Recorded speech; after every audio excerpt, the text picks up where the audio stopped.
Testorones.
How you doing, folks? Paint a long time. Let me take care of a few little tidbits here.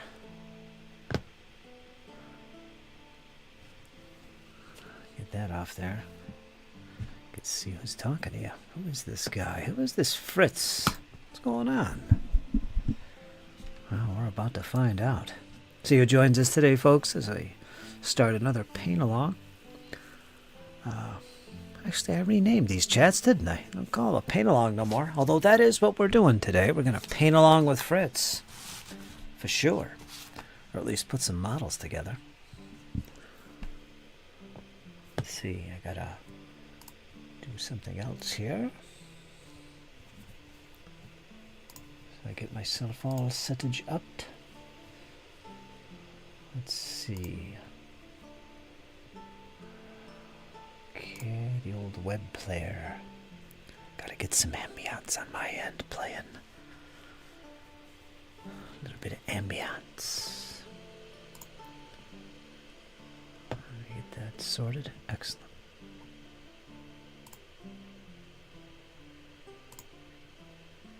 Okay. Beautiful. 67 degrees here on the east coast of the United States of America. 67. How do you like that?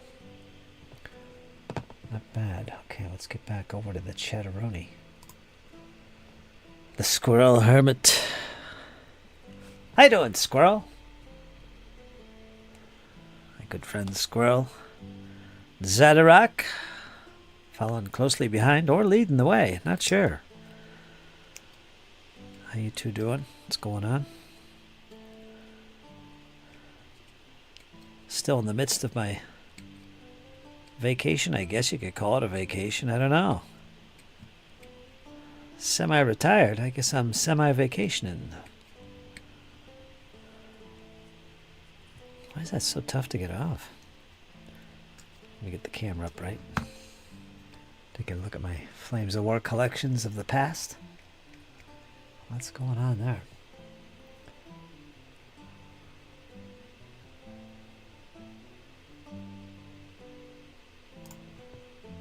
Get that out of here. How are you guys doing?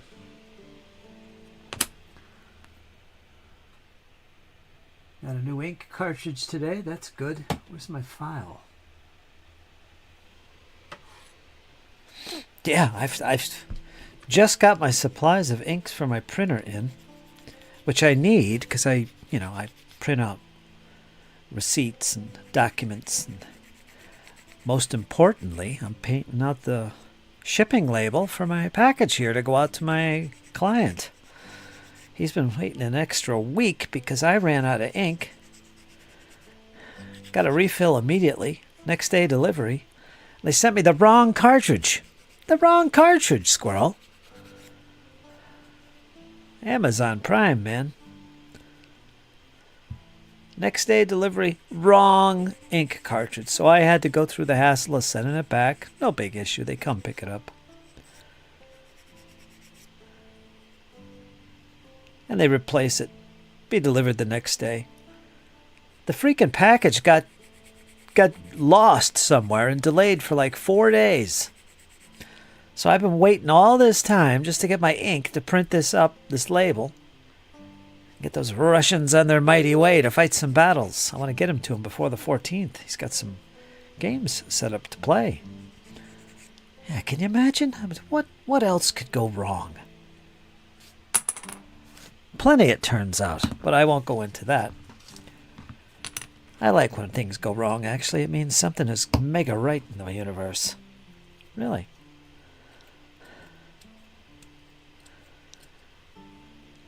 We're gonna be right. But anyway, that's the tale for the day. Got it all printed out. Now I gotta schedule the pickup, which I probably should have done. I'll do that tonight. Get it picked up tomorrow or the next day. Get them on their way. Love the coffee cup. Coffee cup? Oh, yeah. Shh. Almost. Now talk.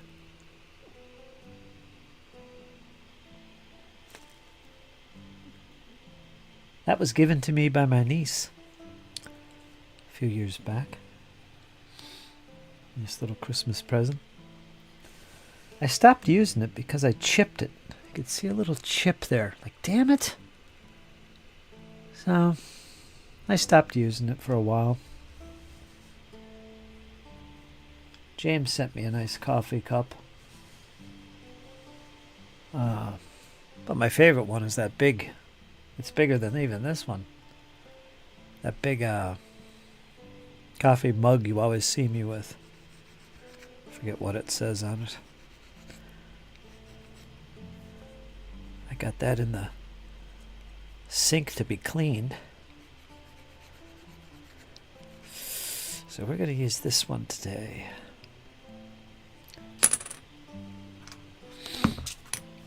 Oh, today I'm starting my new project for myself.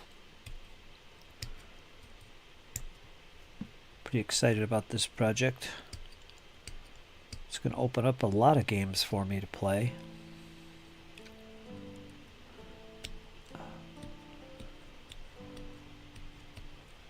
.28mm sci-fi stuff. These guys are zombies, known as the Plague. So I'm going to put these guys together today. I got the werewolf done, I've got the necromancer done, I've got the vampire done. I think there was a fourth one. What was the fourth one that I was working on here? Oh, the Abyssal Dwarf. My prototype. I got him all done, so yeah, I'm excited. I used a lot of speed paints. I'm really stoked about the speed paints. I'm getting better at it. I love them. Granted, I still use my acrylics with them. I think about maybe 70-80% is speed paint. The rest is acrylic. My werewolf is all acrylic. I only used speed paint on his eyes. But I'm loving the speed paint. I got to get more.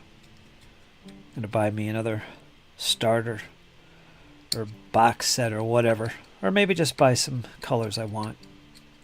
I don't know yet. When the funds come in, I'm going to do that. Get some more speed paints going. How you doing, Bill? Happy birthday, by the way. Belated birthday. I think that was the other day.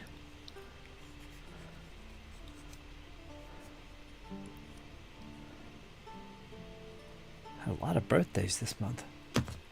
Let me read the chat here. Bill's all excited about Dragon Rampant 2. Oh, is he excited or what? Holy smokes. Calm down, Bill. You got this. It's got to be great, though, isn't it? Oh, man. Okay. A breather, perhaps. We'll call it a breather, Squirrel. We'll call it a breather. Is that right? Is the one that cherishes her morning quiet and coffee? I wake up like I'm on crack. There's a guy on, I think he's on YouTube. I watch him on Facebook. There's a guy that reminds me so much of you and Zadarok. It's ridiculous. You might have seen it. You might actually follow the guy. The way he talks and his mannerisms and even his hair. It's just like you, Squirrel.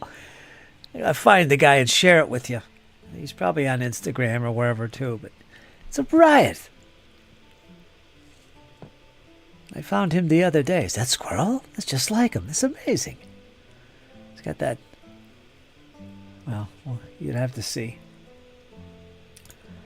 I kind of collect coffee mugs. My preference is 20 ounce or bigger. Yeah, the big uns. The big uns. I think that one I have is a 20 ounce, or that other one. This one might be. It's got to be at least 16. I don't know what it says in the bottom because I got coffee in it. Probably a little more than 16, actually. I don't know. Here's a 16 ounce water. Can that fit in there? Looks like it would. I like the big ones too, Zaddy. It gets cold by the coffee gets cold by the time you get halfway through it. It's like, cripes, it takes forever to drink this. So I sometimes only fill it halfway or 3/4, just so it stays hot. Let's be reasonable here. Need a thermos. Speed paints are fun. They are. I'm enjoying it. Enjoying using them. Do you use speed paints, Bill? I'm not sure. I don't remember if Bill uses speed paints or not.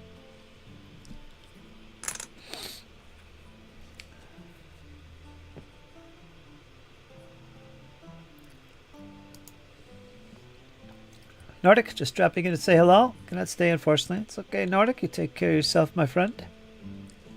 Nordic making a drive-by. Dragon rampant.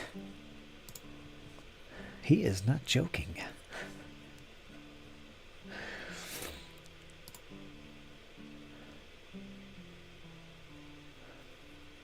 Yeah, happy birthday to Bill.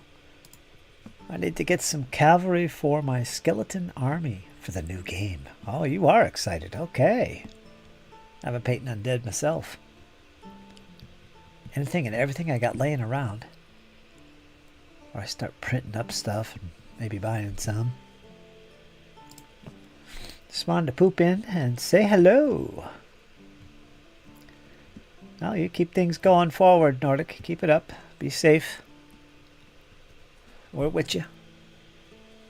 We'll be here a while. My birthday was December 13th. Thank you. December 13th? I saw your birthday pop up the other day. December 13th? What, am I crazy? Yeah, maybe that is a delay in my part. Well, there you go. There's another happy birthday. Probably wished you happy birthday about 3 times now. That's funny. It feels like it was a few days ago. Yeah, I guess I am losing my mind. I tell you, it's going. Brain damage ain't something to take lightly. Has strange effects. All strange effects. Don't make me sing happy birthday, Bill. Come on. No one knew your birthday probably was yesterday. You never know with Bill.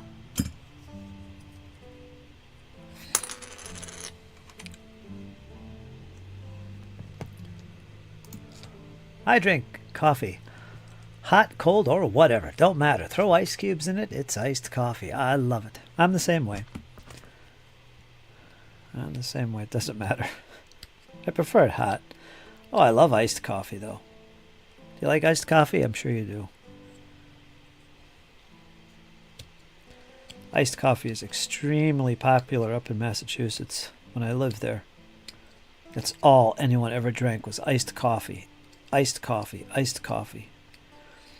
Right before work, we'd take the trucks up to the local donut shop, and we'd all go inside and get iced coffee to start the day. Iced coffee.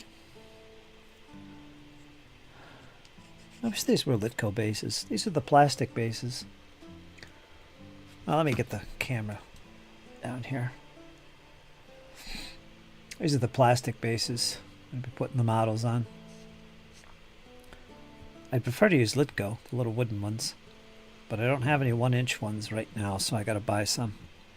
So I'm going to use the plastics that come with the models.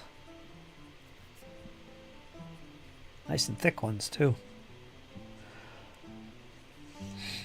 What I like to do on plastic ones is texture the bottoms of the bases with your X-Acto knife. Like this. You could also do this to the top surface when you're super gluing, or when you're gluing models onto it. It helps them adhere. But I do this as well to the bottoms of the base because it keeps them, it gives it a little texture so they don't slide around so easy. If you use cloth mats or something, or even those neoprenes, it keeps them from sliding around, which I hate with, and that happens with plastic models. Or plastic bases, I should say. That's another reason I don't like Flames of War bases. But I always texture the bottoms.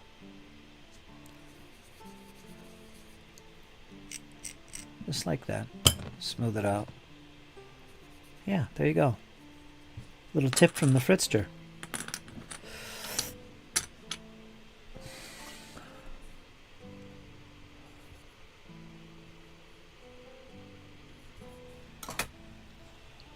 Oh. Yeah, he uses speed paints too. Everybody's using them, I guess. I'm slow to the party for sure.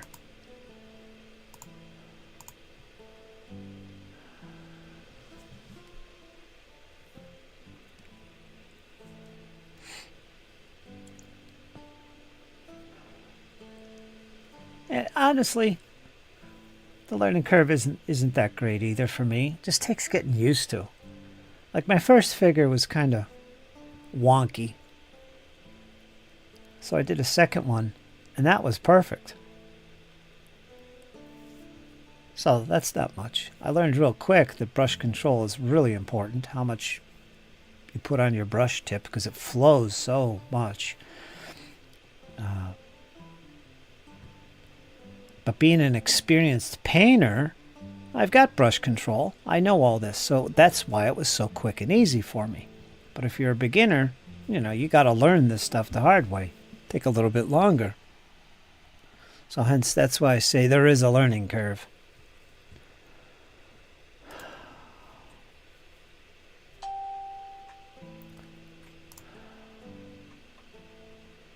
That's good stuff.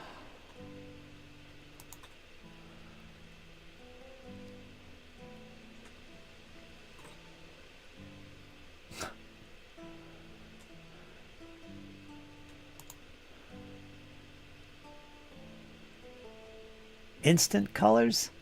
No, the instant colors. What are they? Are they speed paint from scale 75? I'll look into them. I don't remember hearing about them. You probably told me about them before, maybe. I don't know. Check out Discord, general chat. We got an April Fool's Day surprise.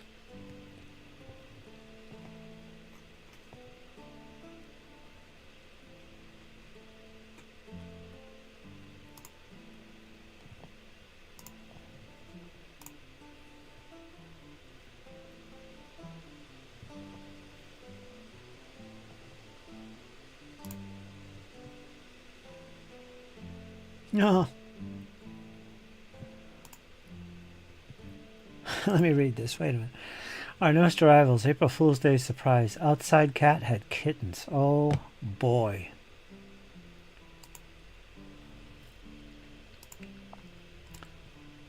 Ah. I'm telling you.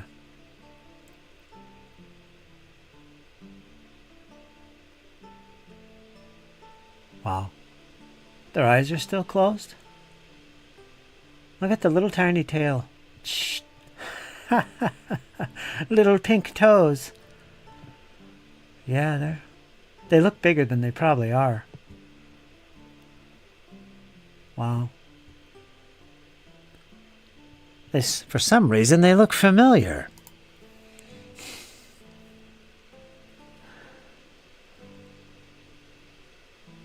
Jesse had a birthday on the 30th. I had a birthday on the 21st. Ours had a birthday on the 20th. Maybe that's why I just saw Bill and said, why not give him a birthday? Merry Christmas and happy birthday, Bill. Maybe that's what was on my mind. I don't know. But his birthday was months ago, so I'm living on another planet, I guess. Or maybe I just wanted him to feel special and good today. Maybe that was it, Bill. Huh? There you go. Boy, that's some April Fool's surprise. Huh. Well, that's good, Sadie. That's awesome. 3 of them. 3 Katzen. Wow. You got it made now. The family grows. Iced coffee, says Bill. Turkish coffee on the way. Turkish coffee? Oh, I never tried Turkish coffee. What's special about that? It's Turkish? Turkish coffee beans? Toe beans are the best, of course. Yes. They are fresh, eyes closed and all. Wow. That was just a couple days ago. Yikes. So what did you do? Bring him in? You're going to take care of him? Or, well, obviously, you got him all wrapped up in blankets and everything else. Luxury zone. They hit the big time. They're coming along well. Yeah, that's great. Well, there you go. There's this Conflict 47 video here. Ryan. Well, they got to do a new version of the game? What is this? This is not war. This is the end. A new version of Conflict 47 is coming to tabletop battlefields in 2025. Here's the news from Adepticon. Oh, that's good news, really. Conflict 47. Yeah, I've often thought about that. It's an alternative use for your World War II bolt action figures. Plus you get to add all kinds of cool stuff like evil Nazis and werewolves and flying contraptions. 1947, if the war continued and the technology existed. Kind of a sci-fi play on the bolt action rules. Just a great idea. I know Nerd's Nerd is a fan of Conflict 47. I think it's... No, she's a fan of Dust, which is kind of similar. I don't know if she plays Conflict 47. She might. We'll see if she pops in today, now that I'm talking about her. I have a tendency to do that. Just all of a sudden they show up in the chat. It's like, hey, we're just talking about you. All right. Finding homes for all. They are taken care of on the porches. Per the squirrel. There's 2 strictly outside females. Zadarok will explain. I'm sure she will. 5 indoor cats are plenty. That's a lot. Yikes. That's a lot. That is a lot. Things are getting out of control after that. Some would say that's already out of control. I have 2 cats, and that feels out of control. It's danger zone is what it is. Captain America should be in Conflict 47, do you think, Bill? Captain America and... what's the other guy's name? I can't think of his name.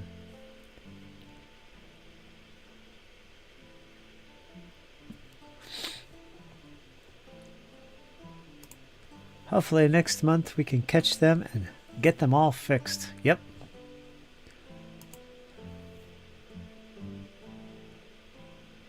Sad, but it has to be done. They get out of control really quick. You know the story I've told many times about how it got out of control here on the farm. We had 37 plus cats at one time. None of them were fixed until one day both my sisters said, well, we got to do something. So we fixed every freaking one of them, all the females or whatever. Got them all fixed. And just like that, in about a month's time, they all disappeared. They all just wandered away and did their things. That quick.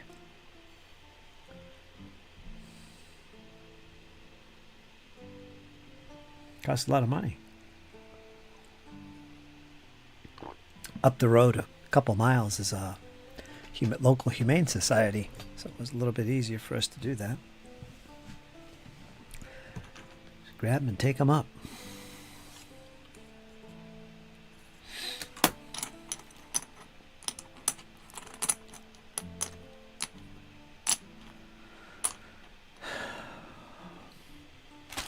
Boy, I'm telling you, I feel so good, Squirrel, Zaddy, Bill, any and all. I feel so good. Let me get this off the screen. Since I kind of went into semi-retirement, oh, wow. My hobby has returned. I feel like it's crazy. It's weird, but I feel like I'm new to the hobby and everything is just exciting again. And I just been painting like crazy. And I'm loving it. It's like, holy cow. Did commission painting really ruin my hobby like that? It kind of did.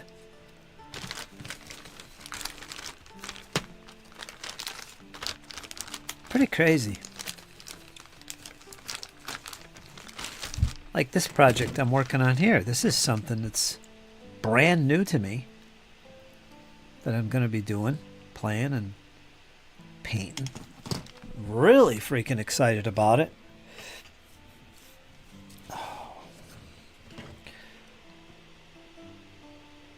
By the way, I still have some commission work to do, and we're going to do those. You won't see me doing that as often, however. Like not today at all. Every once in a while, you see me working. I won't talk about my commissions too much, honestly. If I am painting at all, I'm going to be working mostly on my own stuff in the streams, just so you guys know.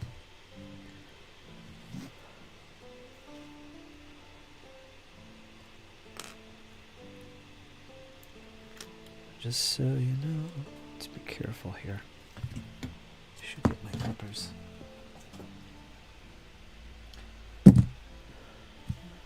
Actually, let me plug this in too. Oh, it's just like a whole new life, man. My commissions, I mean, it's great, but they were so overwhelming to me. They were so stressful. I couldn't take it anymore. Killed my hobby. And, man, it feels like a huge weight off my back, off my shoulders. Stopping that and saying, that's it, I'm done. I can't do this no more.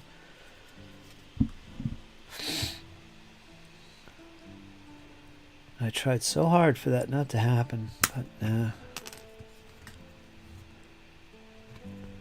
Couldn't do it.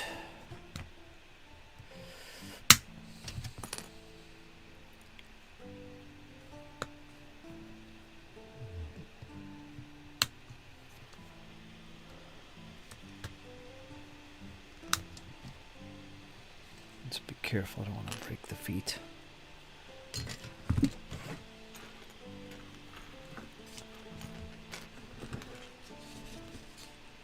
Risa Taniguchi.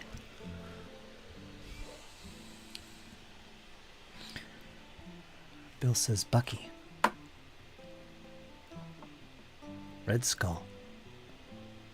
Technically speaking, 11 cats, 5 full-time indoors, 6 outside. Yeah.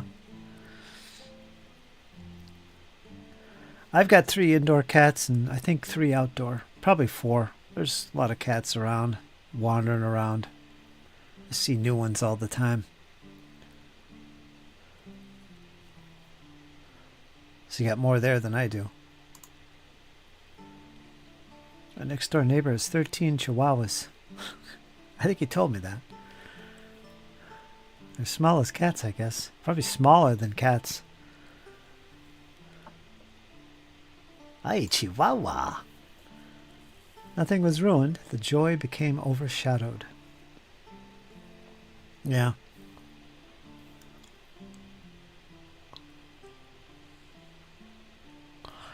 Yeah. That's more accurate, I think.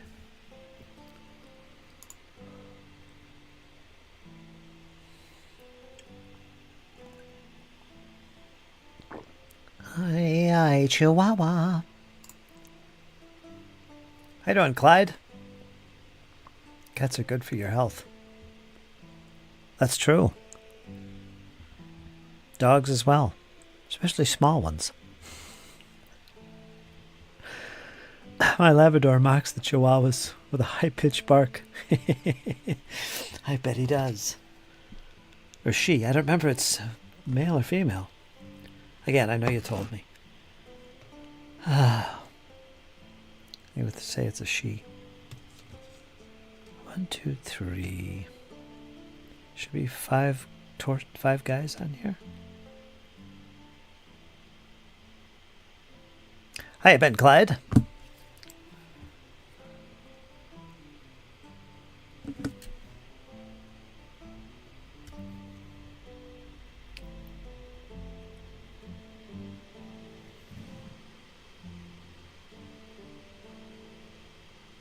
I wonder if there's any spares on here. 5 torsos. No, here's 2 more. So there's going to be spares. And pairs of arms. We've got 1, 2, 3, 4, 5. Got 2 weapons here that have, at least one of them has a hand on it. 1, 2, 3, 4, 5, 6, 7 heads. So there's some spares.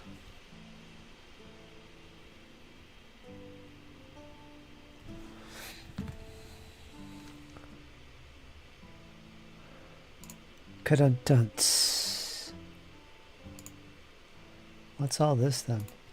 These are plague zombies. There are a dozen of them to put together, including the resin, the rest of plastic. These are the zombie dudes. Then I got some ghouls. And then I got a hound, zombie dog, and a big guy in resin here who commands them in battle. They are known as the Plague. The Plague.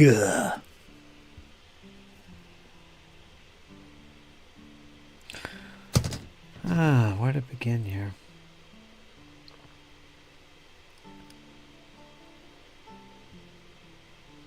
I don't use weapons. Why did they have weapons here? I guess they're just for looks? I don't know. They're not. Maybe they're holding the weapons funny. I think they are, actually. I have to look at some pictures. Let me see here.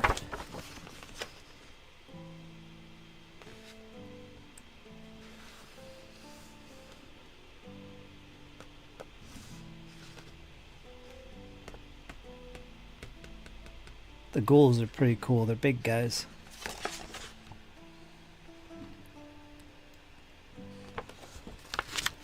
There's a quick. That's a zombie. That's a plague dog. That's a ghoul.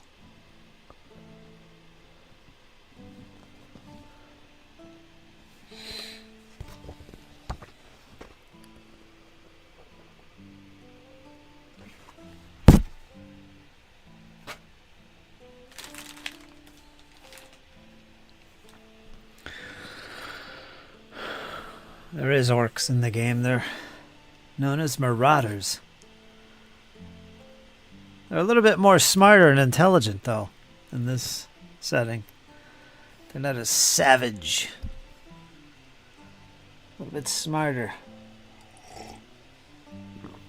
That said, they're still savage. Just, I don't know. I don't know.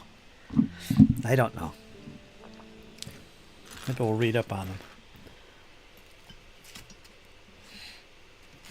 I'm going to do all the factions. I've got 2 right now. No, I've got 3 factions right now. And I'll give us some time, and I'm going to buy some more that I'll talk about. But I've got these guys. These are the Plague. The other faction I have is Night Stalkers. You might recognize them from Kings of War. They're also a faction here. I've got some Night Stalkers to put together.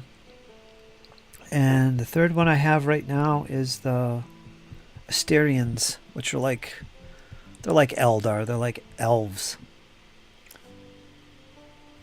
I have them as well, so I'm going to be working on at least the Asterians and the Plagues dudes. Get them all finished, and then I'm going to get some more factions. Probably the Forge Fathers, which are dwarves, space dwarves, and the GCPS, which are the human, one of the human factions. Anyway, more on that when we get to it, right? I want to get these all put together and painted today. We're going to get them all done today. All of them. There's about a dozen of them. We're going to put them together. We're going to paint them to completion today. So in 3 hours, we're going to do this. What's that, 4 figures an hour? Yeah, that ain't going to happen. Just want to get them together first. My God, folks, undeads galore in the upcoming Hyperborea games.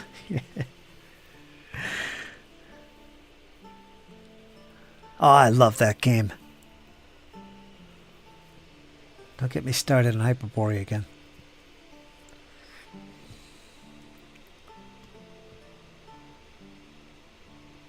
Where are they? Well, you know where they are. They're right behind the Triumph rules. Anyway, just keep you busy a while. It's going to go quick, Clyde. I'm really enjoying the painting again. Takes me a couple hours. Boom, another figure done. I've been painting around lately, as you know. Making really good progress on those figures that I was working on. The werewolf. The abyssal dwarf. They painted up so quick. It's crazy. And,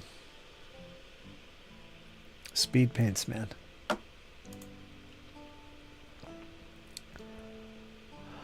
Oh, you gotta be on a panel on Legion of Myth? Uh-oh, everybody get ready.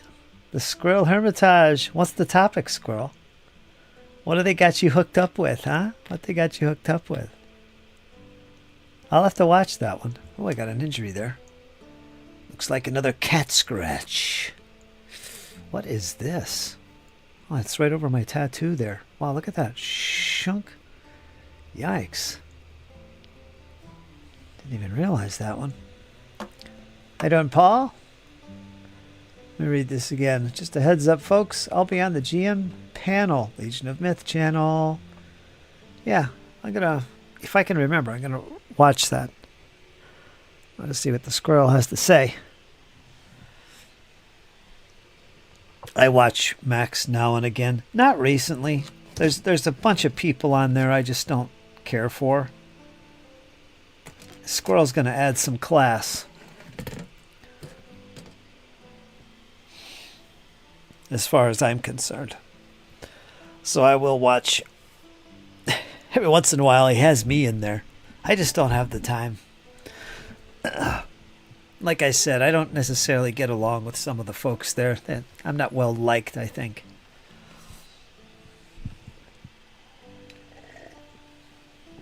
Imagine that. Imagine that. But I love Max. He's great. And I fully support his channel.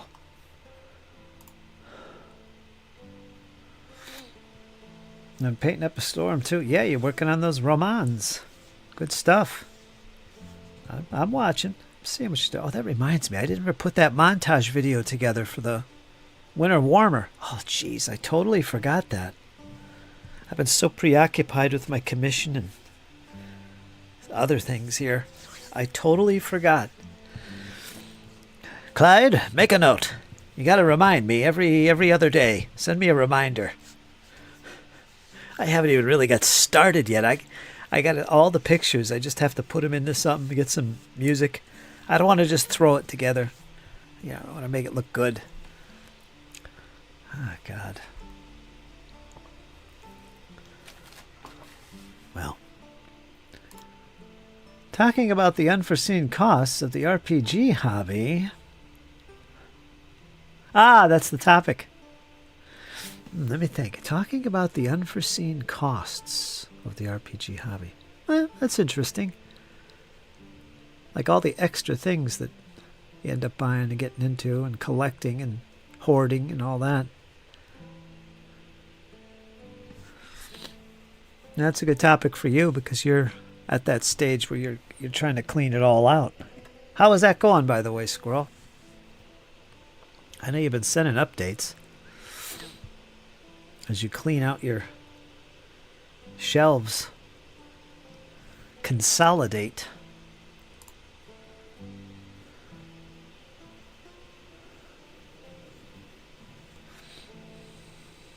Classing up the joint. Yeah, he will too. That's usually when I watch.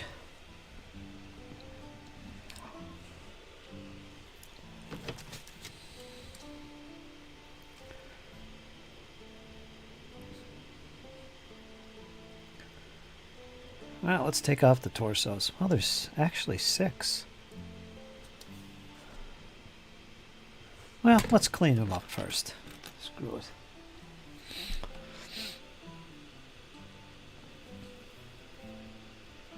How are you doing, Paul, by the way? Clyde, everything good with you guys?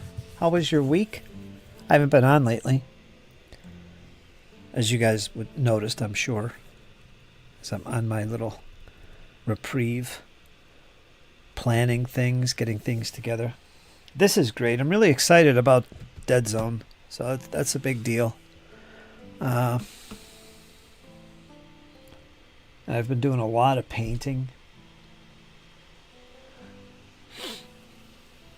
I've been reading up on my musket and pike game that I'm still prepping to play. I haven't done anything with RPGs. It's intentional. I read a lot of Hyperborea. I'm still reading that. Taking my time with that. Played some Pathfinder 2nd Edition last night, which was awesome. Rachel came through once again on Wednesday night. Clyde, you're welcome to us. It's a blast. Man, it's only for a few hours. But we had another great session. Part 2 to the one we played before. So now we're not even finished yet. There's still a part 3 finale to do. Jesse was able to play. I was in there. Kyle was in there. Rachel was in there. Got a new guy who's coming into the community. He might be in the next one. But yeah, it was really good fun. And we had a special guest. Squirrel. We had a special guest in the session. None other than Jake Chakab, my 9-year-old nephew. And he watched us play. He's all excited to join us. So excited that he's going to be joining us Saturday evening. I'm going to be running a game for Jake and Jesse online, and probably Kyle. And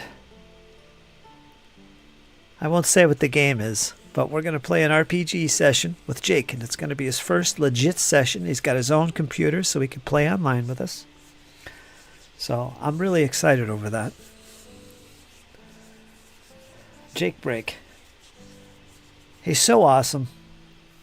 I mean, he was watching us play for the first hour last night before he went to bed, and he was all excited, and he's getting it figured out how we play and stuff. And this was Pathfinder 2. He's actually played Pathfinder before. 9 years old. But yeah, I'm happy as can be that he's one step closer to joining us. Well, he is going to join us this coming Saturday.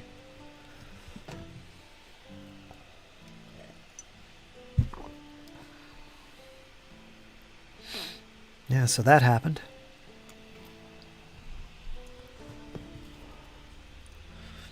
Again, you guys will see a lot more of him.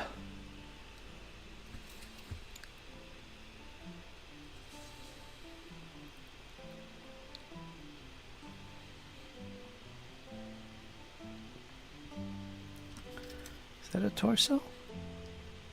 Yeah, it is. There's 8 torsos here. Wow.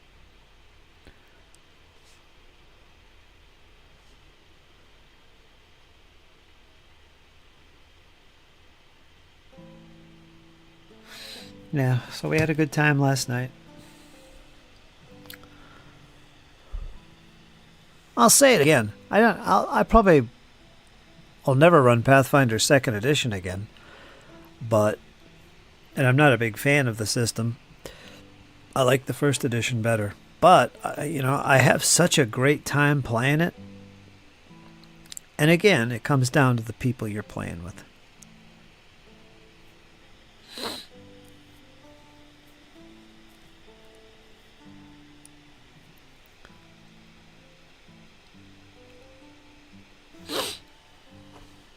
Such a great time.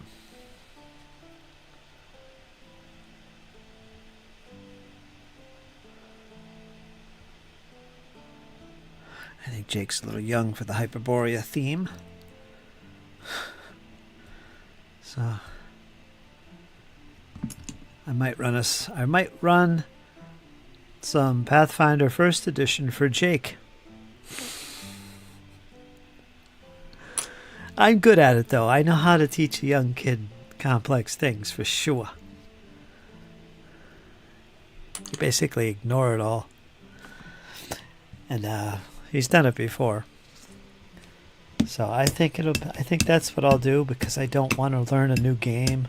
Hyperborea is a little bit much in terms of setting and stuff. Not that it has to be. But then again, Jesse prefers Pathfinder. Yeah, these Pathfinder fanatics. I can't get away from them. You know what I mean. And I'm hoping Jake will be a regular and we'll do this every other Saturday with him. So I'll stick with just one game. I thought about Dragonbane or OSE, but I'm not really playing those. I don't have the time to focus on those. So I decided not to do those. I got so much going on. So it'll be alright. It'll work out good. He's going to be a brainiac when I get through with him.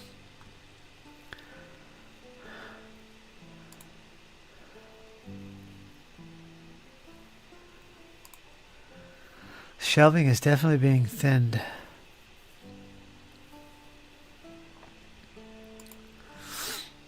Busy renewing green card, then tending the wee ones. Jesse's wife finally got her green card. Cost a lot of money.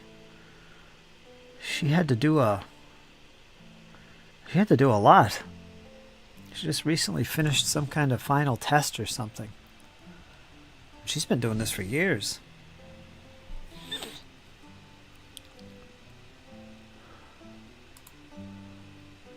I'll never forget the look of awe that my son had at the first outing we took 7 years ago.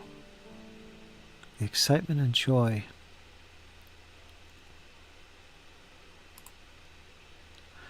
Ignore the rules until they become important. Yeah. Pretty much. I'm pretty good at it.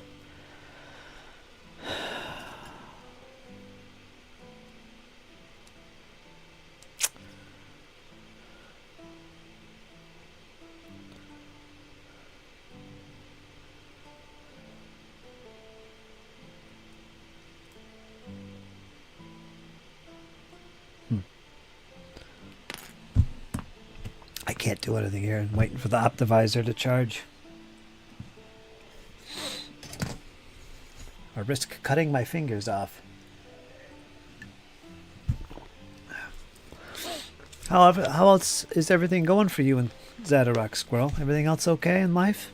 Everything going good? Spend a lot of time relaxing, hobbying. Yeah, you're supposed to have your big hobby get-together with your group, aren't you? Let's see, it's the 4th. No, it's the 3rd. So did that happen yet? I think that not yet. Oh man, Squirrel's got it made. He's got the rest of this month to relax and bask in his hobby and spring as it enters.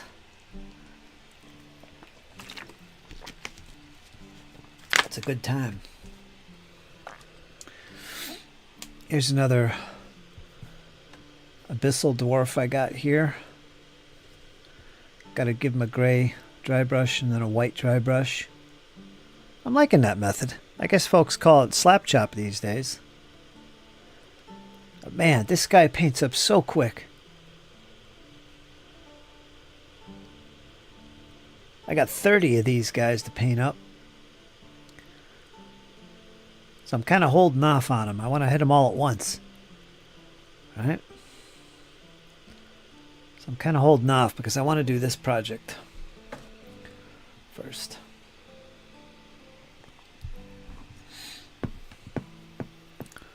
All is well in the Squirrel Hermitage.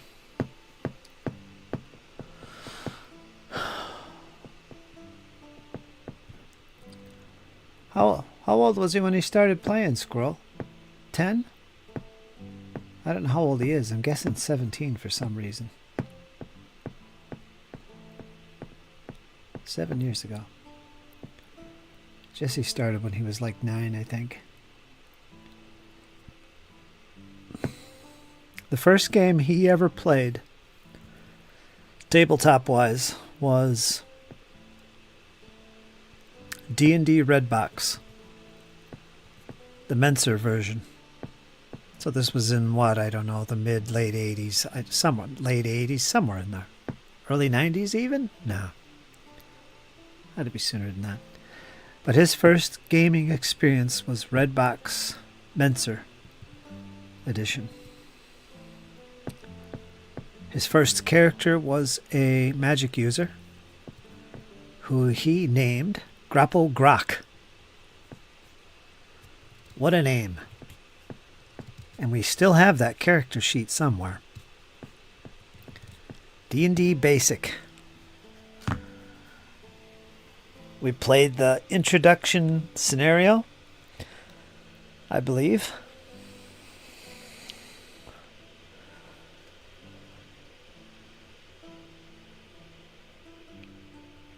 That was his very first experience, and I introduced him to that.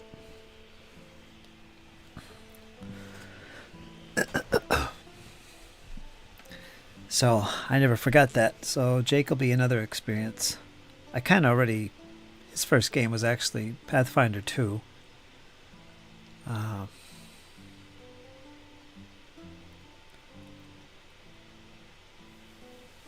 He wasn't totally in the game at the time, though, so I figure this next session he will be. So this will be like his first one. So if that's Pathfinder, that's fine. First edition. That's okay. Just 2 others and myself. Saturday. This week. So what is that, the 5th? Yeah, I thought it was the 5th. How about Zadarok? Is she going to be there with you? Obviously. No, Zadarok's she's going to take a vacation. He's telling a little white lie. He's going to work Monday or Tuesday next week. Nah, really? No. All right, let me read here. Saturday evening we gather, just 2 others and myself. He's telling a little white lie. He's going to work Monday or Tuesday next week. Are you? Are you really? Say it isn't true.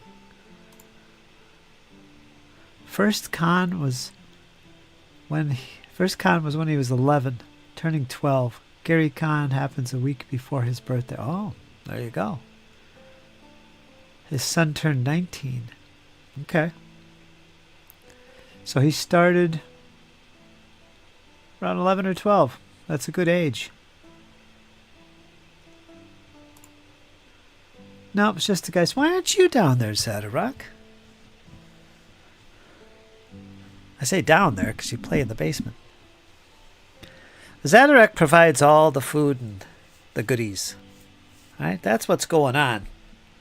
Get upstairs, woman. Cook up the grub. Men need to feed.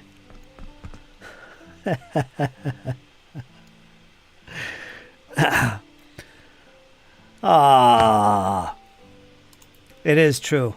I will work for a day next week. As long as it's only just a day, right? That's not so bad. Make a few extra, right?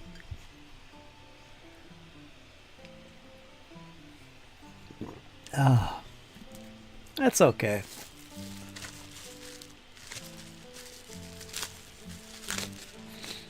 So you don't forget how to do it.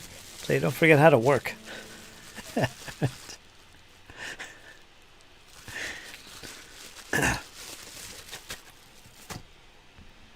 A practice session. That's what it is. Hi, I am the hostess.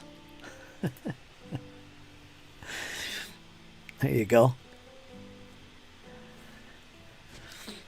Get your apron on, your pointy ears, dressing the part, as everyone enters, it'd be like a little hobbit hole. Got the rolling pin and little meats and pies cooking, wafting through the air. What an awesome setting that is. Playing some Celtic music in the background.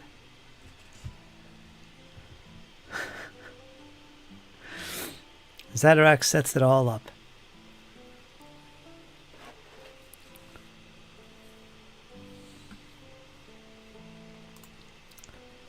A few extra shekelage. Yeah, that's right. Never hurts. That's what's going on there. Chili and cornbread for the guys. Oh, that's good stuff.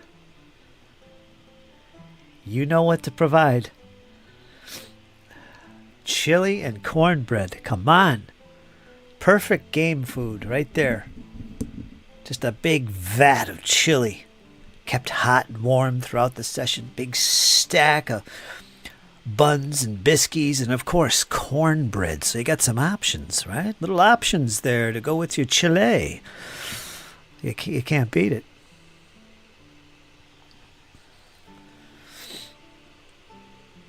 Another one that I was thinking I'm going to do is a big vat of not sloppy joes, but essentially it's what they are. I think I posted a recipe of Wargamers something. Wargamers sloppy joes, and it's a special recipe, including a can of beer that you cook in with it. I think that's in the Discord channel. I posted that. But it looks so freaking good. You get your little biscuits and breads up there to go with it. That's great. Chili and sloppiness. Sloppy Joe is.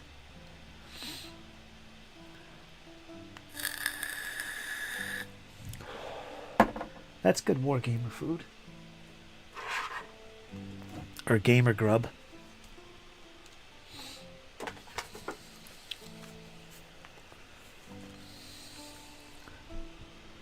Wicked Witch of the Kitchen. Fantasticals.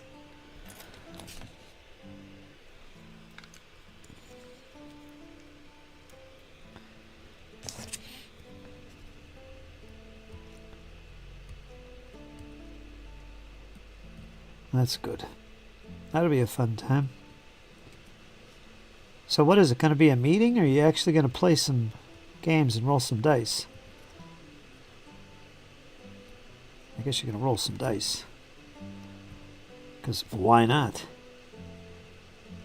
Get a bunch of gamers sitting around a table. Of course you're going to roll some dice.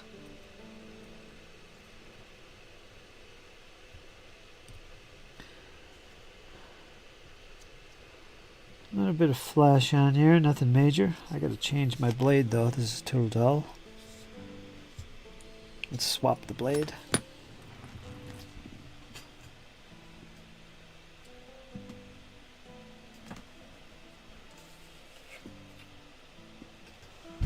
Got some here. I don't know if these are any good.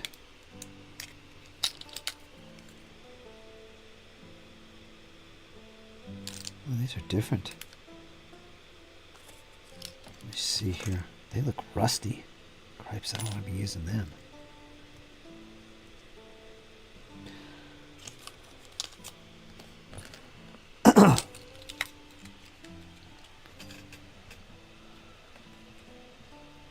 Let's grab this one.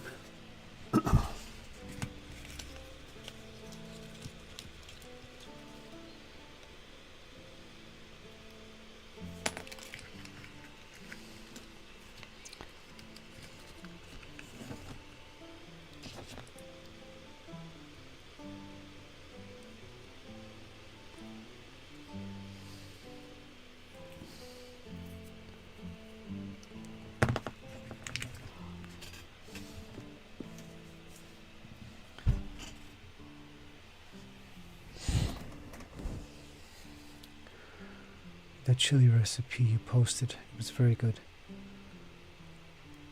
Oh, the Sloppy Joe one? Yeah, maybe I posted a chili one. I remember the Sloppy Joe one. It's called the Wargamers Hodgepodge or something. Yeah, I think you did make that. I remember. I remember you throw a can of beer in it.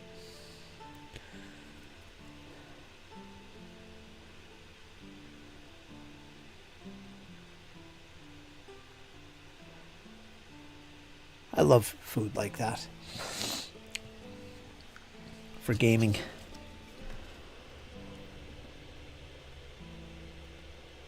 Oh yeah, here we go.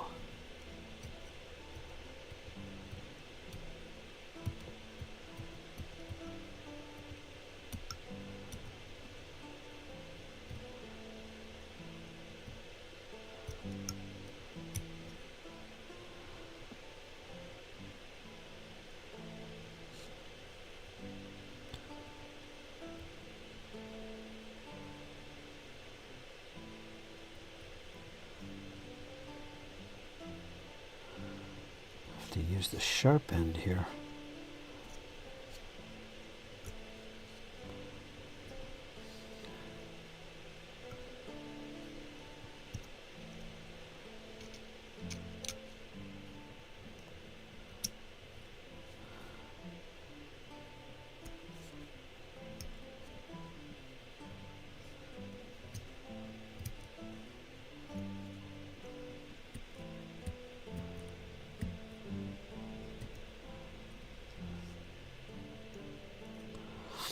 So I thought I'd stream today, give you guys something to listen to.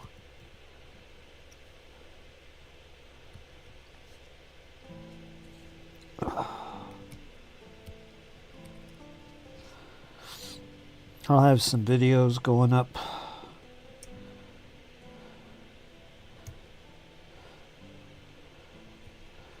occasionally as I work along my various projects here.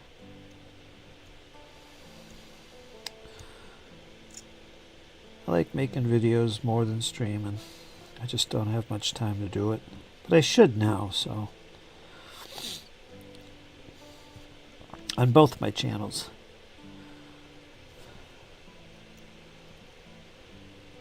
The one thing I don't do, though, is I don't like making videos that are just random things, just like, or even unboxings. I hate unboxings. Just things like that. I feel like I'm making content just to make content. And I just don't do that. I like to give you guys legit, real stuff, right? This is what I'm doing. This is my thoughts on something. And I feel like sharing it because I want to. Not because I have to.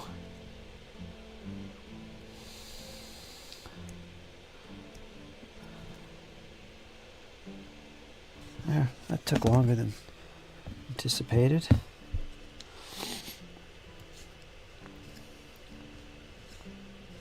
I like making videos more, but I stream more.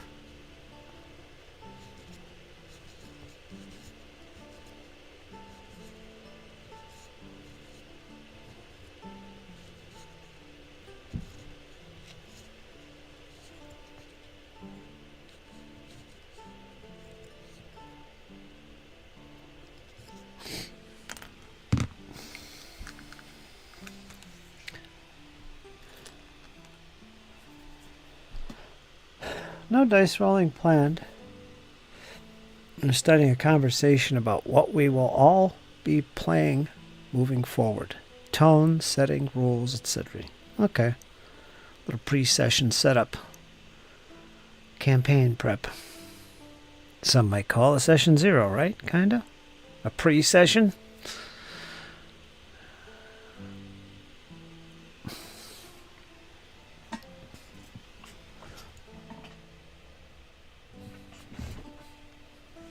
I usually avoid those kind of discussions.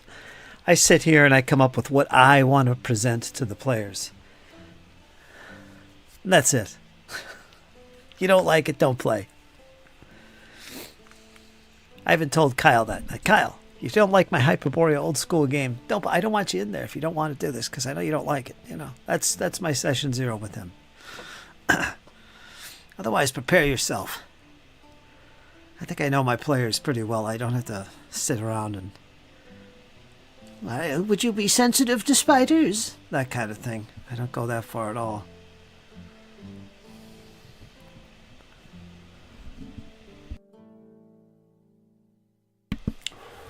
But it is a good idea. Approach it as a group.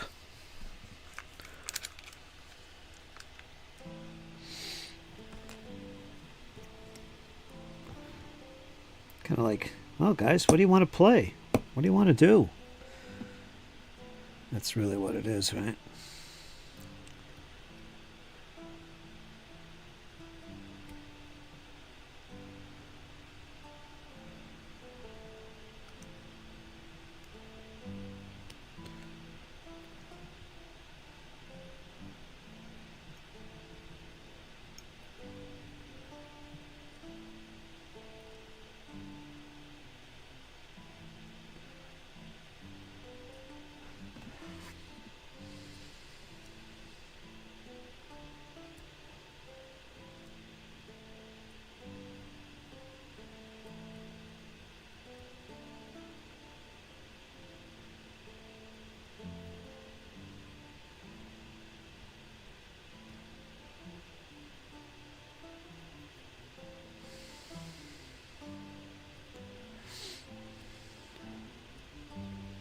You're pretty sure, Squirrel, you're going to be playing OSE though, right?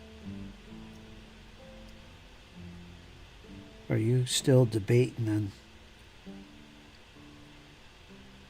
on that? I think you're all set up for that. Harn, I mean. Well, I don't know, you're doing OSE too. Hence the discussion.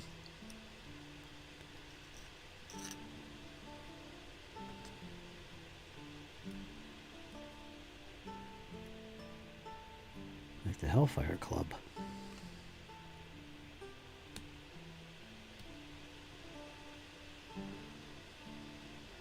This guy's got bare feet.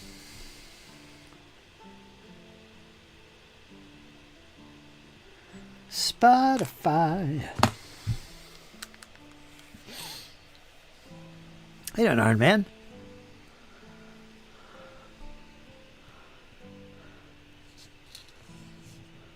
Kevin said that werewolf I just painted reminded him of you. Arn the werewolf. Arnie. Sloppy Joe recipe. Yeah, I remember when you did that. Putting it through the old testaroni. We had a great basement con. 12 hours of Warriors of the Red Planet. 12 hours or so of Horde Wars. Played the Dungeon board game from 1975 while getting a lot of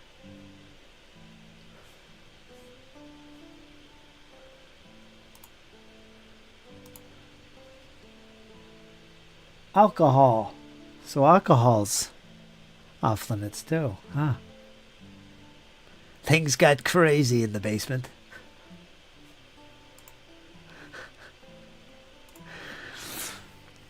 These are lifelong friends. We're just trying to dig a bit deeper into the soil, per se.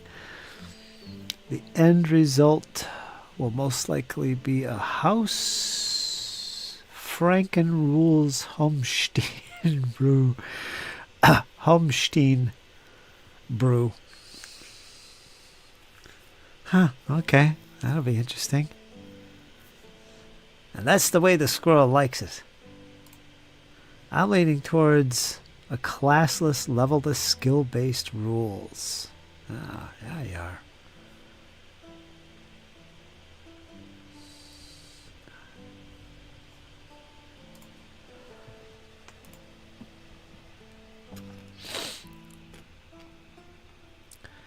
My next campaign is going to be Hyperborea.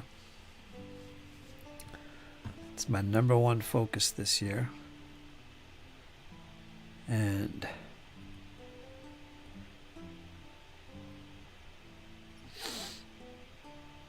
that's the only sure thing at the moment.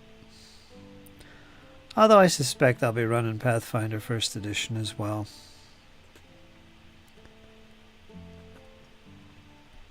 And a lot of one-shot games.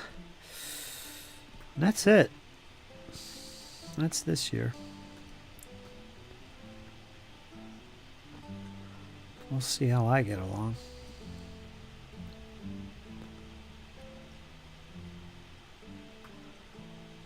It's early yet. It's only March, right? No, it's April. Wow.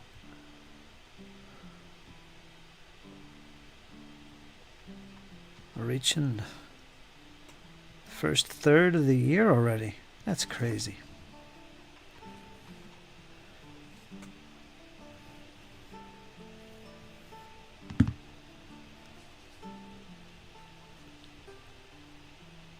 I'm going to be spending a lot of time with my miniatures this year as well. But somehow I'm going to be able to do all my RPGs. Actually, that's not much, right? Mainly Hyperborea. That's the only real thing that I'm going to be focused on. Did I tell you how much I love Hyperborea? Oh, my God. And I noticed there's a lot of other sword and sorcery games coming out on Kickstarter, and some that have been out for a while. I think Lemuria's got some new supplements, or a new supplement coming out for it. There's a new one that just is going on Kickstarter, or I think it ended actually. Reaver or something. One of the guys that writes for Hyperborea Adventures. He's the author of this new sword and sorcery game that's on Kickstarter. Revenant, Raven, Reaper, something like that. And it's okay. And then, of course, there's the new edition of Conan, put out by, who is it, Mythic or something? I don't remember who's publishing that. That's on Kickstarter, I think. None of that stuff really draws me like Hyperborea. I.e., Astonishing Swordsmen and Sorcerers of Hyperborea. That game. And I think it's because it's so much. It's connected to the 1st edition AD&D game, which I absolutely adore. I'm a Gygaxian fan, so I like that aspect big. And of course, the setting of Hyperborea, not Hyborea, but Hyperborea, is very unique, and I like it. So I'm planting my flag there. Iron Man. Planting my flag there.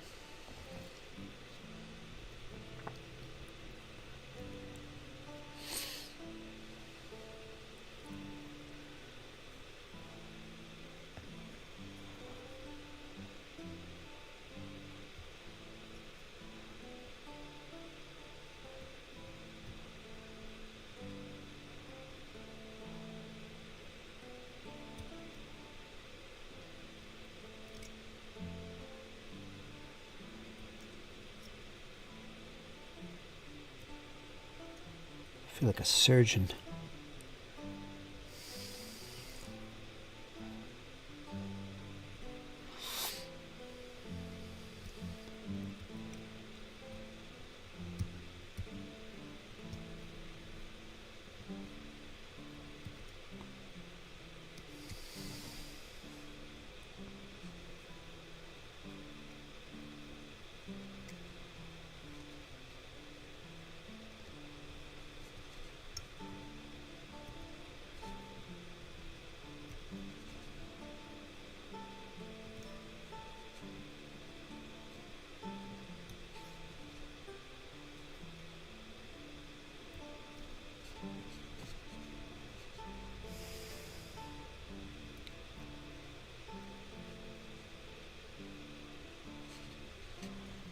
Do what you love what you do.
Clickety clack.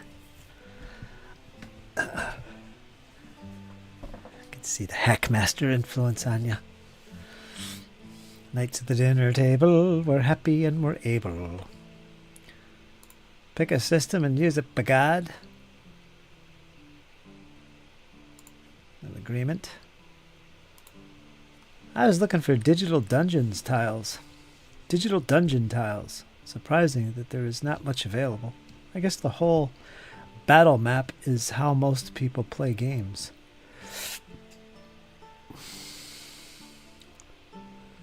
Digital dungeon tiles.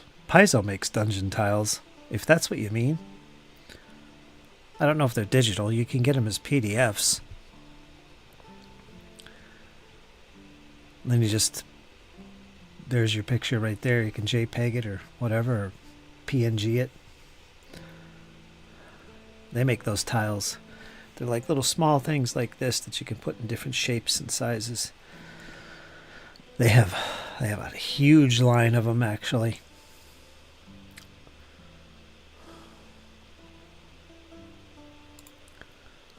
I might go on Dungeon Scrawl. Make my own. A collection of dungeon rooms and a collection of cave tiles.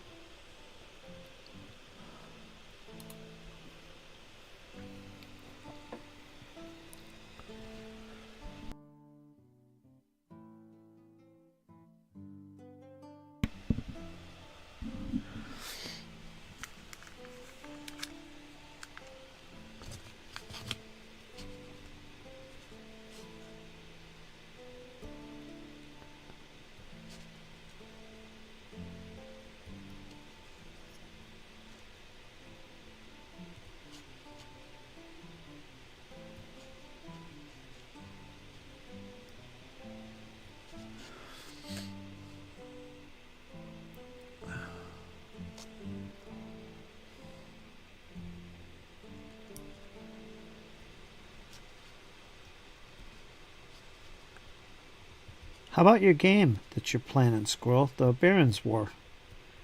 How's the plan and progress for that? Because you've been working like crazy painting those figures for that. Is that going to happen? I think you said it was you and one other guy that were going to do it.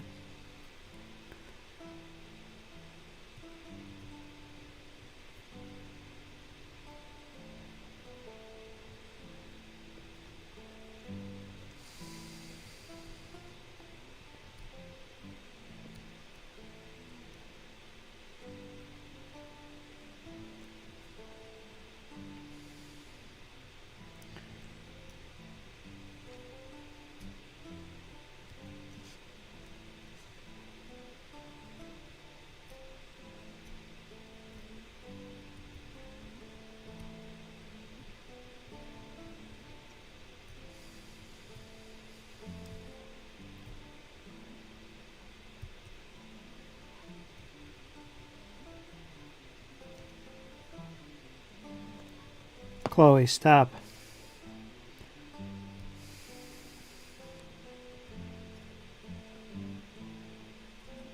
My cats, they're just, I suppose it's true for everybody. My cats and my little dog, they're just like kids. Just like kids. Always getting in mischief. Always wanting treats. Just like kids.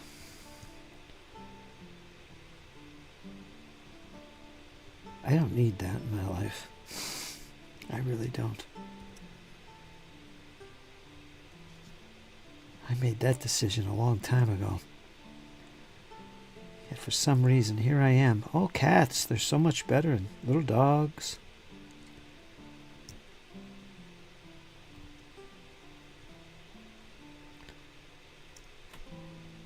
I'm telling you, though.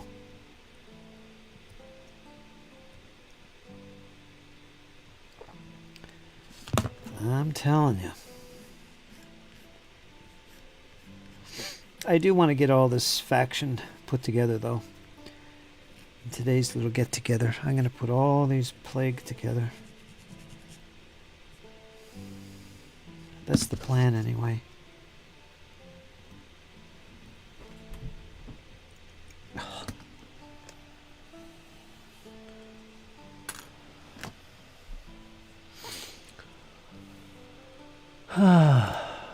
Furry toddlers.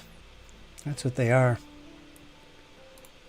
I worked up a cheat sheet to run the grapple rules in AD&D 1E. Kind of complicated, but it does work. Brand's War is happening. My friend and I will put that to the table late spring, early summer. Okay, there you go. That'll be a nice addition to your gaming. And you can really put on a good game, too. You got all that terrain. You're crafty.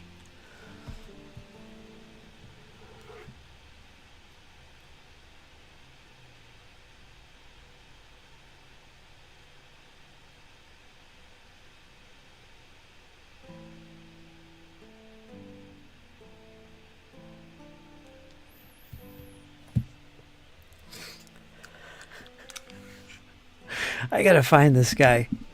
Hold on, Squirrel. I gotta find this guy and his wife. It reminds me so much of you and Zadarok. It's ridiculous. And again, you might know who it is. It's kind of like it's a guy and his wife. They got kids and they do kind of like a comedy thing, but it's real. It's not fake. It's like you'd have to see it. Let me find this guy. Let me think. Where is it? Facebook or is it Instagram?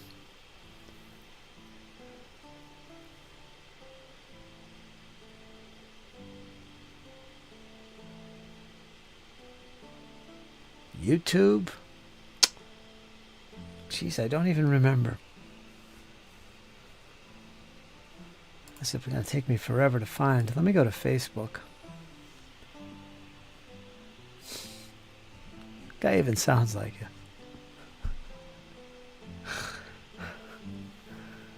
Let me scroll through my feed and see if anything's in here.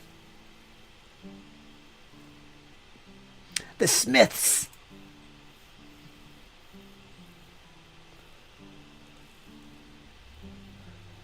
Dragon rampant.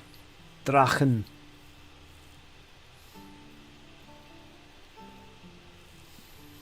Dragons.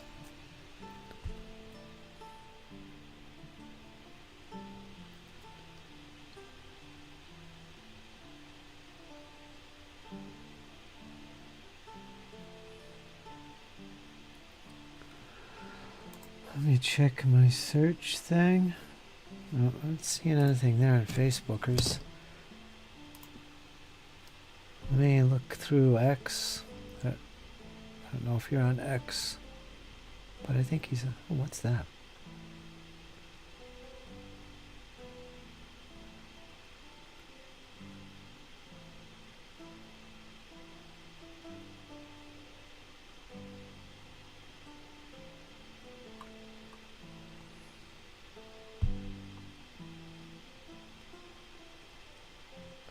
Let's go to Instagram.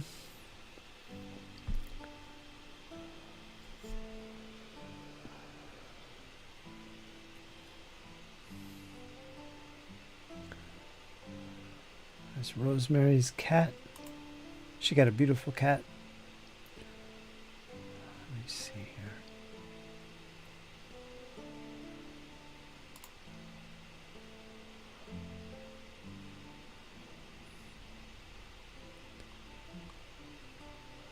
I should pay attention more.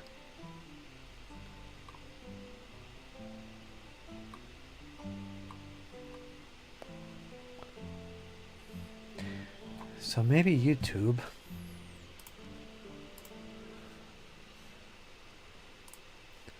Let me look through this. Probably YouTube. I've been probably watching. Let me go to my history.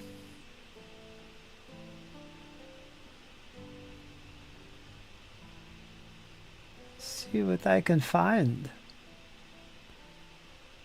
The vibrations are strong.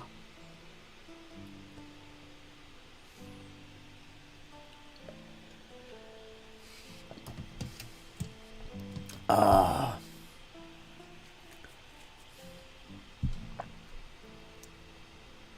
Zippity doo da, zippity yay.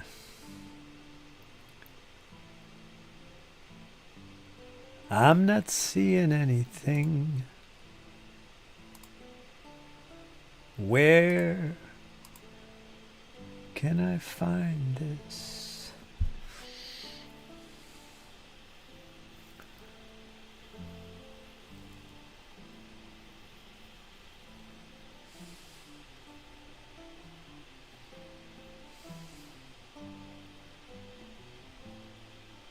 Rumble Slam.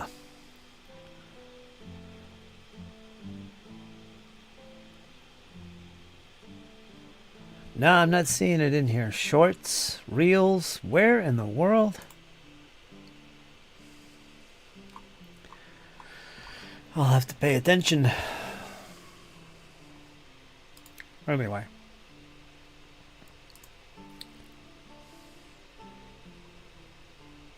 I think I saw it on Facebook.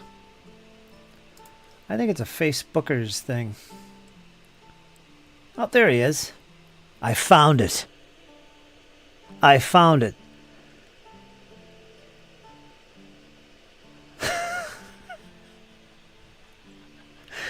I just can't believe this. This is on Facebook. Are you guys on Facebook? Let me see if they're on Instagram. If not, I can put it up in the video.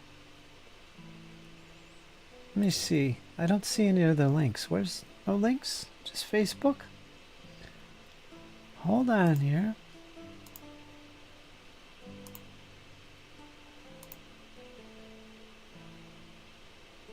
Paula Blevins.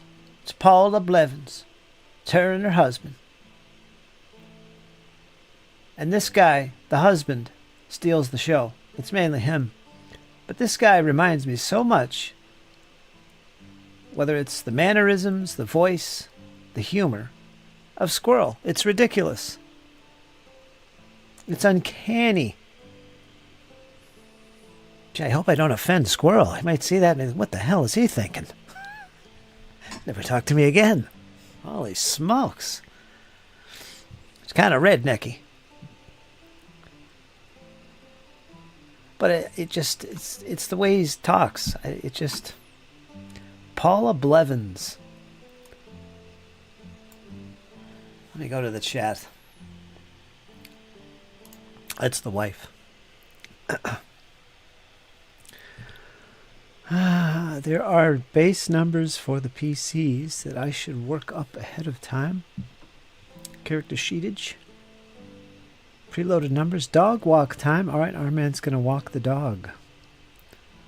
I'm not sorta. Heavens, no worries. Oh, you're not on Facebook? Okay, let me see. Let me put it up here. I'm going to play a... It's crazy. I'll play a couple of their reels. Let me actually see if they're on. Let's try Instagram, because that's the other side of the coin for Facebook, isn't it? Let me look up this. It's a pretty big channel. 54,000 followers on Facebook. That's quite a bit. Let's see. Let me do a search on the old Instagrams.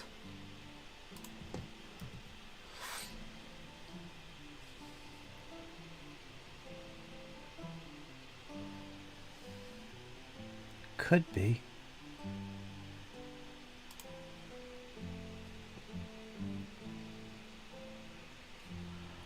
No.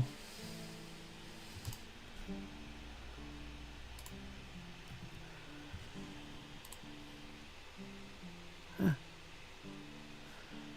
That looks like the same person that I just searched for, but it's not what I'm looking for.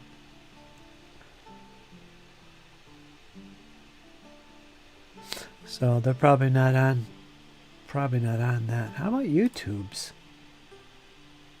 Go to YouTube's real quick. Control V. Unless they got a different name. No, that ain't it.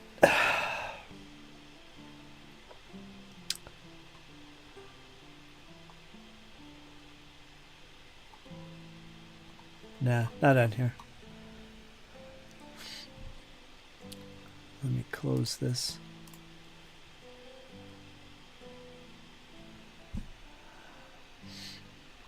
I'll show you a couple videos, because why not?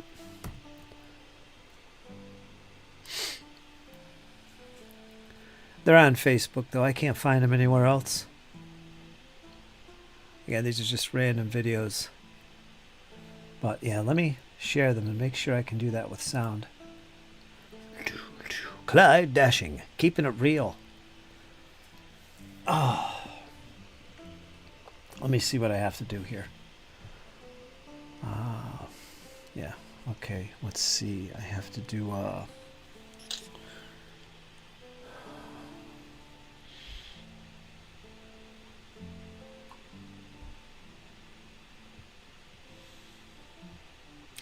web sound.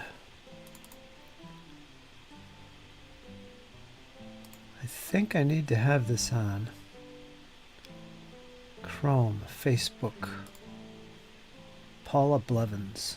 Okay, I don't need that, but alright, so I should have sound for this. Let me capture the screen. Oh, look at all these freaking sources. Windows capture. Let's do that one. Grok? No, I don't want Grok. Paula Blevins. There we go. Let's see what it looks like. All right. You can see him there on the video.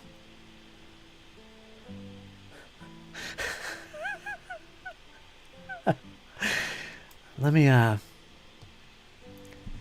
it's not playing anything, but it should. Let me go over there and actually unmute it. Need to go to the bathroom, I'll watch it for you. I could take this. Can you hear that? You're gonna eat that from me, ain't you? Do you even feel sorry for me? That's the daughter, I guess. But you ain't gonna give me a bite? If you make your own food. How you doing over there, Papa? Not good. Not winning at all. I'm losing teeth all the way around. What would you take for a bite? You like money?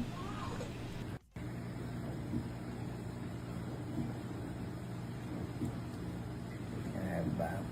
No.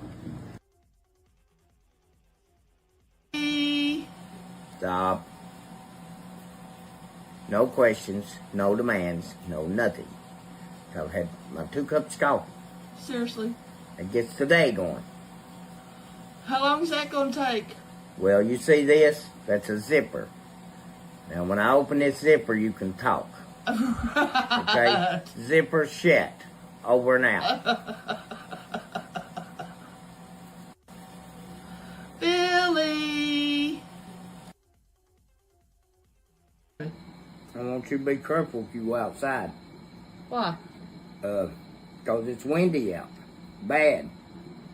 What's that got to do with anything? Because last time I heard, the houses are still falling on wicked witches. Billy! I'm your honey bun. Well, I know that, babe. I love you. Honey, What, baby? I want you to be careful if you go outside. Why? 'Cause it's... All right, mute that. Did you hear that? Oh, man. I don't know what it is, but that reminds me of Squirrel and Zadok having a good old time. Guy's got your voice. Anyway.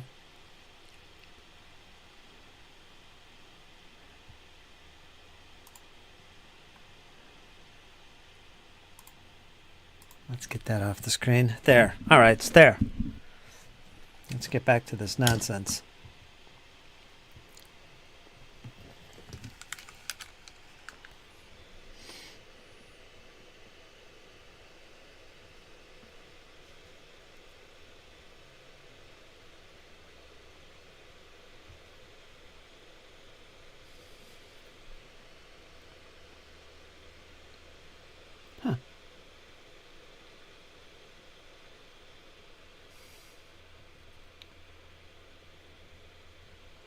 I like this one. These are torses. Torses. Gotta get us some torses.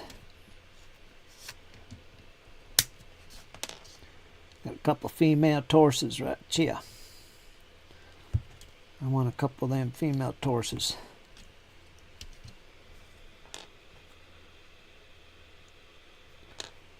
Got 2 of them.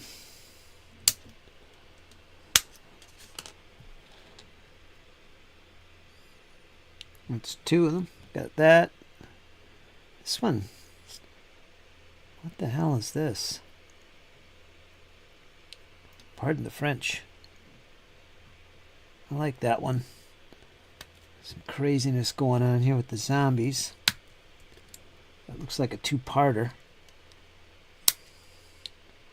I'm gonna fetch these guys down yonder. 1, 2, 3, 4.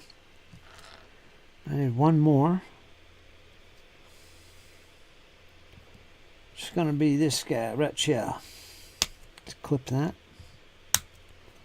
That's 5. That should be enough. Now the arms, I have to look at my instructions here. Does it matter? I don't think it matters. That one's special. These arms are meant to go together. So, but they go on any torso. So the arms, the right and left, do match up, I guess. So I'll pay attention to that when I get to the arms. The torsos don't matter. But the arms are in pairs, I guess. So you will kind of want to match them. Guess you don't have to, but... Yeah, did you see that, Squirrel? It's crazy.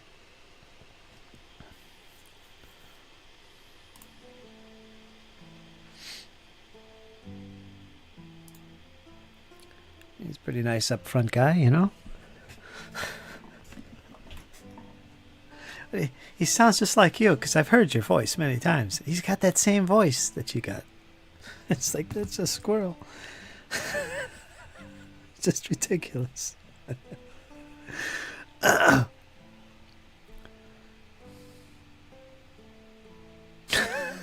Did you see it, Cedric? Yeah, if they were on something else, I'd post it for you. Looks like they're just on Facebook.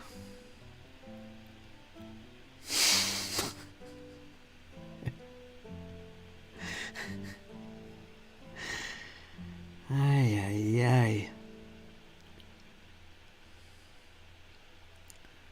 What kind of life is this?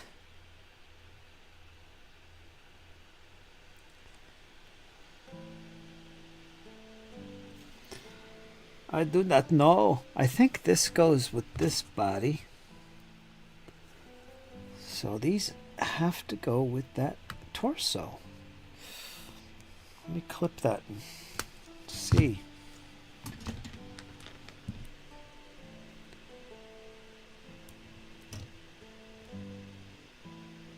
I don't know. How does this go? Was ist das? I don't... It's like somebody's using this gun as a club. I don't know. That doesn't go with him. This does, though.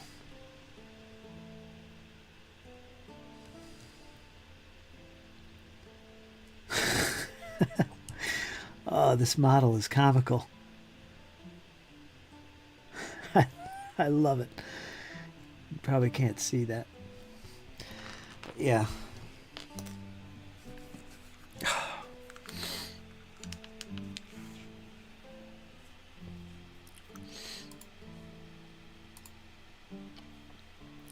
Let me turn off my Facebook before I get in trouble here.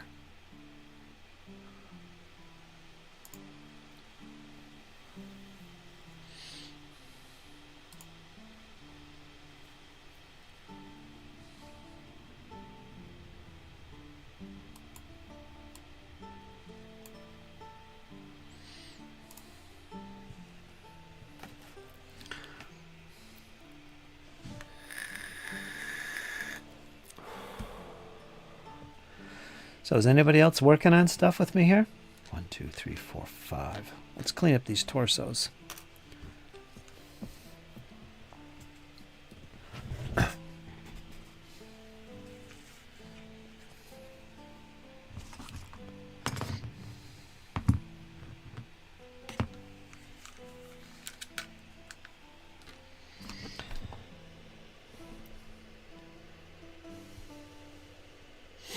So, with me, since I went into semi-retirement, I decided that one of the things I was going to do, and I've got a bunch of projects I'm working on currently. Not much, but I got a few. I decided I wanted to start a brand new project for some reason. And this project has to tie in with some other things that I'm also doing. So it can't just be a one-shot thing. This has got to have some use besides multiple uses. That kind of a project. And one thing I've really been lacking in is something for my hard sci-fi miniatures. Because I have a bunch of games I want to play. And I want to do 3D printing with them, and I want to buy some figures and stuff. And there's nothing that really strikes me as something I want to do so far. I'm very much a grimdark type of guy, like 40K and one-page rules. So this more realistic hard sci-fi thing, I don't have any models for. But I've got a bunch of games I want to play that are that type of sci-fi. So I come across Mantic Games, and I love Mantic Games. I mean, they're the new GW as far as I'm concerned. They do everything so well over there. Kings of War, Dungeon Saga, and Firefight. And its sister game, Deadzone. And I'm all in with Firefight and Deadzone. That setting of theirs that they created is perfect. The models are awesome. And the games, Firefight and Deadzone, are fantastic. I said, that's the route I want to take then. And all these figures I could use for my more hard sci-fi type of game. Again, I say hard sci-fi as opposed to grimdark. So I found something I could get into, and it's a whole project on its own. So that's what this is that I'm working on. All these figures I could use for Stargrave. I could use for 5 Parsecs, that game, as well as for the game Deadzone and its sister game Firefight. And who knows what else. One-page rules games as well, even though that's grimdark. So this is what I chose to do. I got myself into this Deadzone game, which is a great intro to the bigger games that you get with Firefight, where you're playing army level games with like 40k. Deadzone is the skirmish game version, and it's a fantastic game. It's got cool dice, unique to the game. These are command dice. It uses freaking, check this out, and this is something I thought I'd never see myself doing. 8-sided dice. We're using handfuls of 8-siders. That's something I don't do. I'm a D6 guy. But this game is so freaking cool. And of course it works. I'm just not a fan of the big D8s in mass. But I'm hooked. I'm in. I'm all in. Bring on this Firefight. So I'm going to build up to Firefight level games with Deadzone. So that's a great project. It'll be fun. And everything's compatible with these other games. So there we go. I finally got some guidance and direction for my sci-fi games that aren't 40k-ish grimdark. So that's what this is. And I'm very excited. I haven't been able to get into a hobby like this for myself in a long time. Oh. GM Cody, I see you sneaking in there. What is today? Is it Thursday? Max is on tomorrow and Friday, right? Is that when you're going to be on, Squirrel? I got to write this down. I'll probably miss it. I got to go over there and do some heckling of Max. Cheer on, Squirrel. I see. I don't want to miss things here. Let's see. It looks like I missed a lot. Base number, definitely. Dog walk, read that. Heavens, no worries. Keeping it real. Spot on. All right, there we go. Good evening, says GM Cody. Great guy, GM Cody. Working on my patience.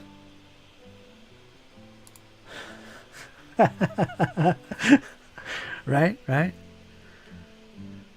I wish he was on Instagram. I'd send you the link.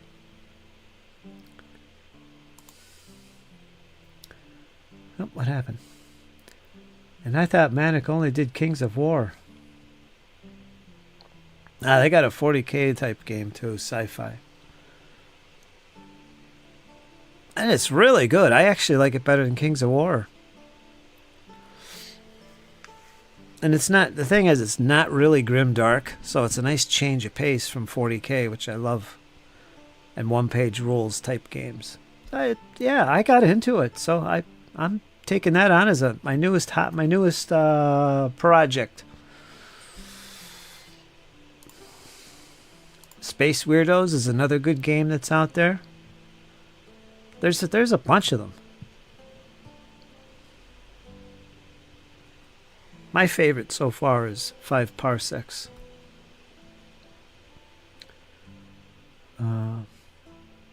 Stargrave, I guess. I've never played Stargrave yet. But the thing is, I don't want it to be grimdark. I don't want my Sisters of Battle and Dark Angels running rampant in a game of Stargrave. I mean, you could do that, but you really can't. It's like 40K. I will always see these models as 40K. Okay, 1-page rules, Battle Brothers, Battle Sisters. I can live with that. That's okay. It's grimdark. But Stargrave isn't grimdark, and I don't want it to be. I want to use something cleaner like this. Firefighting, Deadzone, which is not grimdark, really. Buy some of those North Star miniatures, too, and do some prints by some of these other companies. You know, whatever. I guess I'm weird that way. Planet 28. Not sure what that is. What is Planet 28? Another couple of good games. Planet 28? Never heard of it. I'm going to have to take a look-see. Yeppers, Friday night 7. Yeah, that's the usual time for Max. Specialty dice. Yeah, it's got some specialty dice. They're for commands. What you do, normally each side at the start of every turn, typically you got 4 a side. But you could have less than that and more. And you roll them. And each one of these results is a certain function that you can do during the game. Like take an extra activation, you know? That's how you get a guy to activate twice. Bonuses in combat. That's all they are. And you have to use these during your turn. Otherwise you lose them because you got to re-roll them all over again. So they're basically they call them command dice. That's all they are. They just add to the normal functions of your side during the game. And different factions have different uses for these. One of them, I think it's this one here. That one's a special. If that comes up, it means you can use one of your faction's special abilities during that turn. Like maybe you're particularly sneaky or particularly good at a shot or something like that. It's a really nifty, fun freaking game. Bordering on genius, to be honest with you, the way it works. I'm really impressed by it. And all the games are played on these 60 centimeter, which is roughly 2 feet square, boards, which is small. And movement isn't with tape measures. You move by these 3-inch squares. They call them cubes in the game. And it's an up, down, vertical, and a horizontal forward and back as well. So it's a cube that you're moving in because you can go up as well as forward and back.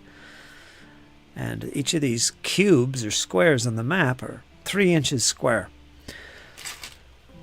I'll show you an example. And this is how you regulate your movement and ranges. You basically, my guy moves 2 cubes. Okay, you can go diagonal. So let's say I want to go up to here. I could go this way. I go 1, 2. Wait a minute, I'm backwards here. I can't see. I can't look at the camera. Say I want to get down to 0. 1, 2, that's all. And then you position yourself anywhere you want within this square, like behind a piece of cover. And you can go a little bit over the lines too. That's all it is. It's actually genius. It's a good way to learn miniatures gaming. Anyway. I didn't want to talk too much about it. Let's get back to the chatteroonie. That GM Cody here.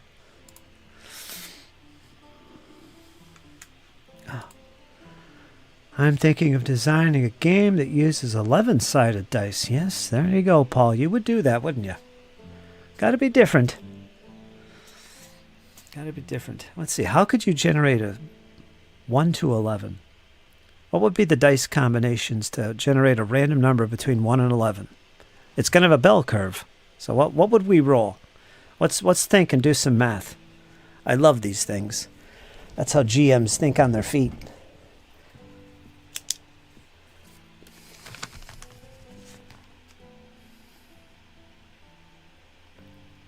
No, it'd be simple. 2d6 minus 1. The range is 1 to 11. There you go. 2d6 minus 1. Oh, that's freaking easy. There's your D11, Paul. 2d6 minus 1. La la la la la la. That was too easy. I feel dumb, actually. I'm looking to do some...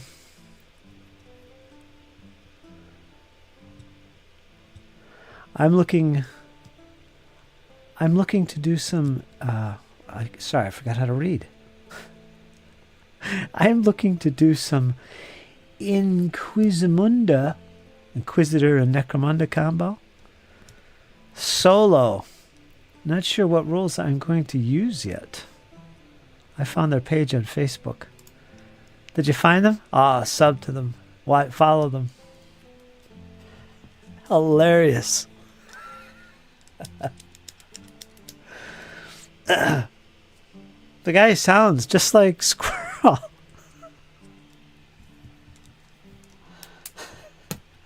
And when he takes his hat off, he stretches his hair out, looking like a wild.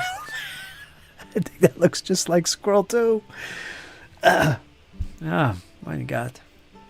Anyway, moving on here. Squirrel Armitage.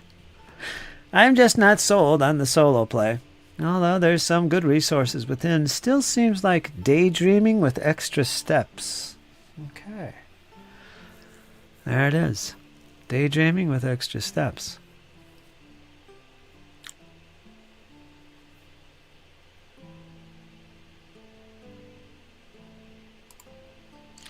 North Star makes some great stuff. They do. I got them in my Amazon want list. I like the idea of 3D printing for most of my stuff. That's another thing. I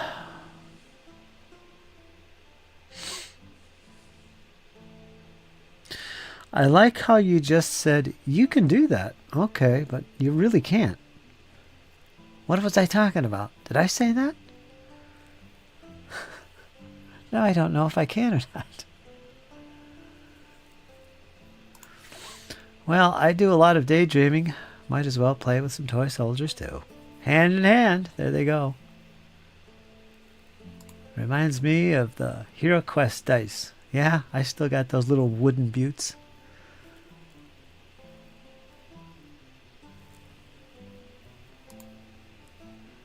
Definitely.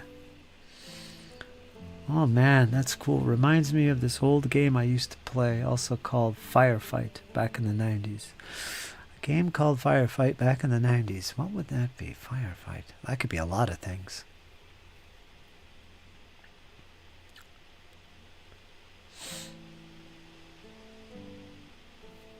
Firefight looks good. That's their 40K game.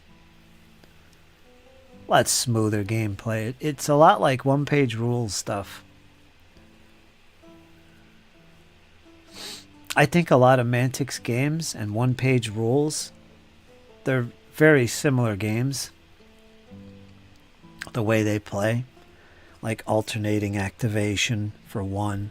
That's a common feature. Another one is the no roll to wound. They kind of bypass that, so you're just basically rolling to hit, and then you just either make a save or a defense roll. Both games are very similar in that respect, and I like that. That's pretty cool. Simplifies and speeds things up.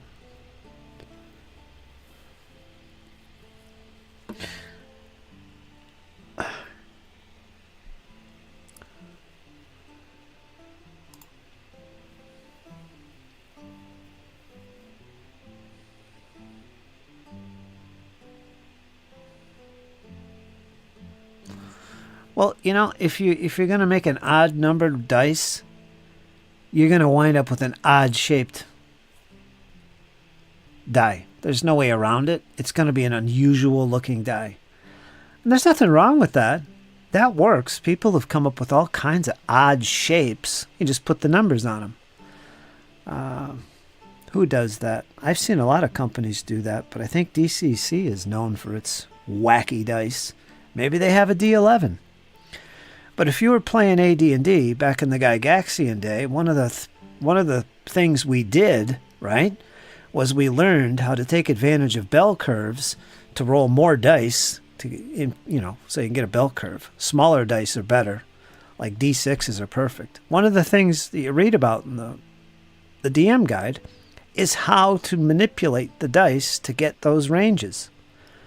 It's something you practiced. Like, okay, I want a result between 1 and 11. How do I do that? Well, we just figured it out real quick. It's 2d6 minus 1. That's all it is. And there's a bell curve because you're rolling 2 dice, and they're d6s.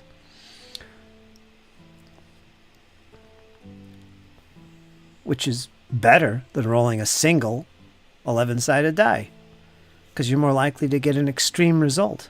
So if you're rolling 2 dice, you're more likely to see that bell curve kick in because you're rolling 2 dice now. So you're more likely to get the average results. That's what the bell curve is. So you learned how to do this back in the first edition days. So there's one way, 1 to 11. So that's the norm. Or you could go for the odd-shaped thing. I've had a few of those, actually. Things shaped like diamonds or just weird-shaped things. And you get odd numbers of sides on them. Or like Squirrel says, get a 12-sided die and just have the 12th face. Dodecahedron. The magical dodecahedron. Get one of those and just have the 12 be a reroll.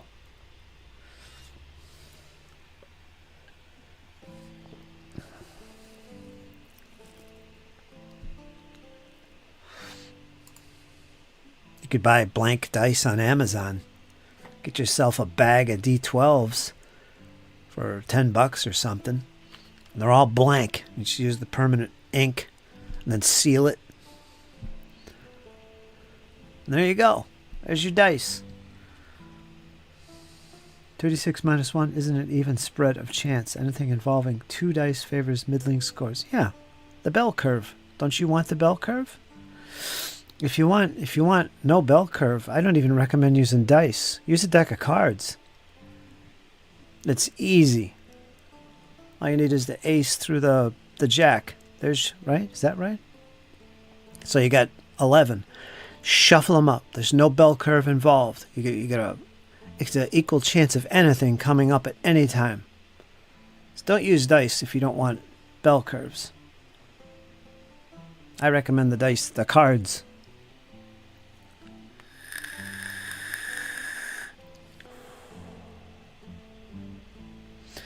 Cool, there are 6 ways to get 7 on 2d6, but only one way to score 2. 2 is thus 1 in 36 chance, but 7 in 1 in 6 chance. There we go. Paul is hitting on the math today. Statistics and probabilities. I failed that class miserably, by the way, and I hated it. But for the sake of AD&D, it's worth it. Firefight was made by Alternative Armies. That's what it was. I might actually still have a copy of that. I might have sold that. I had a bunch of their games. That's what it was. Firefight. Alternative Armies. It's still in print and was one of those 40k rip-offs, but it played on grid maps like you were showing. I think it's still in print. Yeah, I never played it. I remember that. That's a long way back. Of course, GM Cody has a tendency to go a long way back. He's one of the old schoolers. Yeah, he don't mess around.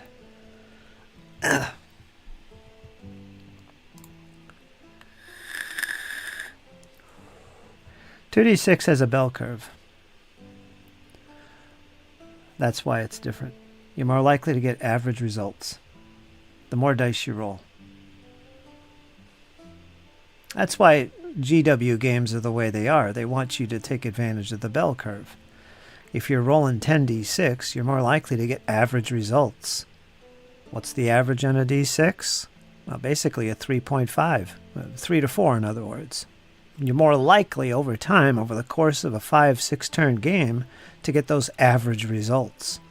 Modifiers play a role in this, too, which, again, is supposed to represent your faction the way it's meant to be. But as we all know, luck plays a big role in your games. You don't always get the predicted averages. You get the extremes of 1s and 6s occasionally. That's intentional. That's what's supposed to happen in games like this. But on average, it should, be where it's supposed to be. If you want more chaos and unpredictability, I recommend using D20s or use a deck of cards. Avoid dice rolls altogether. Cards is the best.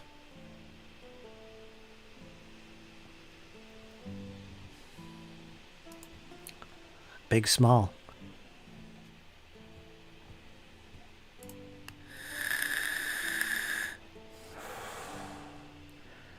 Let's see what's behind my head. See how gamers like to look at people's collections? That's why you see a lot of video folks always, they're in front of their collections and their books and stuff. Because it's fun. I'm always peeking at people's collections. What's that over there? Do I have that? What's on the wall there?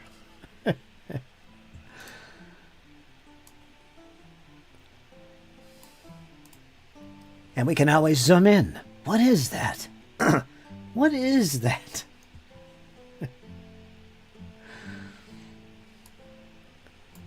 What has he got in that collection that I don't?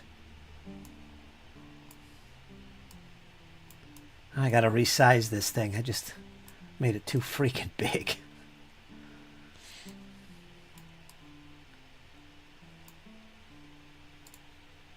Must be a little bit normal here. Percentile dice. That's I've got a second edition ASL, the binder. You can see it on my shelf right there. And then right up top, that is my not there, over here.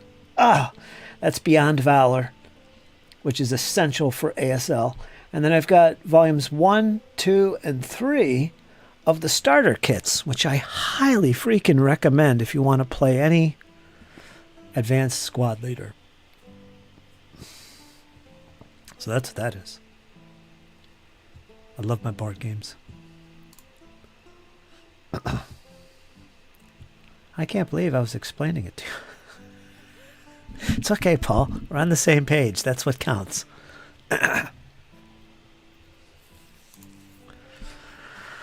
Reroll the 12. Get yourself some of those blank ones. They have all kinds of polyhedral dice you can get that are blank.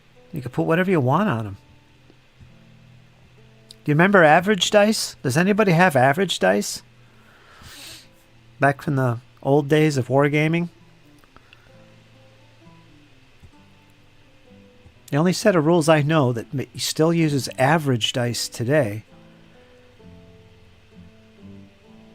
is British Grenadier by David Brown. It's a set of American War of Independence rules. That still uses average dice, and it works quite well. There's basically no 6 and no 1. There's an extra 3 and an extra 4. And it's a D6. So there's 2 3s and 2 4s. So you're getting even double the average results on a D6. And they call them average dice. I love them. I got a whole Chessex block full of them, but I've never used them. How shameful.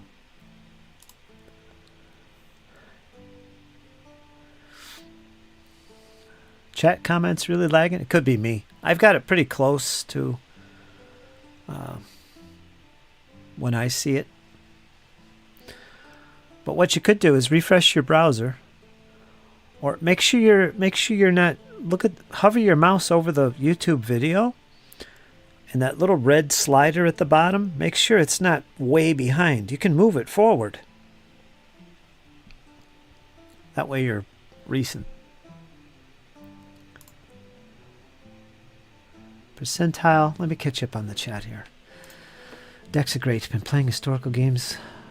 Game called To the Strongest that uses cards. That's also a grid-based game, isn't it? I think so. Advanced Squad Leader and Flying Colors is awesome. I love Flying Colors. It's one of my favorites. I used averaging dice. Iron Man remembers those. 2, 3, 3, 4, 4, 4, 5. That's it, Paul. I still got them. I got a whole bunch of them. Not much call for them in modern games, but I have some. Use them for 1 or 2 Fat Lardy's games. Oh, yeah? We needed average dice for Wargamers Search. Yep, exactly. I wasn't going to mention that, but yeah. That's probably that's where I first heard about average dice, was back then. I said, what kind of die is this? Where, not where.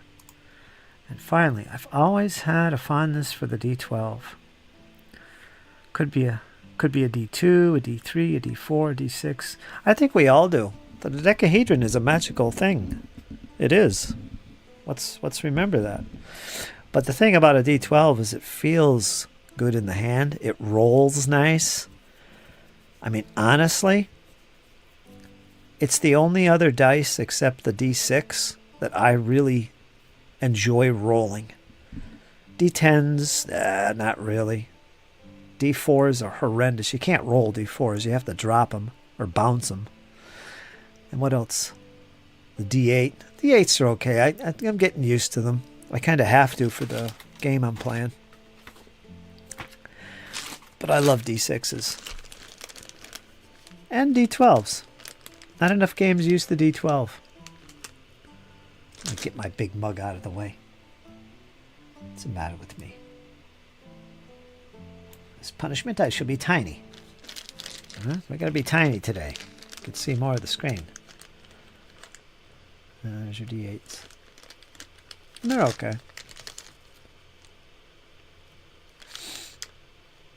That's usually a turnoff for me for miniatures gaming. I just don't. If it doesn't use D6s or maybe percentage dice, I just can't get into the game.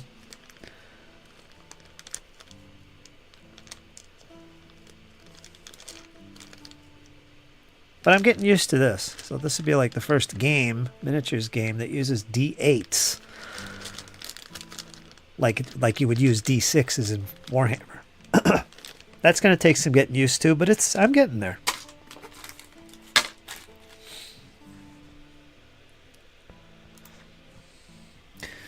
The main die used in Horde Wars is the D12. Oh yeah? Natural 12 is a critical hit and always succeeds, no matter the DC target. D12s, I can see myself using them in mass. I kind of wish these dice. I think one of the issues I have with these other polyhedral shapes is their size. They're usually big. You know, I'm not a big fan of big D6s. I mean, it's okay, but I like, the smaller half-inch dice, These are the bigger ones. And I think when they're a different shape than a D6, it's even more pronounced. It feels clumsy and awkward rolling this many dice. I wish they were smaller. That I think I could get into. I don't know how practical that is, because the more sides on it, the easier it is to kind of roll on its side. I don't know. We're getting weird today, folks. We're talking about dice and mechanical creations of dice. Strangeness today. Strangeness. Anyway. How you doing, GM Cody? How was your day? I saw you on the stream there the other day.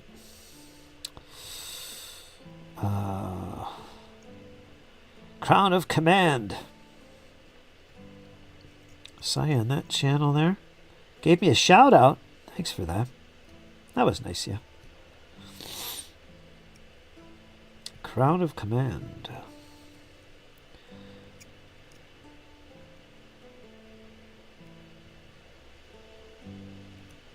Because I'm a big old schooler myself.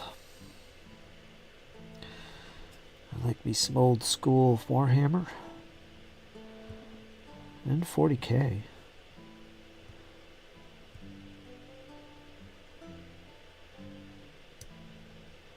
Because why not?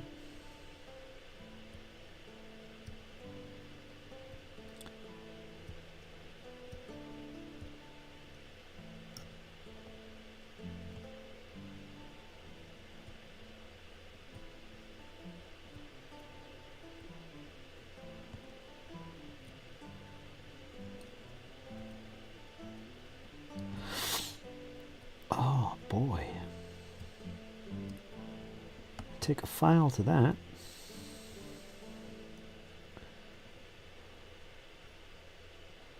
So Paul knows what I'm talking about. Just a little lag in the stream, that's all it was. We're both talking about the same thing, but lagged a little.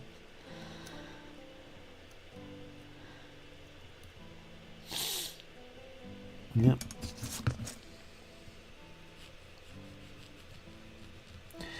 I know Warhammer had a lot of funky dice. The artillery die, the distance die. There was another die too. I still got all those dice. I think most of us do that were into Warhammer back then. 4th edition days. Yeah, I still got all mine. Games Workshop pulled away from using those dice so much.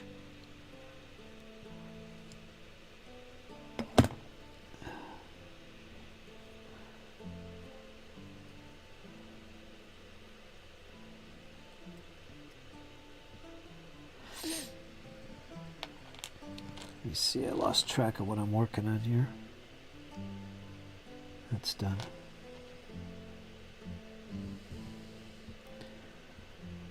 This guy's grabbing at his mouth as intestines are coming out.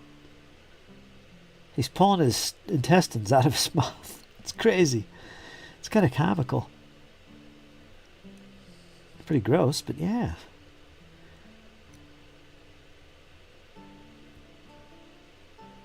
I like it. I like it a lot.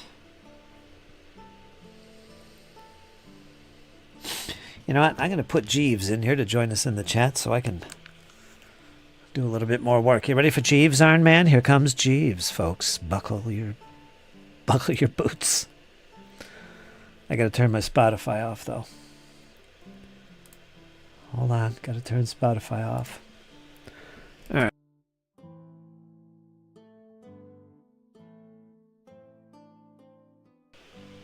Oops, what did I just open here on my end? Close that. All right, Jeeves will take care of business for us today.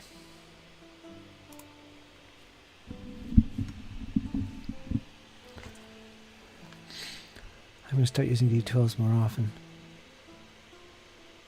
That's a good idea. Check out the pick in general. Squirrel Hermit says, "Oh geez, it's Jeeves." Well, let me check this out. What happened to my camera? Oh, jeez, it locked up. Yeah, let me fix that.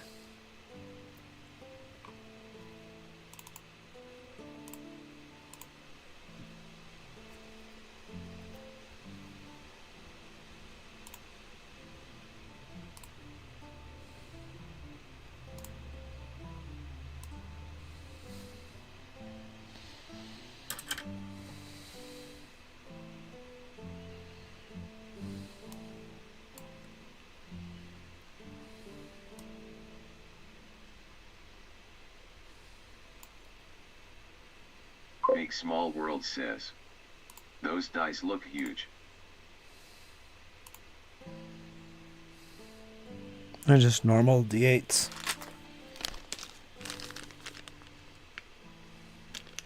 I'd like them to be smaller. I think I would get used to these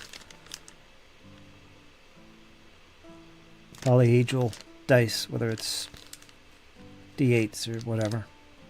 Arnman says, I cropped the pic a bunch to have it fit on Discord. Big Small World says, or maybe it's just a close-up picture. It's a close-up.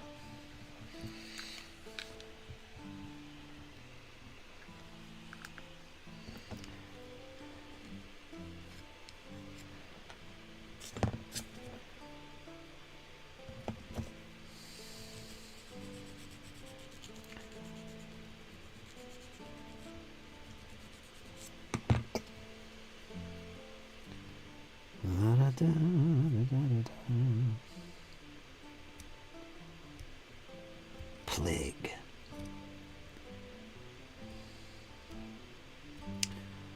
I think this is what I'm going to introduce Jake to when it comes to miniatures. It's an easy game to learn. He'd enjoy it, I think, a lot. Give him something to paint models for.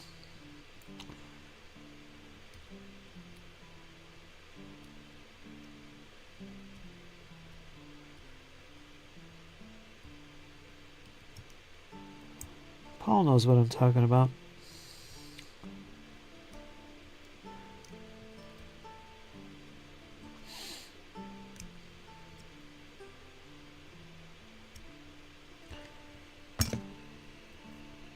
Big Small World says, back in the olden days there were some interesting ways of cheating with dice. Yeah.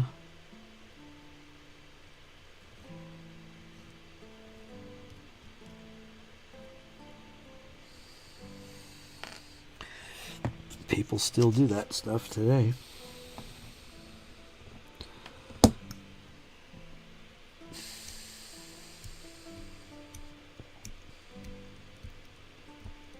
Pretty crazy. Why would you do that? Ruining the game and the fun for yourself and everybody else. Tournaments. Usually tournaments.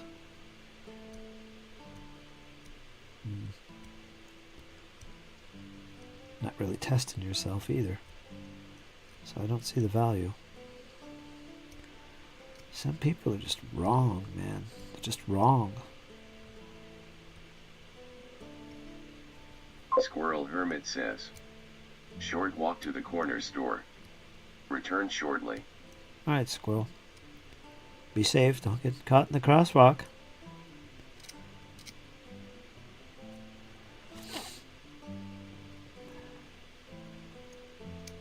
Just gonna get some chocolate bars and peanuts.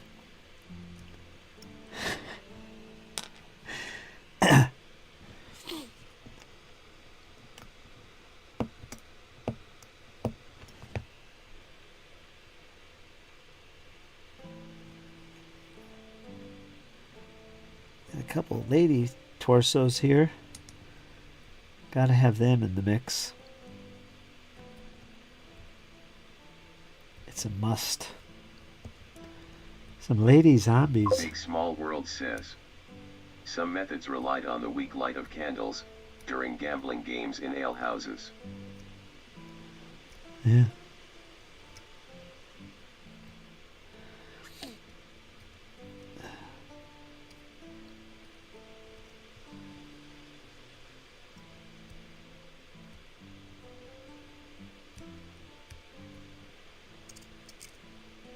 You could buy loaded dice. Arnman says, alcohol seems like a strange word to block in chat. Yeah. It's not me, it's the chat ninja.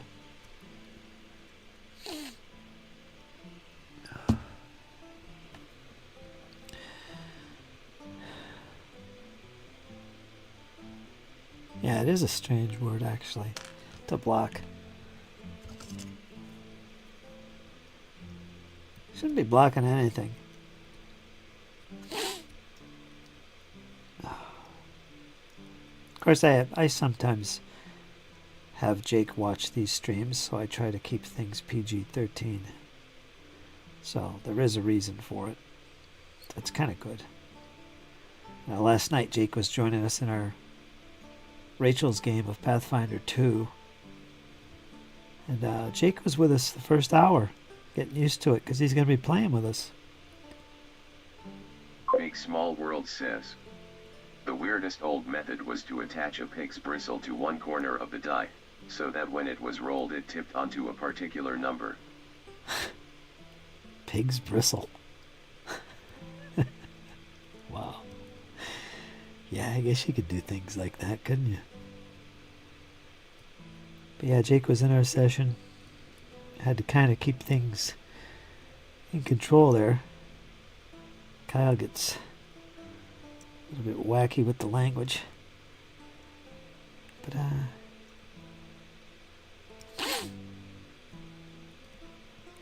Big Small World says, this would only work in very weak light.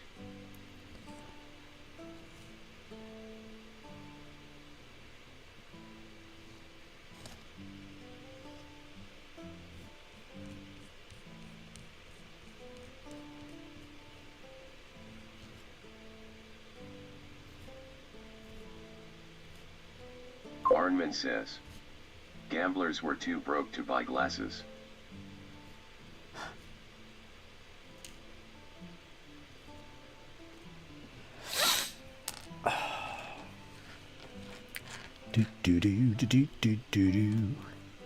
I'm a gambling man. Got some arms. We got to match these up. First, let's get some heads here. I got some females, so let's grab... Kind of looks like James Brown. I guess that's supposed to be a female head. Looks like James Brown. Has a zombie. This wavy hair.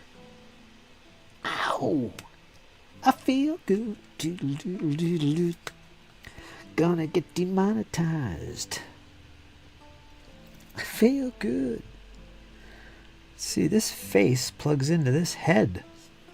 Got a couple heads here that have faces. Little plug-in faces.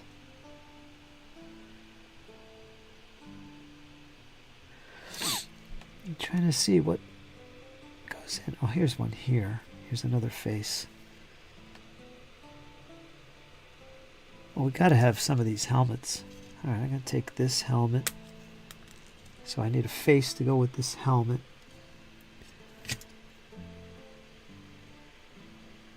I don't know if it matters. There's two faces and two helmets. I think this goes to this helmet. No, this could be that face as well. I think.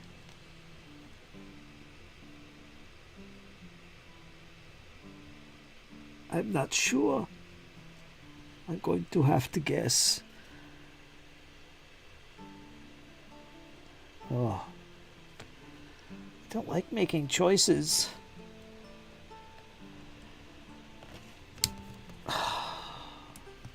So many choices. There's two. Let me see. Yeah, there's two. This would be three. I need a face for that helmet there. I think this one might work. Let's take this one. That is so involving. I remember Warhammer 6th edition, I think it was. 5th, I think it was 6th edition. Boy, the GW started making these massively multi-part kits. I remember the Skaven. All of them. I remember the Skaven in particular, but all of them. The Dwarves, the Empire. Everything was separate. The arms, the heads, the feet, the leg. I don't know about the feet. That's going extreme. Big Small World says, talking about crazy-haired zombies, I shall put some pics in the painting thread tomorrow of my wacky method. I can't wait. If it's wacky, I can't wait. Looking forward to that. Bring on the wacky.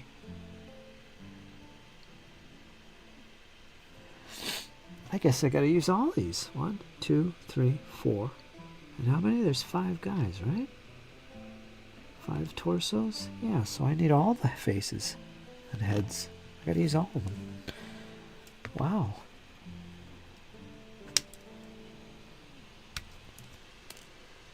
Well, there's one there. Oh, I think my allergy is kicking up. Big Small World says. But for now, I must leave. I am literally about to close my eyes. 11:15 p.m. Harder to stay awake. As time goes by. All right, Paul, you take care, man. Good discussion today on dice and all that good stuff. Delays included.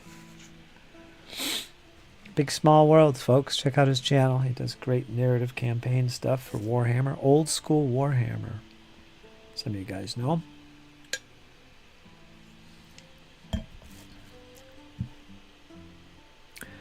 Know what the most... You know what everybody in my Sunday game group is excited the most to play right now?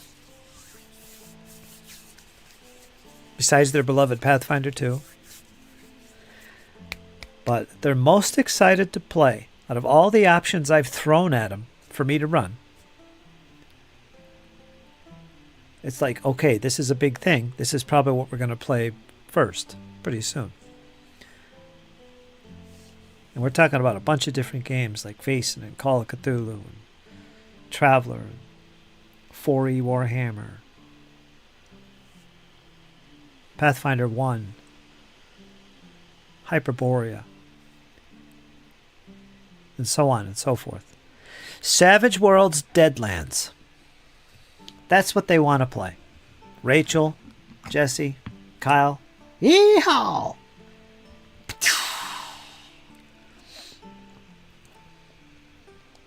That's the big deal. So I told them, well, all right, I'll push it to the top and we'll see if we can set up some Savage Worlds Deadlands as a one-shot, of course. Or two-shot or three-shot or whatever. And I got an adventure all lined up. It's well represented on Foundry. Actually, I still have to buy the Deadlands thing for Foundry.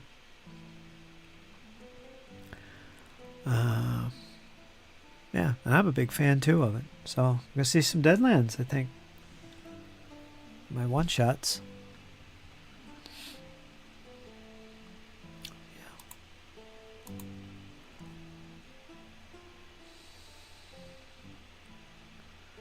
Crazy haired zombies.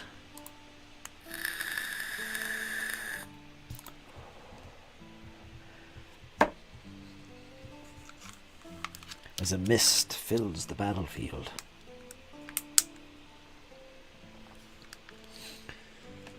Let me clean up these heads and faces.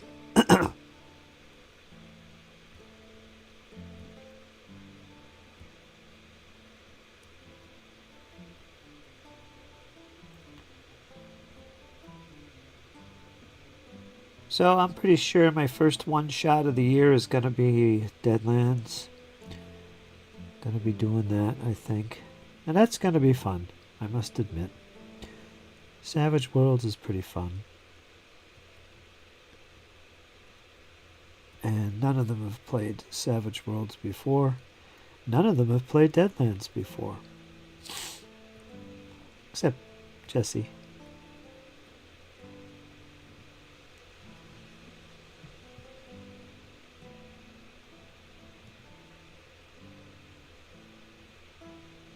Cyberpunk Red, that's another game we got on the shelf.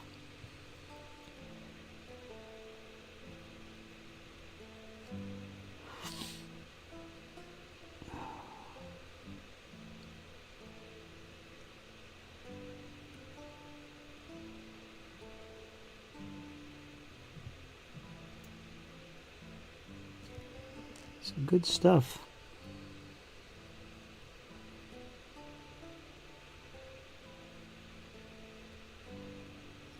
I gotta go feed Max. I forgot Max today. His bowl might be probably empty. I'll have to do that after the stream.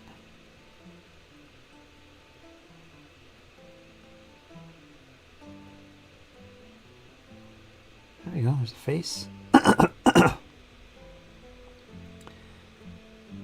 Take it this is a head for a female torso, but it does look like James Brown.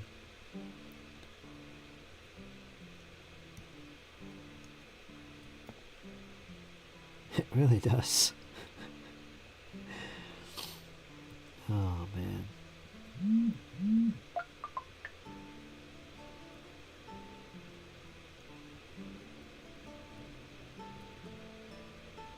One-page rules.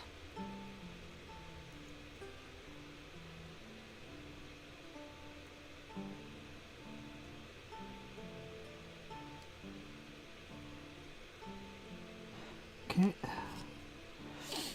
After this, it's just the arms. So I'm not going to do all the zombies. I will get these 5 put together and on bases because I want to start painting them tomorrow. So I'm going to get these guys going. I'm going to get all these guys finished, including the Asterians. I think that's how it's said. Asterians? I'll have to look again. They're basically the elves, the space elves of the Warpath universe. Yeah, so I'm pretty excited. Been a long time since I got excited about a game.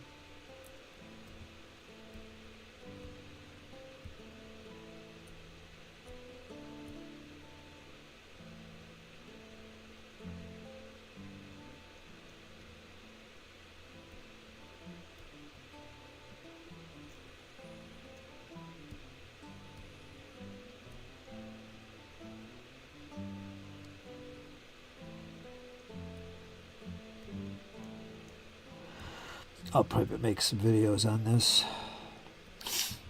I know my Dash of Milan channel needs an update.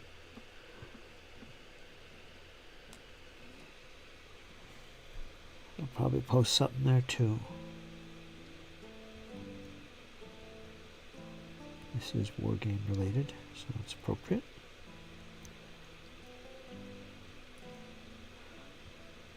The face. One more. Be careful here. This is a bald guy. Oops. Where'd it go?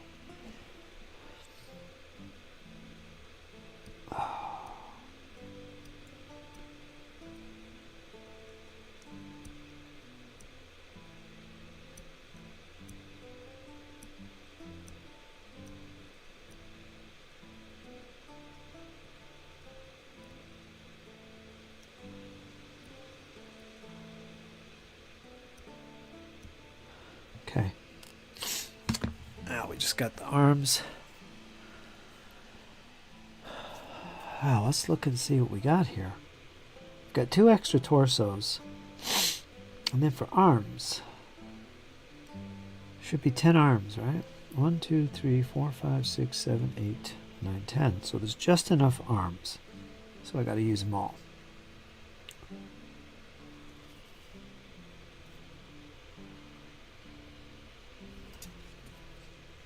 Looks like the only extras on here are 2 torsos. That's about it. There's 2 guns. This one gun has no hands attached to it, but it does have a little nib here, so it plugs into some torso or something. I'm curious if it's one of the torsos I'm not using.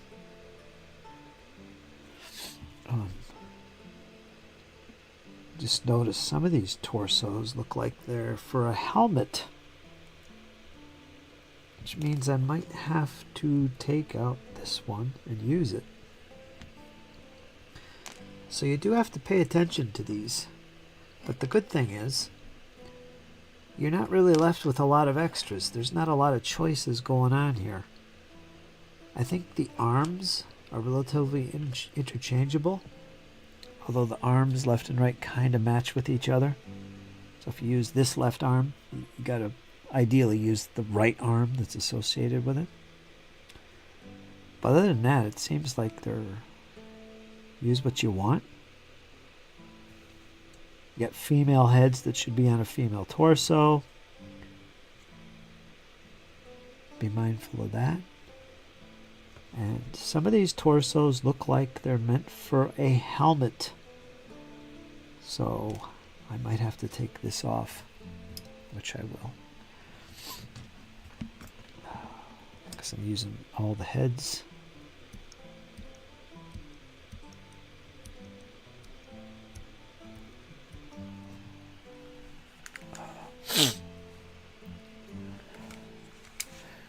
Let me check something here.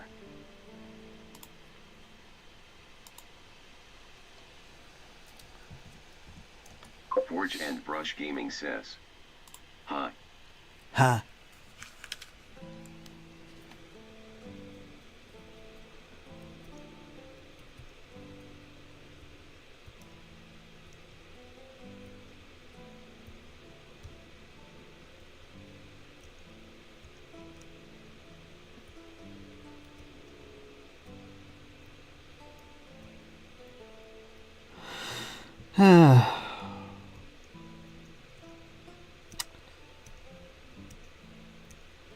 Once I get these two core factions done, probably take a little break, work on something else. I got my Flames of War, I got my Sisters of Battle, I've got my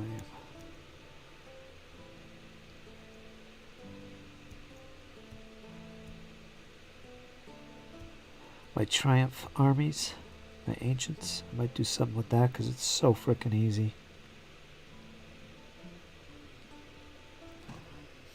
So many options. Alright, let's get to these arms. I need them all, so let's try and match them up left and right. Save us some time.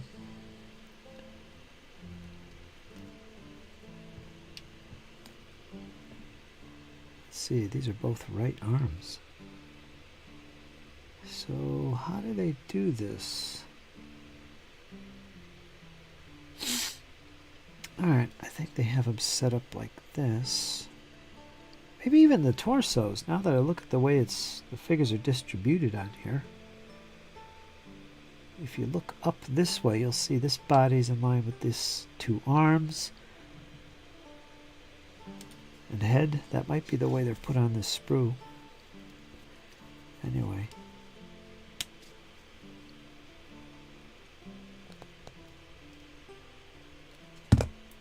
I feel like such a noob. So I assume these go together. Maybe. I'll put them there.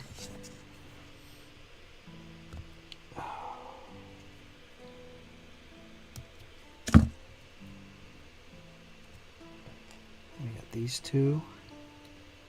I think they go together.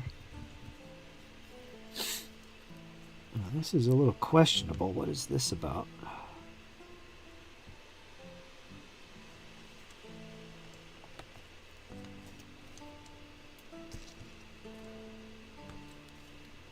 That's a lefty and righty. I think these go together. The instructions kind of show you what goes together, at least for some of the models. So I could look.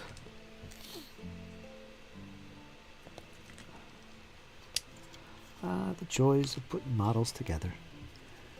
This gun here, let's take that off. Why not? Let's pop off the last torso. So there it is. That sprue has been used in full. I'll put what I don't use in a Ziploc, which is going to be 2 torsos. I think everything else is used.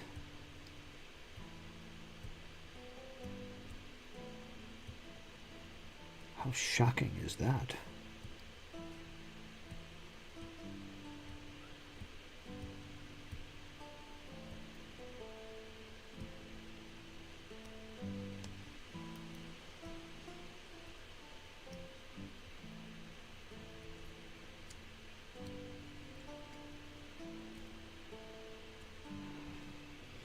that's done. Heads and faces are done. Legs are done. It's just the arms. Then we'll put them all together. Gotta double check the chat. Everybody left me. Everybody left today. Except for a few. A few lingerers, lurkers.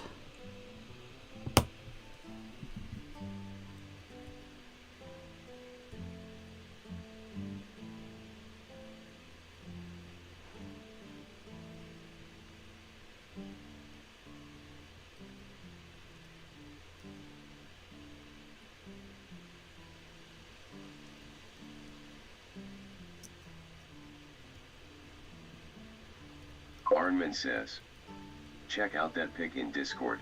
Oh yeah.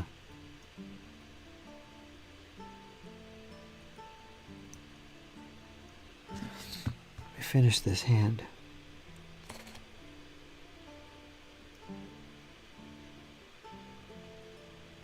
Discord of Ernie.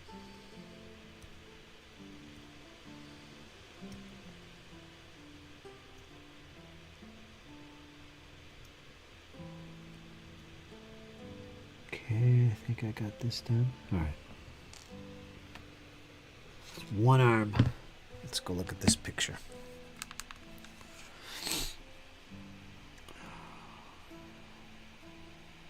What's going on? What's going on?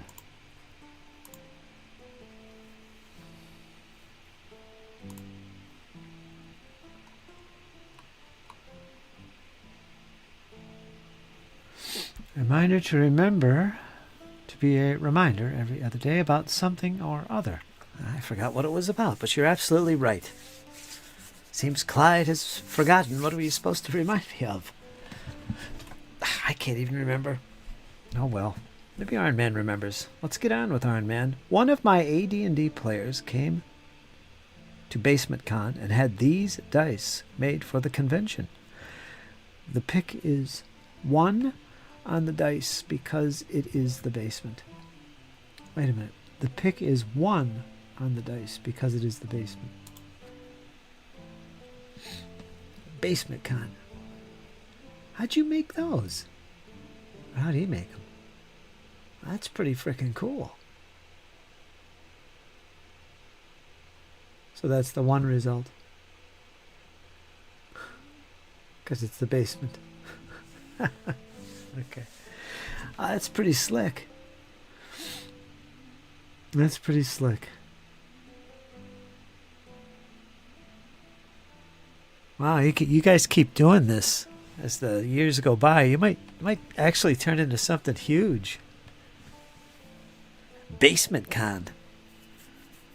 When it literally started from the basement. That's how they happen, though, right? That's Arnman pretty says, cool. That is the host of the con's character in our game. That's really nifty. I like it. 2025. Damn. Let's go over here real quick. What is going on here? Zaddy posted this. Homemade chicken pot. Oh, homemade chicken pot pie. Look at that crust. Look at that. Wow. Yep, there it is. There it is. Big chunky potatoes in that one. Just somebody dove into that. Just dove into it. Not even properly cut. Just dove into it with the shovel spoon. Wow.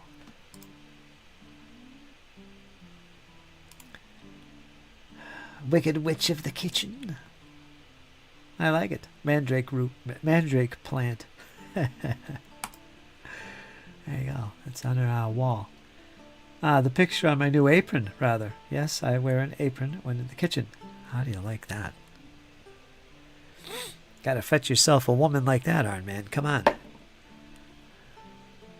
course, then you couldn't be around in the buff. And flip-flops. You probably got an apron for cooking.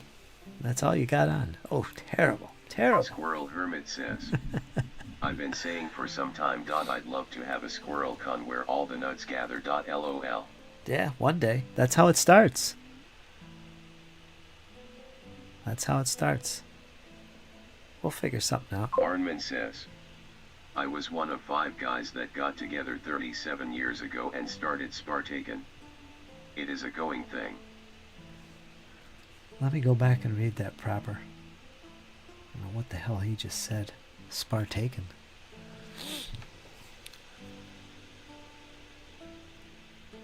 Spartacon.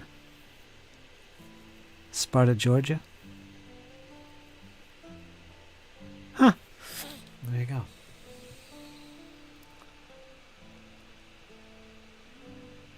Did you see the dice squirrel that Iron Man, one of his convention goer players, That actually Rock made? says, yes, I did use a serving spoon. You dove into that. That's the way you do it. No messing about with little Arnman ninky-dink says, knives. East Lansing, Michigan. Michigan. What, Spartacon? I'm thinking Sparta. Isn't that in Georgia? I don't know. I don't know. Don't mind me. Don't mind me.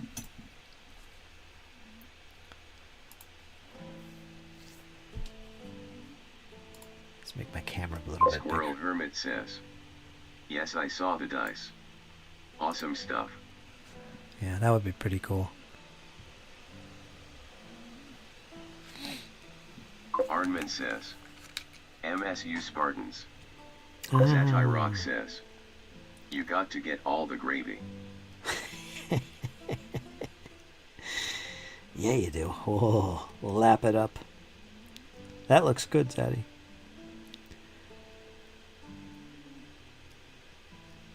Michigan Spartans. All right, I had no clue. Spartacon. What are you guys? A bunch of jacks up there? A bunch of jacks up there?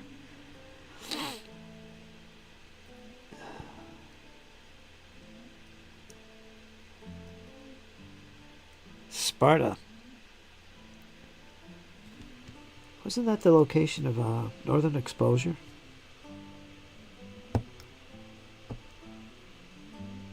TV series from the 90s or 80s? I think it was the 80s.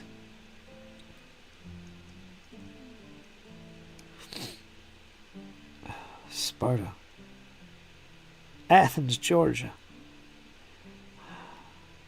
Is there a Sparta, Georgia? Where am I coming up with this stuff? I don't know. I love geography, but...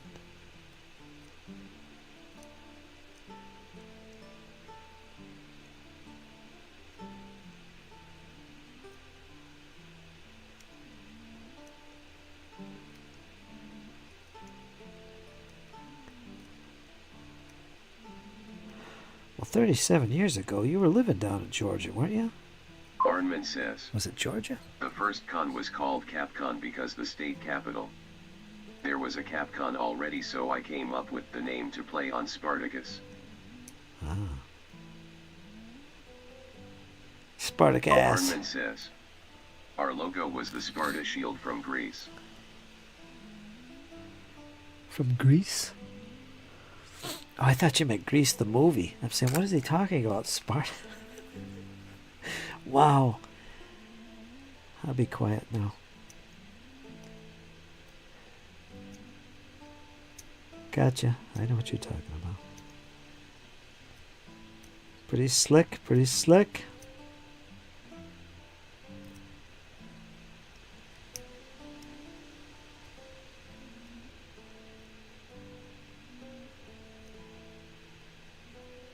Better shape up. Ooh, ooh, ooh.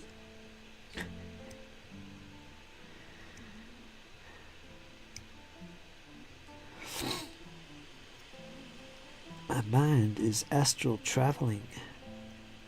Arnman says, we all wore John Travolta masks.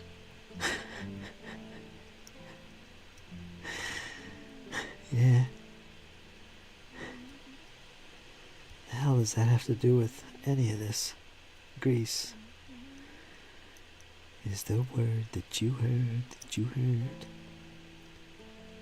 Greece. Why did I think of that? I don't know. When he said that, had absolutely no connection. Sparta? Greece? Why would you think the movie? I don't know. I'm not with it today.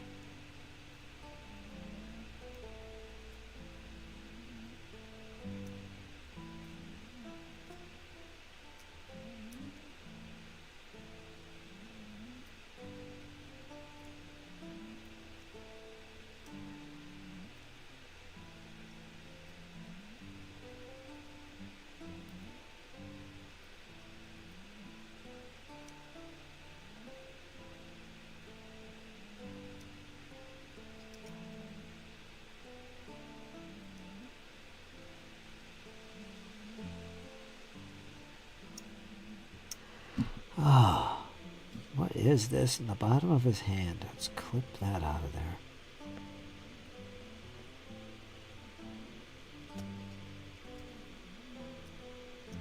Hitching a ride.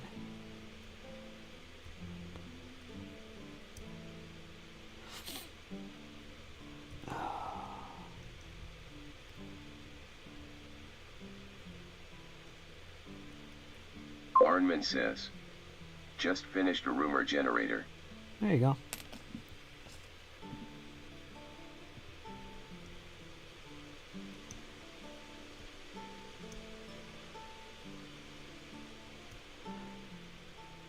I make my own tables for that.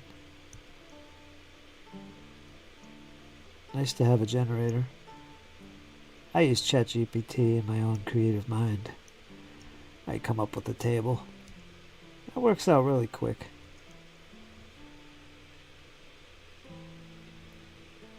So it's good you're creating that. Aaron likes to do things like that. He's a creative fellow. Oh.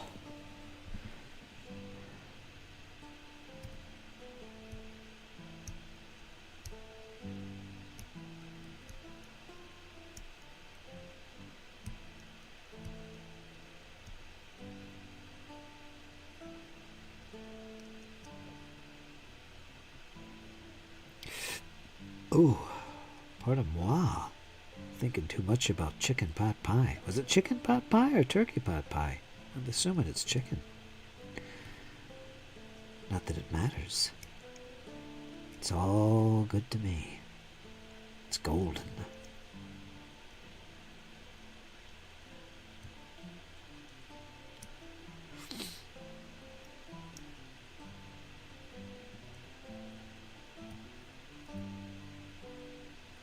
Oh, got a little sharp tip there. We gotta dull that down. Don't want Sharpies.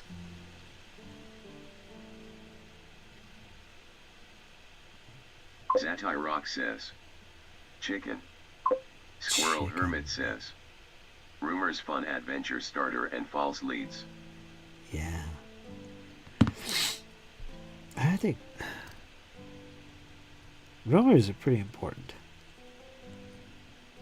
for your sandbox style adventures and games. For sure, you gotta have some rumors Arnman says, for different places. I heard that, one day last week, a farmer was seen with a fortune teller down near the Mages Guild and nearby there was a series of claw marks. I heard it from a shopkeeper, so it is definitely true. That's pretty good. I love that stuff.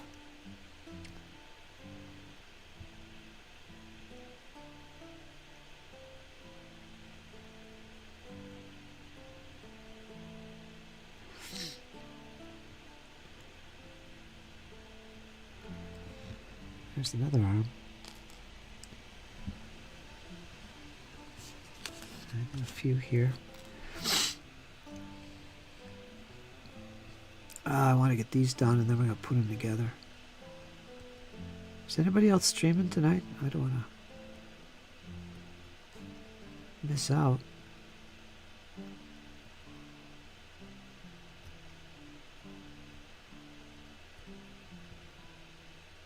Armin says. It could result in one night of adventuring. Never know.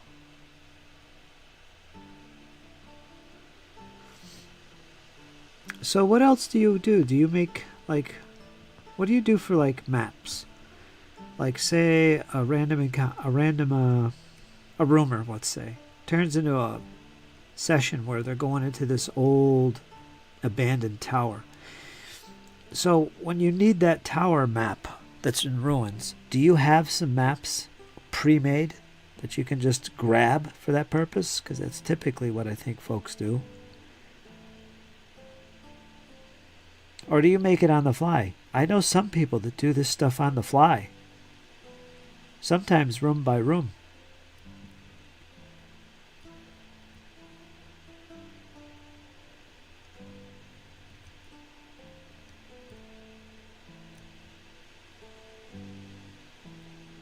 Or maybe it's on the map and it's a true rumor and it's tagged to a location and you've already written up the location.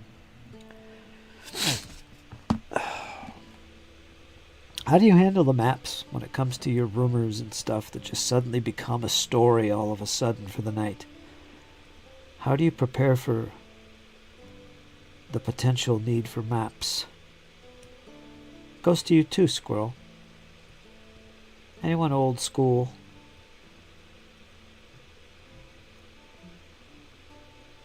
Maybe you got magazines or books that you can turn to. That would be for somebody that's doing it by the seat of their pants.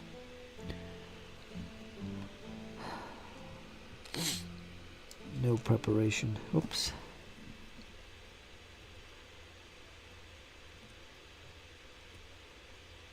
Arnman says, I have some maps, but some will be on the fly. The main movement's theater of the mind. The battles are a drawn or pre-drawn room. Hence, my desire for some room tiles or dungeon tiles. That's a good point. For your theater of the mind, especially. That's a really good point. I like to use miniatures. I think I like to use both, actually.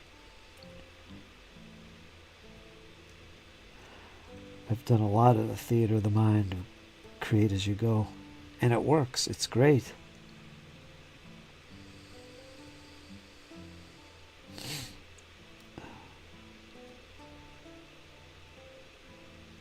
So I basically do that too, I guess.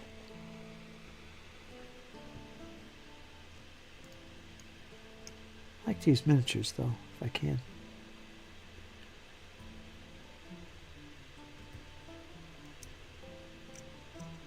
I'm one of those guys.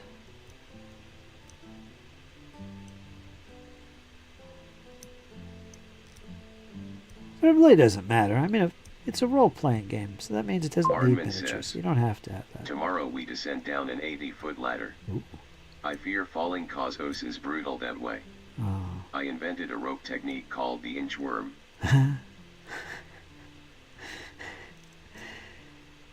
We had a character death last night from a fall. 75-foot drop.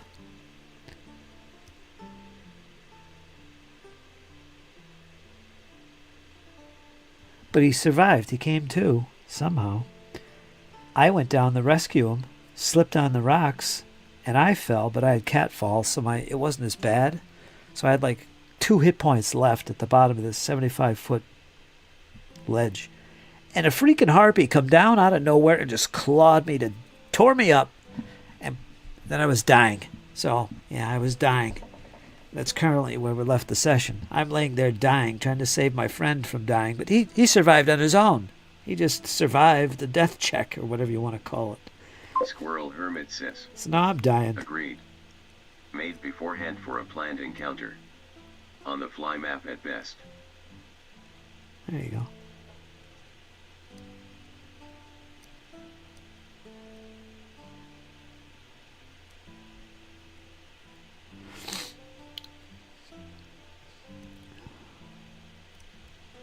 Okay.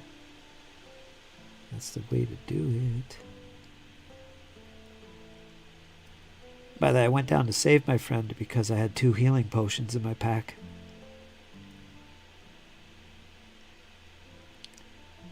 No savings throw for the healing potions from the fall damage, which I pointed out. Oh, Pathfinder 1st Edition would make you check for that. The potions would have to save or be destroyed. I'm always teasing him about that. 1st Edition's better.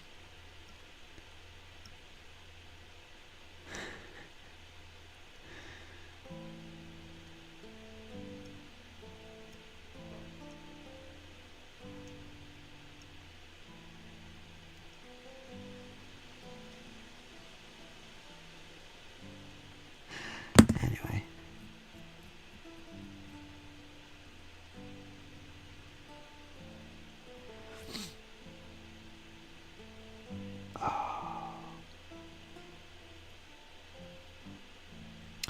I like randomness.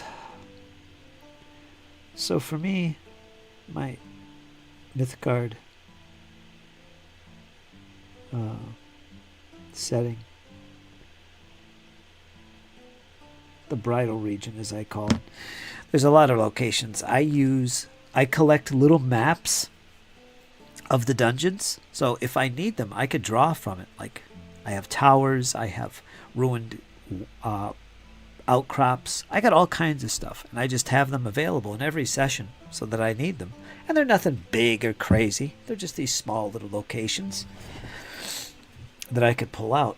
Now, if I'm in Foundry, it would be great if those maps were in the Arnman system. says, in the hand of the corpse of a woman along the road is a map with a drawing of a damp manor said to be a place of madness located along the road. It's a long sentence. Arnman says, that is a strange location generator.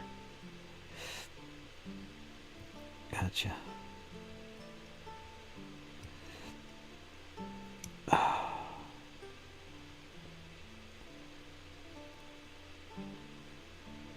And then there's some locations that I actually have pre-made.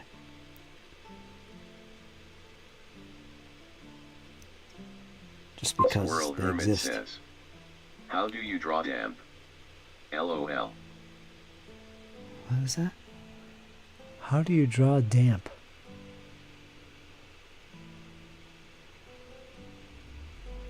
Damp manor. Said to be a place of madness, insanity.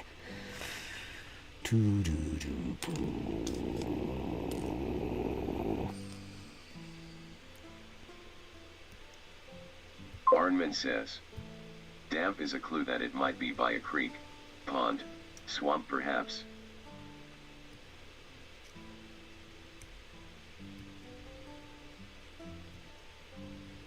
James L. has donated $5.00. Ka-ching! How you doing, James? Thanks for that. It says Australian 5. Ka-ching! Thanks, James. All the way from down under, folks. What time is it? 6:50. It's almost 7. Now, I'm going to put these together, so... Squirrel Hermit says, No I way get it. out of it. Just funny when worded that way. Damp. Moist. That's a good word. Moist.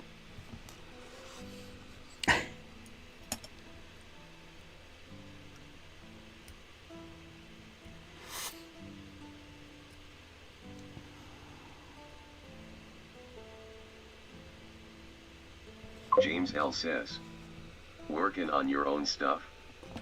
Yep. Today is my stuff day. Arnman says, yeah, it is odd. I think I will start with the idea, then modify the letter once I know about the manner.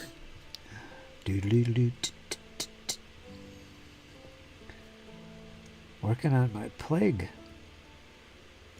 Squirrel Hermit says. Yes. Moist. Wonderful word. It is. Could apply to so many things. And always wonderful.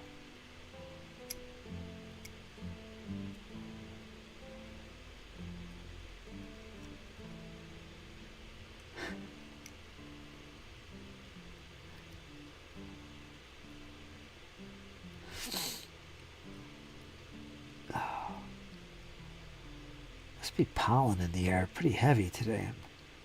I'm getting congested. Hear that? Arnman says. The moist mans of Manfred. Let's not get crazy.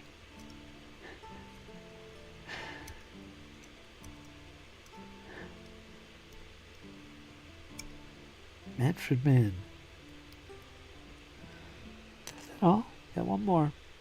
Little arm. Little arm. I think this is done already. Yeah, it is. Alright, let's put these together. I'll lose my mind. Decongest myself. Give me a minute.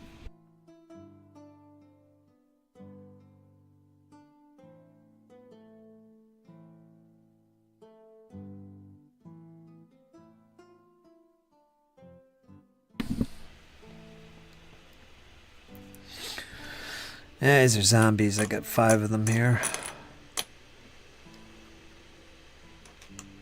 Put these all together.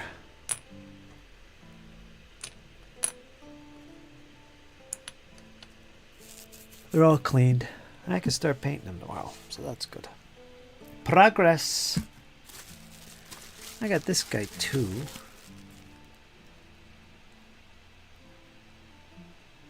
He's a resin dude. I'll do him next time.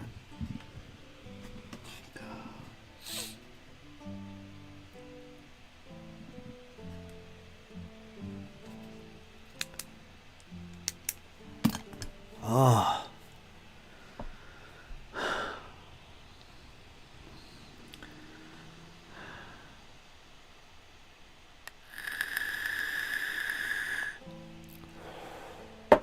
Oh, I got the picture up on screen here. Looking at chicken pot pie. There you go, Zaddy.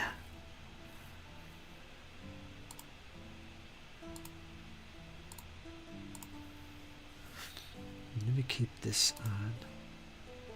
James L. says. I have some of zombies coming.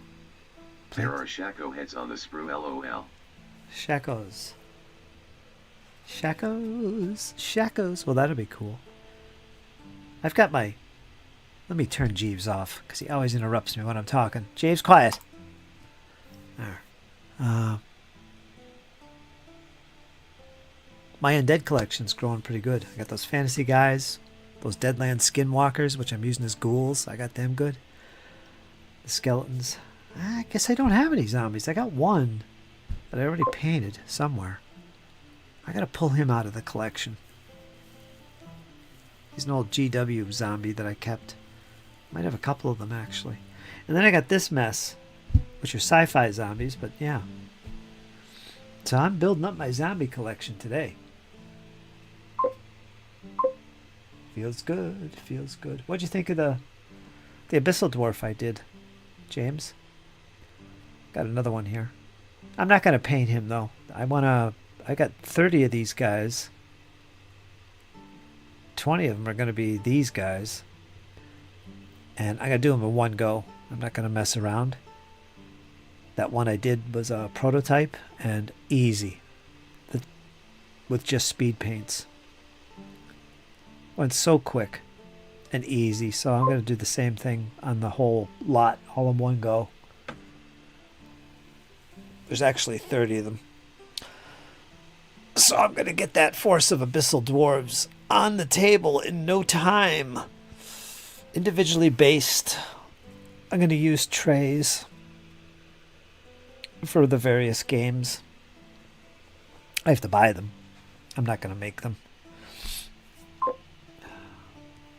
So I'm going to buy them. So yeah, Abyssal Dwarves are also next. For these guys, I've got a Plague faction to finish. A dozen models. And then I've got Asterians, or whatever they're called. I have to get that faction done. Then I'll kind of take a break from this, and we'll go from there. I still got my Flames of War. And that's it, really. My Ancients. Well, once I get these two factions done, I'm going to pull back and see what's next. Silver Bayonet. Good pie. Southwestern soup. Southwestern soup. That sounds interesting. When did you have the pot pie? What, are you going to have the soup after the pot pie? What's going on here? A lot of eating festivities at the Hermitage. Pasta and veggies. Excellent job. James liked that. He liked the old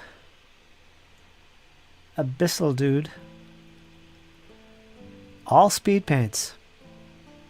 I think that figure was 90% speed paints. The only acrylic I used was on the sword and the face. I find that the speed paint I have for flesh is too dark. At least the way I'm using it, which is fine. And I just use it as like a wash, and then I'll let that dry, and then I'll just paint over it with some actual acrylic flesh. One shot, and that's it. Looks great. But everything else was all speed paint. No, I'm wrong. I made a mix of my own speed paint of metallic. I had to do that for the gold armor, or the bronze armor. That was interesting. I hope you don't forget how to do that. But I super thinned some metallic, I don't know what it was, gold, whatever. But I super thinned it. I don't know what I was using. I got mediums and all kinds of stuff here. Then I kind of washed that on over a zenithal on the armor, and it worked. And once that dried, I think I went over it again with strong tone and really brought it down. And that's when it looked perfect for me, in my eyes. Nice, dark, evil, menacing dwarf, yet with shiny armor, protecting his dark soul. So it worked out really well. So I'm going to keep that up with the whole Abyssal Force. You're going to see the red cloth and a lot of this bronze gold armor. That bronze brass, I don't know what the hell I was using, mixed with red is always a good color against a backdrop of black. Think corn, right? It's perfect. So that's the route I'm taking with them. Really nice figures. So that's going to be my faction that I'm going to put up against the High Elves. So we'll see how the Abyssal Dwarves do. Yeah. Gonna rock some elven ass. Pardon the French, sorry. Gonna rock some butts. With my Abyssal Dwarves. Yes, the dark side. Pork tips and noodles. I got the nudes going on at Arn's house. Sounds good to me. Pork chops, pork tips. The pot pie was Tuesday night. A couple days ago. Okay. You're showing me the leftovers, Zaddy. What's going on here? Tonight's the soup. I used to make a big chicken pot pie, says Iron Man, but haven't done it in many years. Got me thinking, though. I'm thinking. Time to break out that apron, Iron Man. Time to get that dough flying in the kitchen. Flour everywhere. Time to make a mess. It's time to make some chicken pot pie. Throw on some cool jazz in the background. There you go. Airbrush thinner will do it.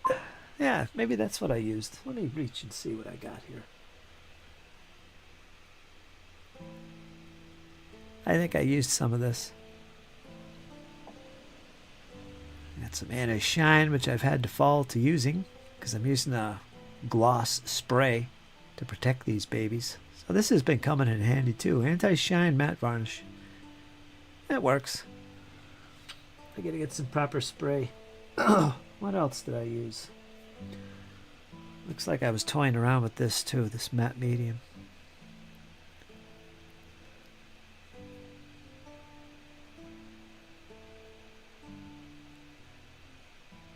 I got a bunch of stuff I haven't even touched yet, sitting up there.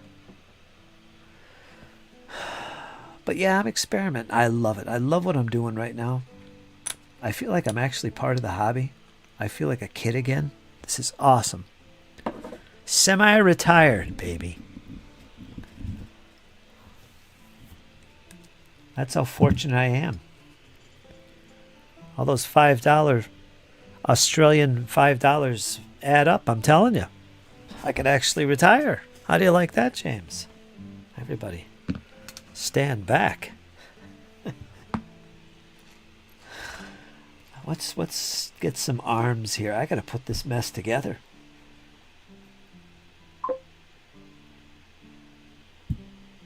I don't even know where to begin. Just a mass of body parts. I find Peachy Flesh Speed Paint is a good one. Although I did use soft tone wash also. So what is the speed paint equivalent of black? I used something called Gloom Gray or something, and it worked. I'll use it again. But I was curious, and there's a what is the black equivalent with the speed paints? What would you recommend I use for black? No jokes about the exchange rate. It's brutalis. Yeah, I'm thinking about my own stuff. The printing, everything. It's all coming around. I'm getting so much done, and I'm loving it. It's just strange to me. I've been in this hobby so long, even the past 5 years, but I've been doing so much commissions. The stress of doing commission painting was so heavy on me. And I'm realizing it now, how heavy it was. I mean, I couldn't do anything. And now that's all gone, and I feel, holy smokes, I could do all these things, and I feel free, and it feels really good. The black contrast paint is pretty good. What's it called? What is Army Painters called? I think Nerd's Nerd told me what it was, and Cal. So actually, I do know what it is. I need to pick up a bottle of that.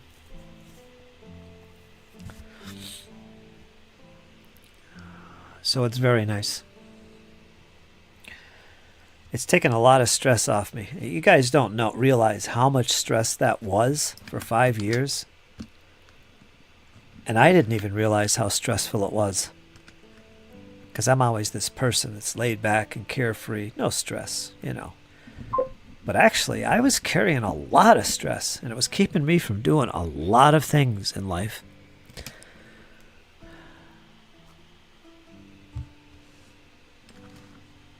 Anyway. Lesson learned. So now I'm semi-retired.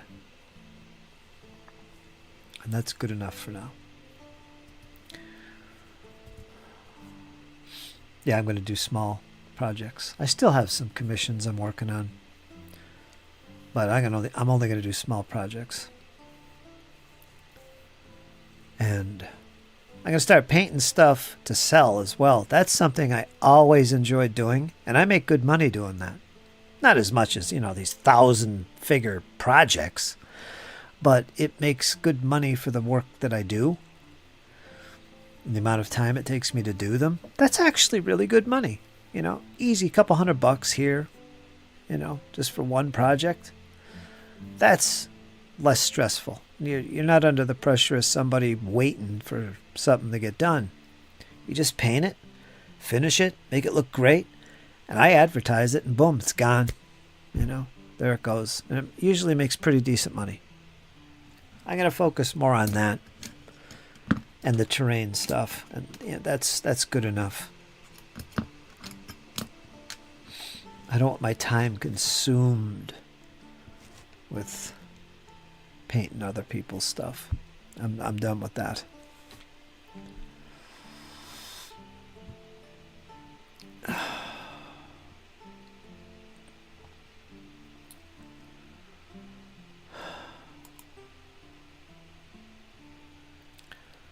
Great works out there. Thanks, James. Put a lot of pressure on myself, I think. Because in general, my clients don't pressure me. There's some expectation, and I know this, but there's no pressure to get done. So I think most of the stress comes from me. And you see me, it happens every freaking time. When I get towards the end of a project, and that's like, I still got a month to go, I go in this zone where I'm just pushing and pushing and pushing and pushing. It's all I do. And that is me creating stress for myself.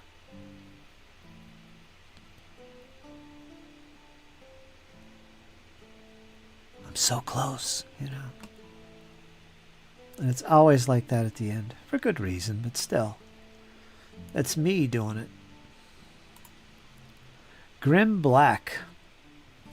Let me write that down as well, just in case, because I know it's in Discord. Or that mega super black that you got there. That's not speed paint, though. I don't want that stuff. That stuff's dangerous.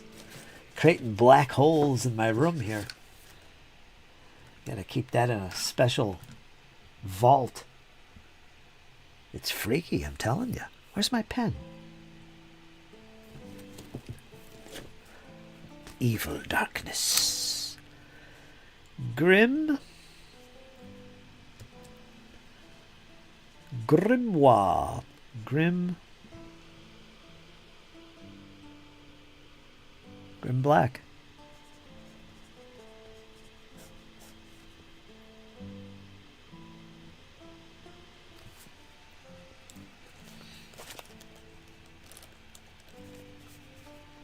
Jake joined us in our Pathfinder 2 game with Rachel last night. The first hour he was there. Oh, he's excited. And I'm going to run a game for him of Pathfinder First Edition Saturday. He's all excited. He's got his own laptop to join me in Foundry with Jesse and Kyle. I'm going to play some Pathfinder First Edition with Jake. How do you like that? He's going to love this game. Deadzone? Oh, he's going to love this. But one step at a time. I opened a jar of that paint and fell in. Sucked into the void. Opened a vortex. Now you were spinning around in a whirl of air. Screaming as everything was going into this pot. Being sucked in. The black hole. Ree, grab something and hold tight. You see her. She's holding on the railing, feet are raised in the air. That was a disaster.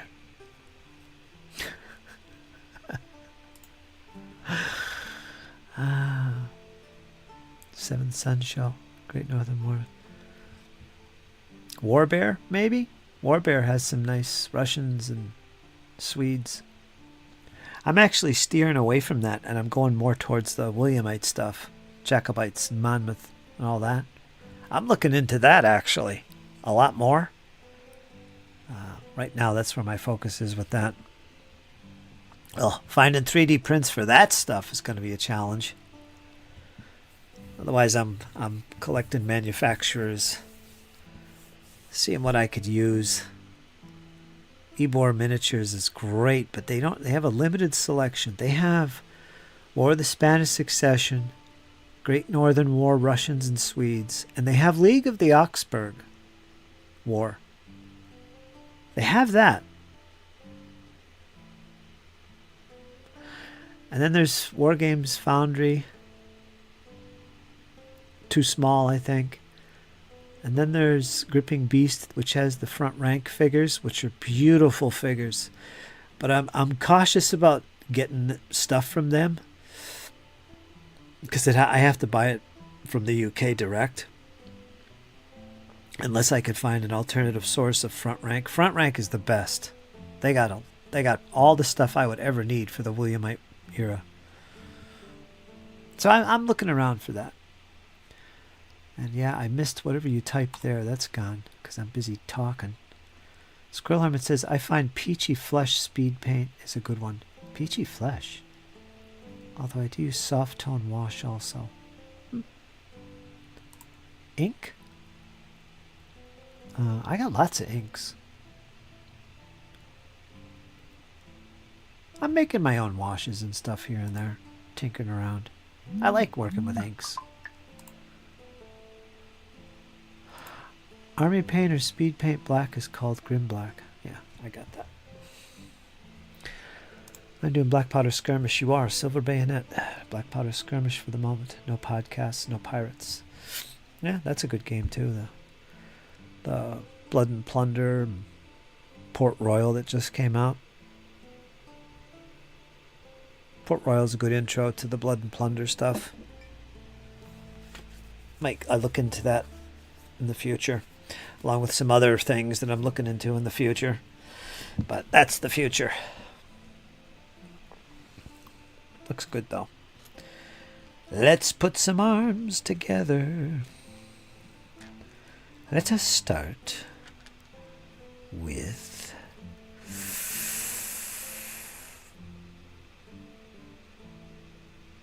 now let's line up these arms.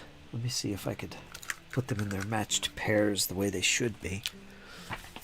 Because there is some linkage here.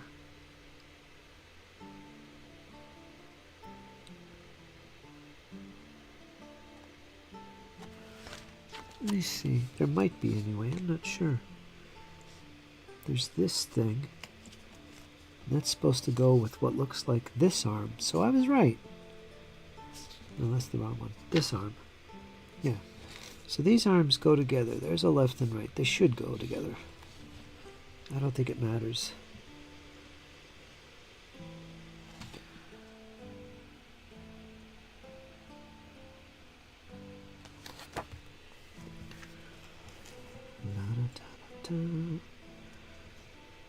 Let's see what we got. I'm just going to have to wing this. See what makes sense. There is some guns here. Don't know.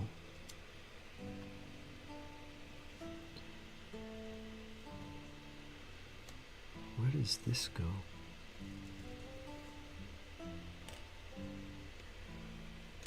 Let me see.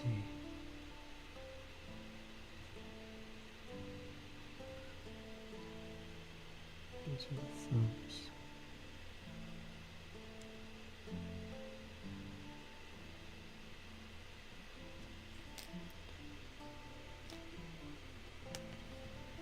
But this goes with this.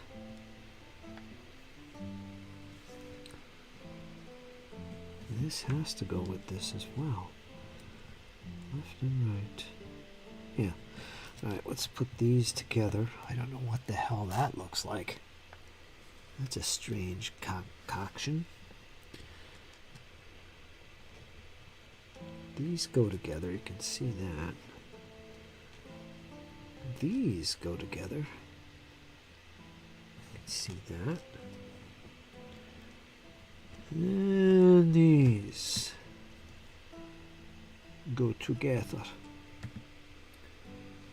Now, torsos.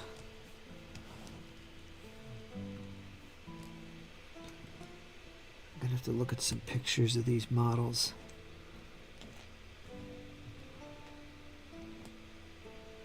As well, I don't know. I'll look at the chat in a minute here. Let me try and get this organized. What? Oh, that's a woman. I like the ladies. Gotta have them enter in my forces for sure.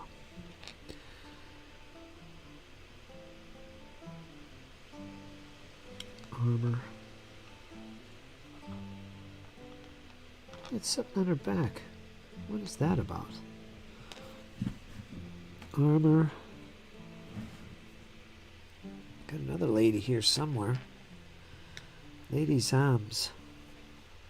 Where is she? Or maybe I don't. Oh, here they are.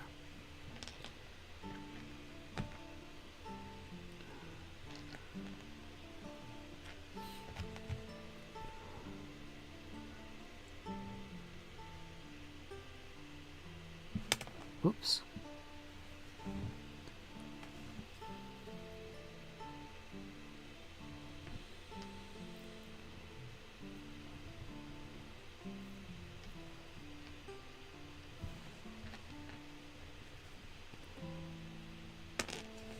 Oh.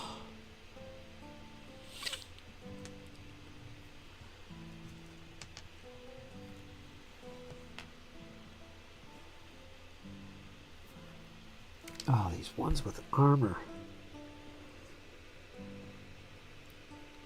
Looks like they all got armor.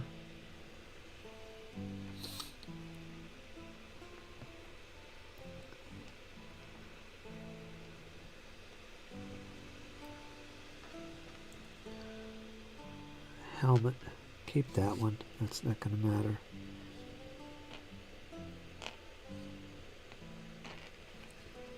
I think I need this because I got another helmet.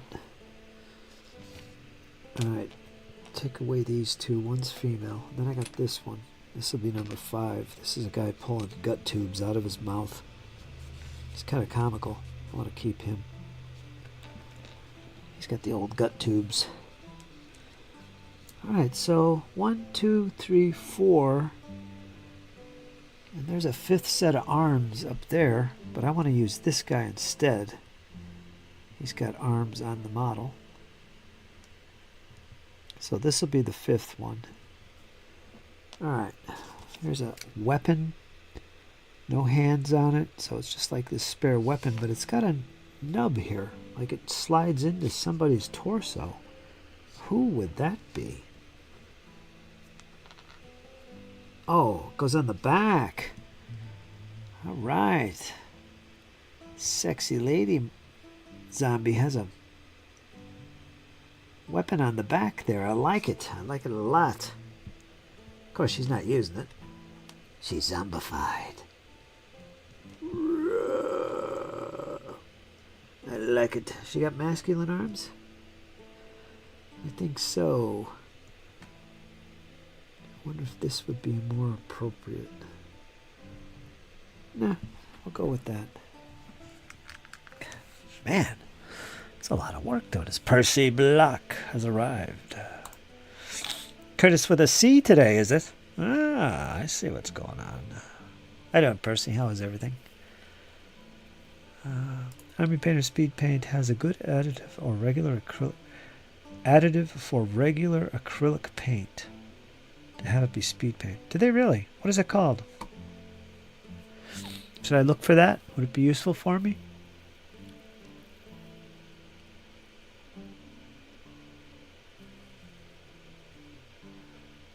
It's probably what I already have.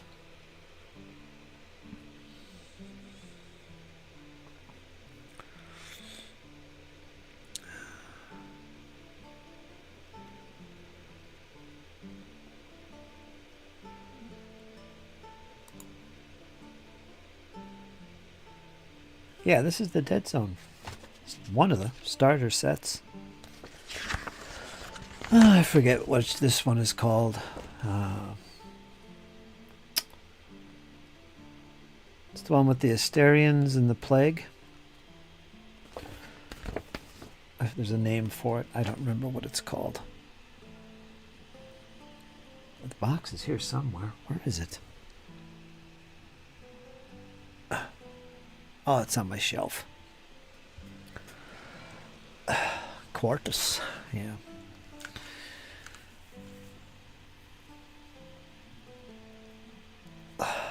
Got all the special dice. I got the D-siders, the D8s. Got a pretty good deal on it, too. So, And I'll buy the other starter factions too, because I'm really liking this game. I mean, there's really no faction I don't like, and it's so easy to get into. Perfect painting projects. And most importantly, I think this is a great intro for Jake. Even better than what I've gone through so far. Great intro to just sci-fi gaming in general. This is a good intro to Firefight, which is another thing I really freaking like. So, yeah. This is a nice find.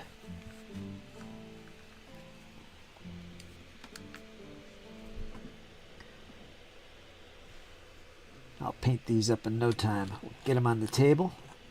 Got some terrain and buildings to work on. Oh, and the 3D prints that I'm going to add to this thing. Lots of terrain. Ratmen and all that stuff. Let's see, I need a helmet for this, I think. I think so. Let me see how this goes together. This goes on his head, so we don't need that.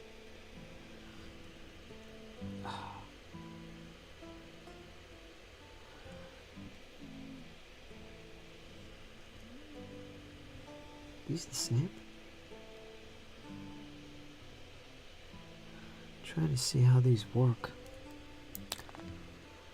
Here's the female face, female woman. She looks like James Brown.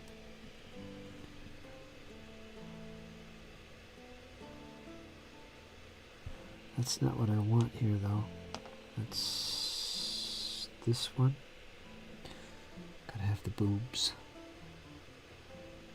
Let me see, is that gonna look right?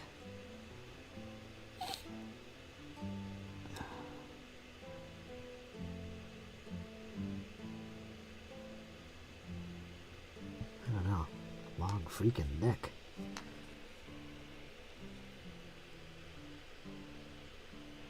Where's the other female? Alright, let me get the other one.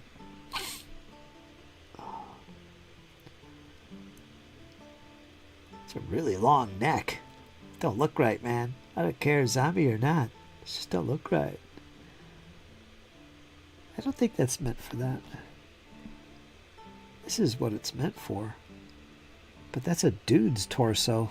Let me go back to the other female. What am I missing here? Maybe it is a James Brown guy. Right.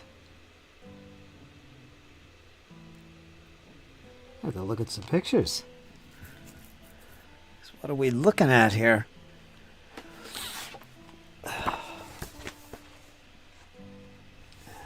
I feel good. Doo-doo-doo-doo-doo-doo.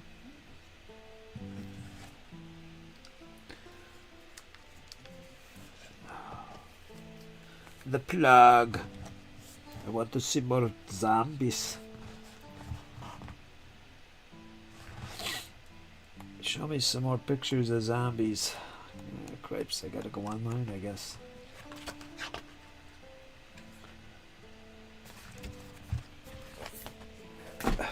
They show like one guy.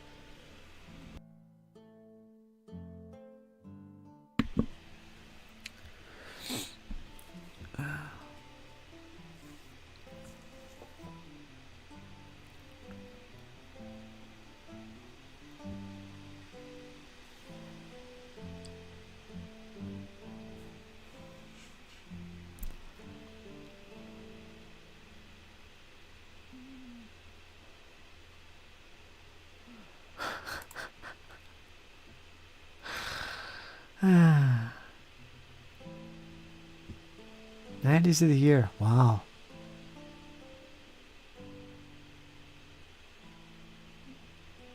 Imagine that hoodie weather. That's crazy.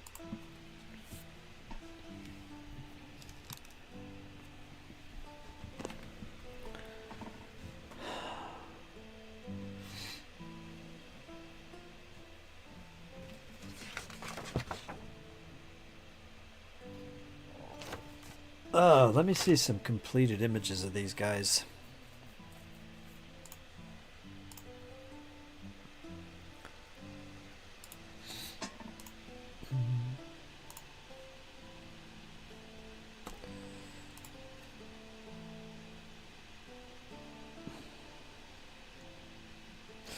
Specifically zombies.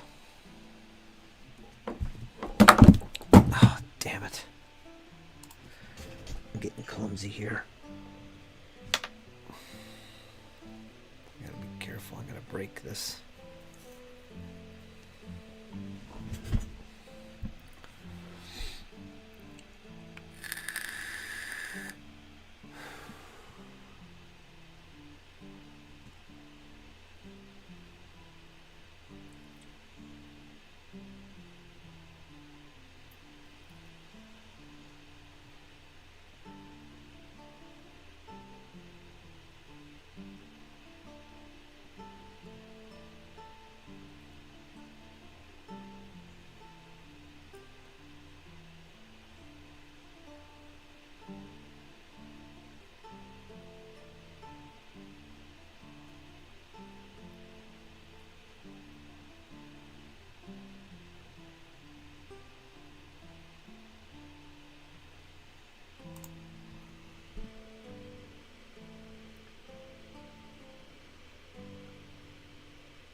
It's good to see all these models just put together.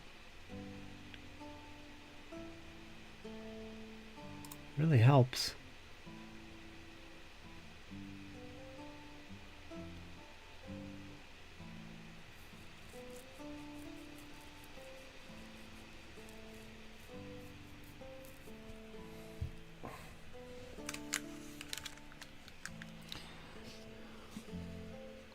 Try this woman here first.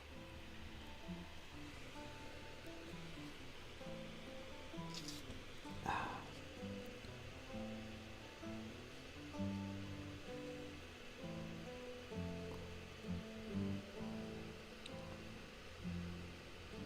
don't want it to look stupid. Seems like that neck is too long though, so I'm gonna cut this a little down. Just a little bit.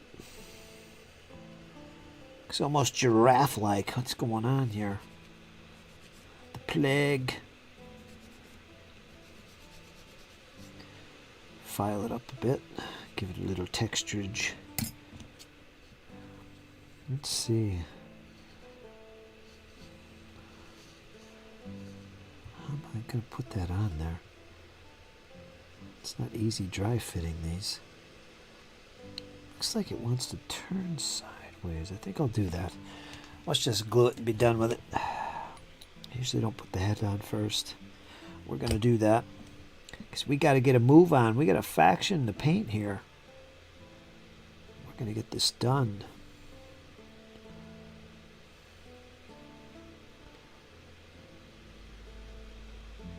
Yeah, there it is, little twisted sister there. That's what it is. I like that. Yeah. Maybe not so much twisted. Put that over here a little bit. Yeah, I like that. Yeah. That looks good. Kind of twisted. I like it. Come on, try. Melt, I should say. There. I think that's okay. Do I have any other glue? This is kind of slow and too thin. I need some melting action here.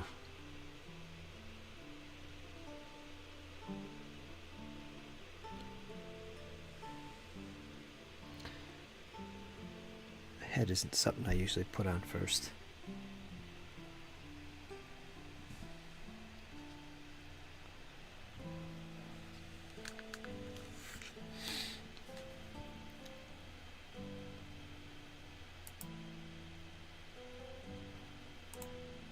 Let me save this image.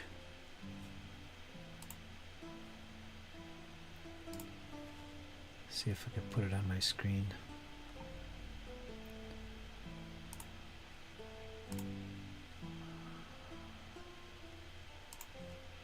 Let's see, let me browse. Where is it? Downloads. Let's put that in the screen here so you can see what I'm looking at.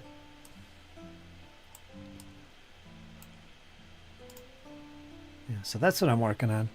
Those are all the zombies, plague zombies. That's a lot of them. 1, 2, 3, 4, 5, 10, 15, 20. I think I have 10.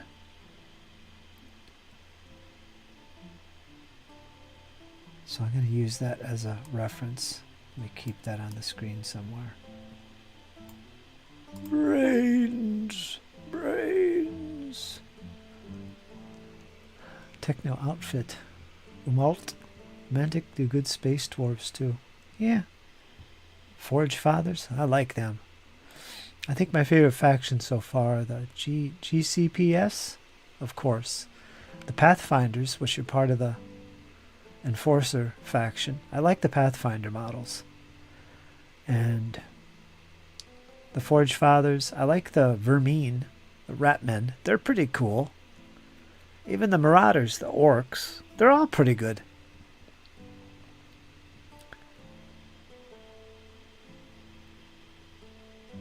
So I'll probably eventually do them all, but I think Forge Fathers are next. That's a force I think I'd build up for Firefight.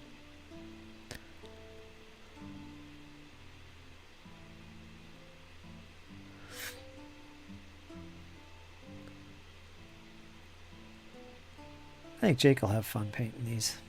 He's always itching to paint things. Jesse, too.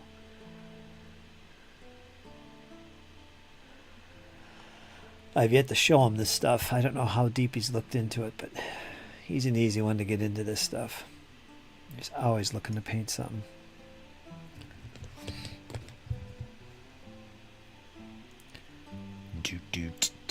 Space rats. Yeah, they're pretty cool. And they mix these models in this Mantic stuff. I think they mix well with the one-page rules stuff. The figures they sell for Ratmen, the space rats, and their Forge Fathers guys. So there's a lot of choice there too. Plus, it's great. This is a good gateway for me for this hard sci-fi version, as opposed to Grimdark. This is giving me a good base of figures to use with these other games, is what I'm trying to say, like 5 Parsecs and Stargrave, which I want to play.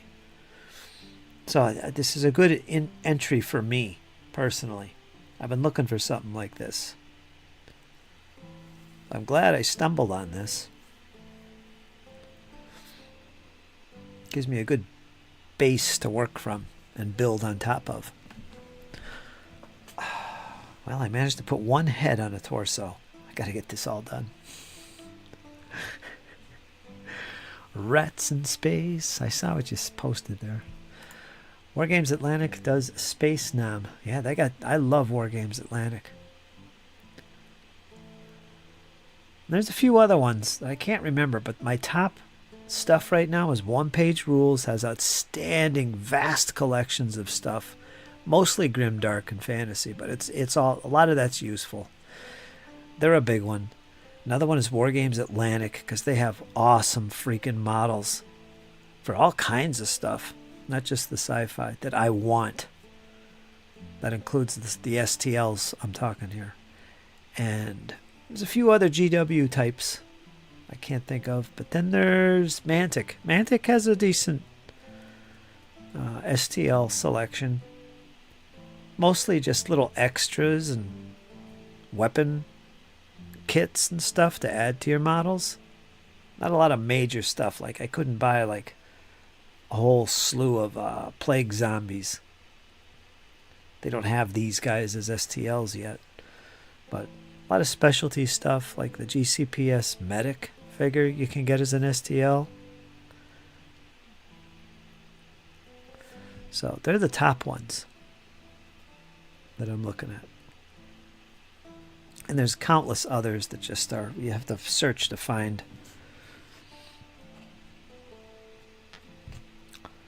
Let's get some legs on this woman. Australian rules football. Dreadball.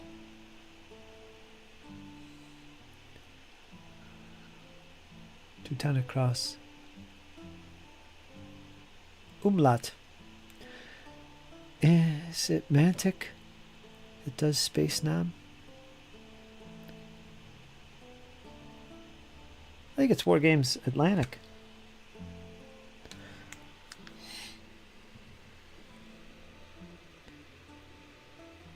Their stuff is great. I love what they do. And I got historical stuff too, which is nice.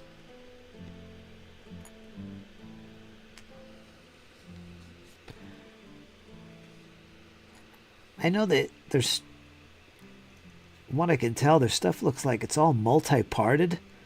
So you're not just, oh, this lady looks very squatty if I give her those legs. That looks terrible. They might be zombies, but come on.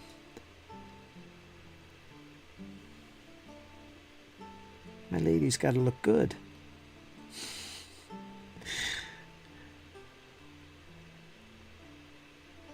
I'll take this one, please.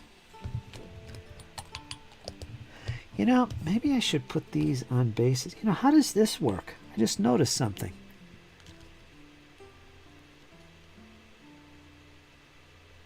You can't put them inside of that. These bases that come with it have a little circle thing in the middle, like it's for another base, like Kings of War or something. They're round bases, though. Why would they have this? If I put her in that circle, her feet are sunk. That's no good. So it looks like I got to use the other side. So what is this for? A giant magnet? I hate plastic bases. I should be using MDF. But I don't have 1 inch. So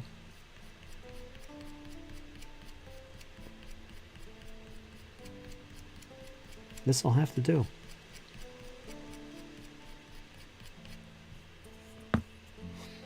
So it looks like I'm going to use the other side then.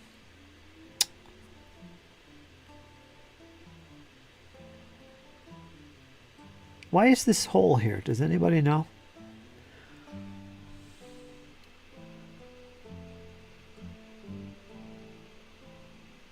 Oh, a penny.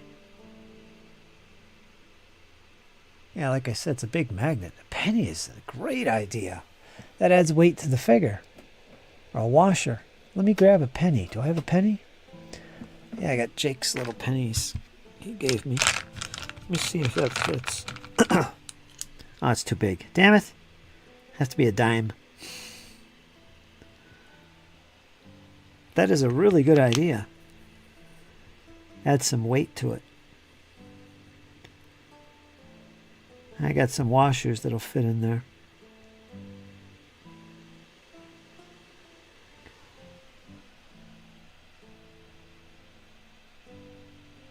That's a really freaking good idea. Alright, so we're going to put them on this side. Blink. Alright, let's get the feet all wet.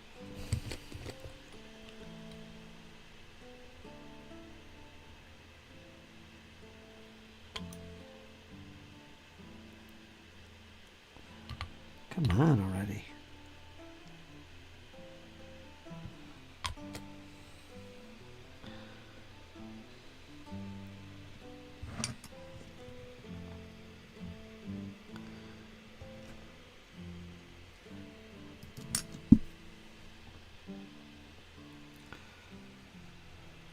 That look great.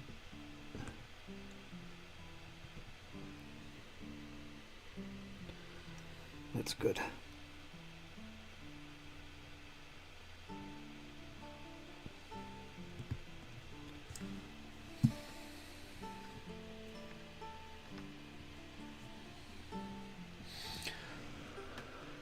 But they're dead. 5 parsec looks interesting. Oh, 5 parsecs is great, Percy. I highly recommend it. They make a fantasy version if you're into that. It's the same author. But he does such a great job with the random tables, and it's got a lot of theme and feel, and you get really pulled into it. The way he's designed the tables and the AI for the battles. I think there's a section in there to resolve battles with pen and paper. So if you just want to move on and tell a certain tale and don't want to have miniatures to fight it out, you just roll some dice and do some math. It's really good. That's one of the games I want to play. And it's solo co-op. So how could you beat that?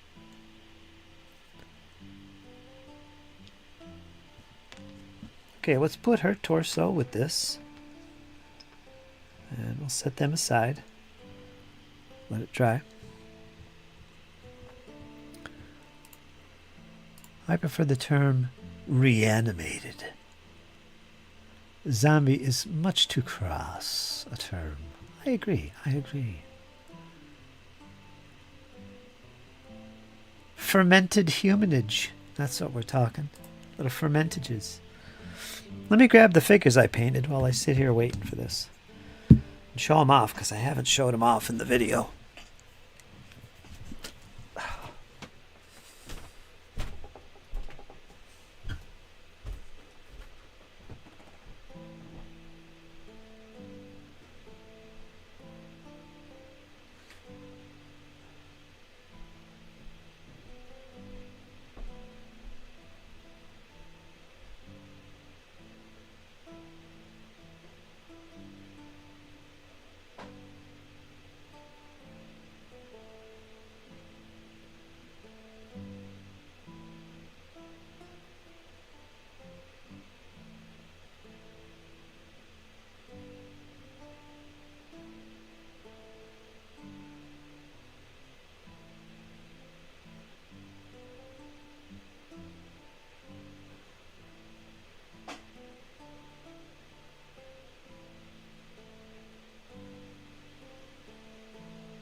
So this is mostly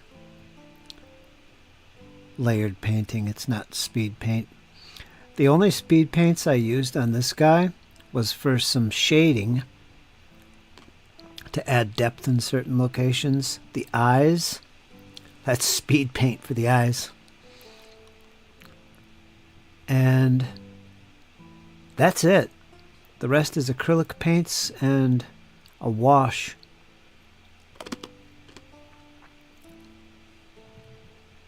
And he came up pretty good.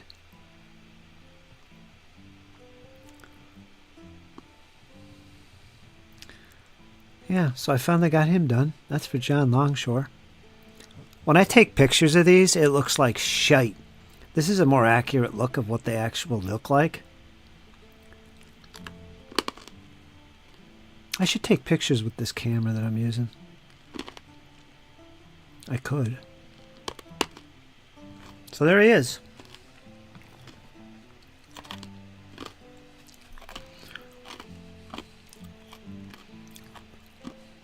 Oh, thanks, Percy. Thanks, James. Fender washer. Now this guy, he was next. He was the second one I finished after the vampire. I literally finished this guy in a couple hours. Speed paints.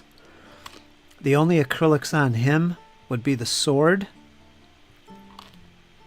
the blade, and the flesh. But the robe, the leather, and the flesh. I put a speed paint on the flesh, but I painted over it. That robe is a purple.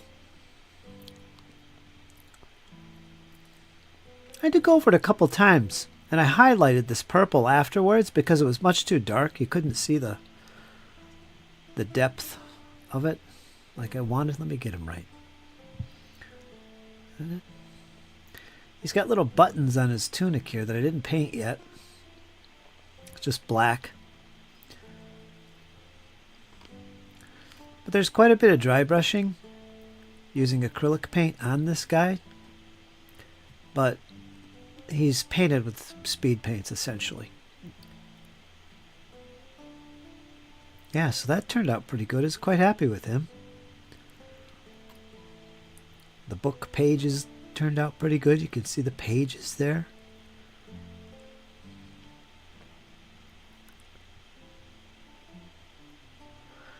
And I used a wash as well, but very selected areas. You just don't dump the model in the wash. Strong tone, for instance. I kept his eyes just basically kind of dark and a little flesh on there. I didn't paint the eyes.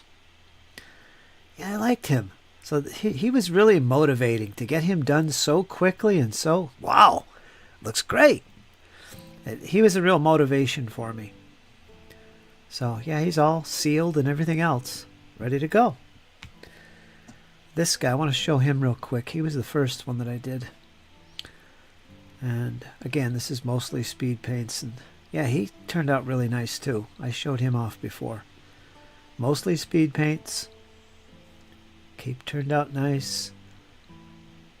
Not really much highlight dry brushing on him because it kind of fades the color and I didn't want to do that. Didn't have to. And then there's this guy. This guy, so simple to paint and he came out so freaking good. And he's all speed paints except for, now I made a wash, my own speed paint for his armor. That was an experiment. But I intend to replicate it. It's so deep and it's so good. I'm going to do all the Abyssal Dwarves with this color armor on top of the dark red. The red is speed paint. There is a wash of strong tone over the armor. And again, I used a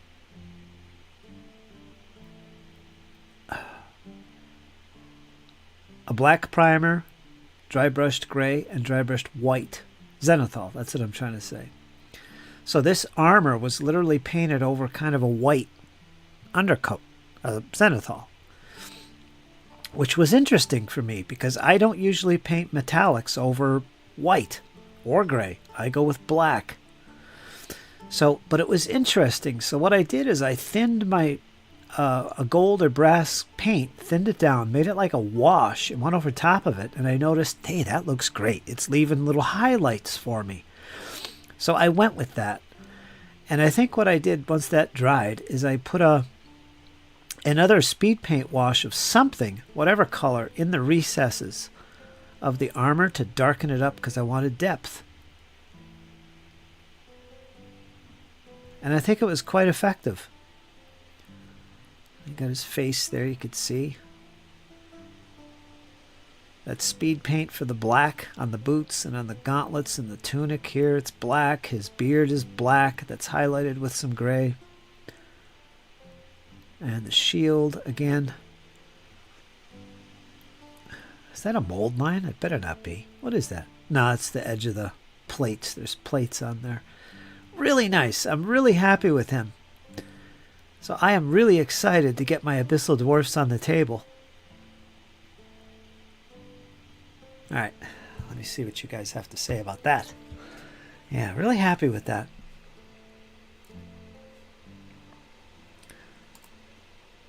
I really like how these speed paints are coming along. And learning as I go is such a joy.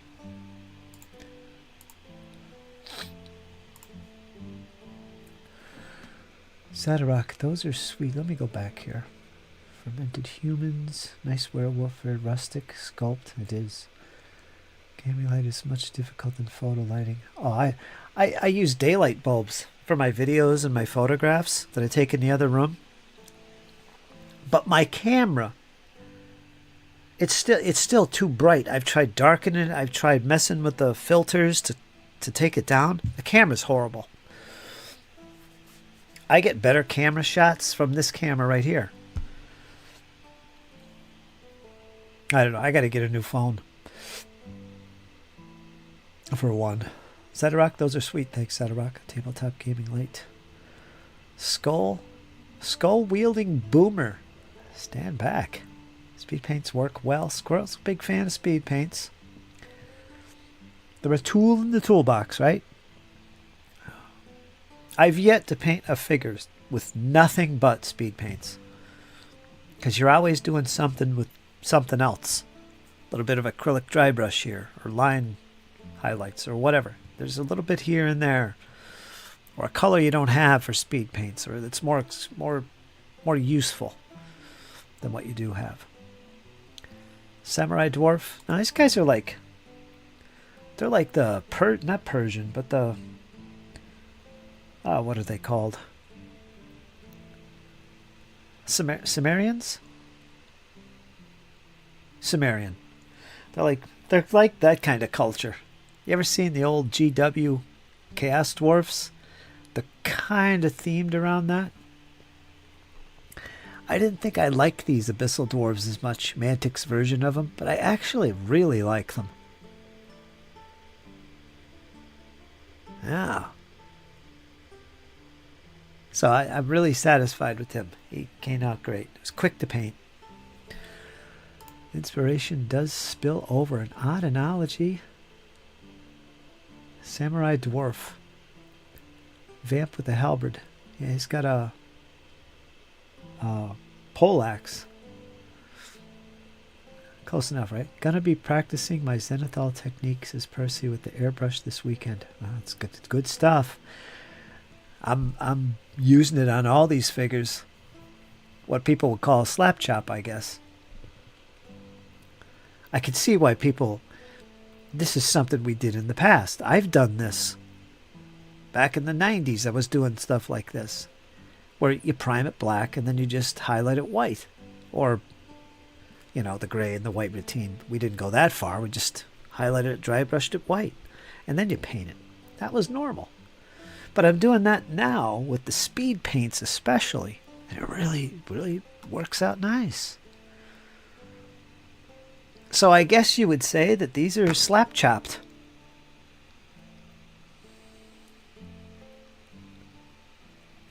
But it's not just speed paints I'm using. It's a little bit more than that. Mini blocks.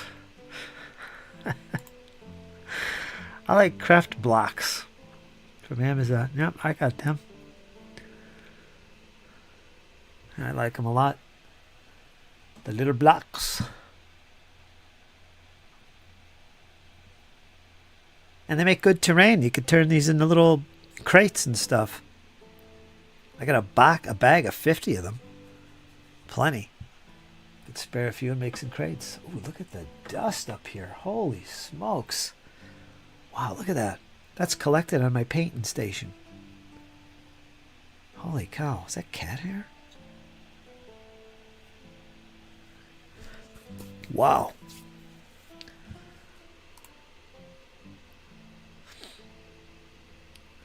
Syrians. Yeah, that's it. Syrians.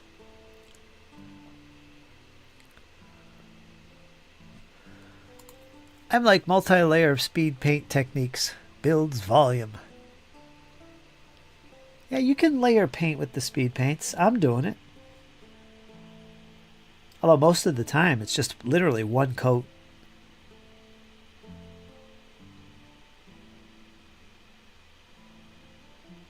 I gotta buy some dry brushes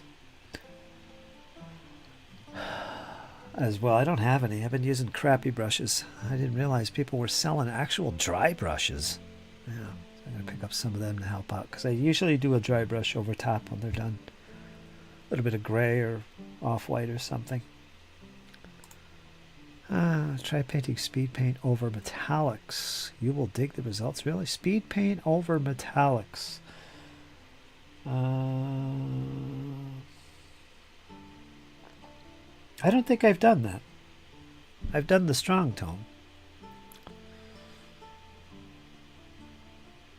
It's fun though. It's experimenting and I like doing this. Like trying out with what he just said there, James. I like that. I'm having a lot of fun fiddling around trying out these speed paints and doing different things.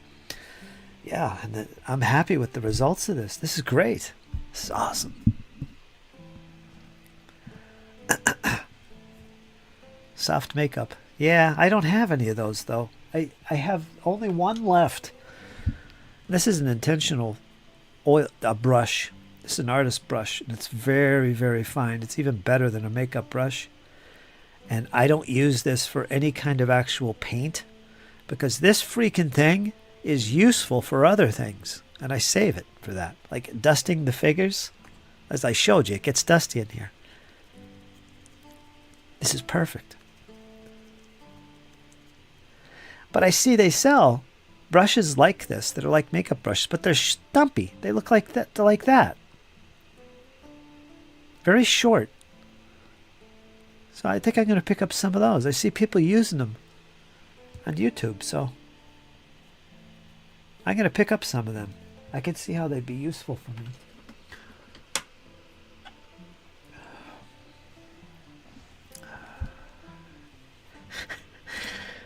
Percy. Cortes. No vampire lair is complete without cobwebs. Yeah, it's crazy in here. Gonna be practicing my I thought I read that. Yeah, I think it's quite fitting for my undead collection though, right? Cobwebs all over your figures.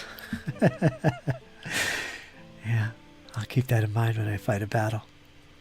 Make sure everything's covered in dust, a big thick layer. Just dust webs. See if Jake gets a kick out of that. I bought synthetic squirrel tail brushes at last Hobby Lobby art supply sale. Loving them. Squirrel tail? I used to make earrings out of squirrel tails. Don't let squirrel know. I used to make earrings out of squirrel tails and wear them. This is back in the 80s. Because that's what we did.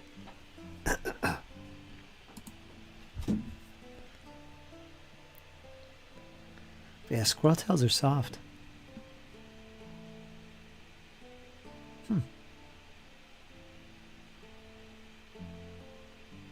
Interesting. Well, come on, let's get this going here. Crying out loud. I'm lucky if I get one of these 5 together. That's all I got here is 5. That's all. 5 zombies.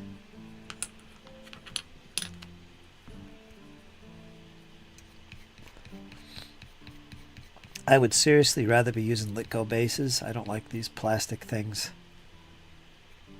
So that's something I gotta get. Little 25 mil bases. This game seems to use that a lot.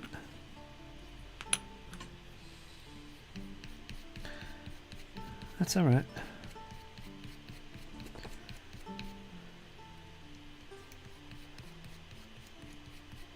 Put a little texture on here.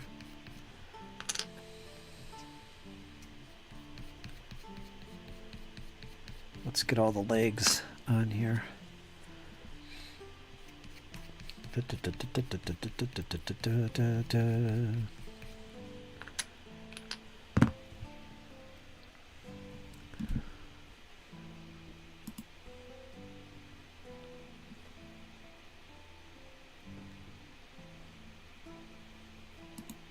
Makeup brushes are cheaper.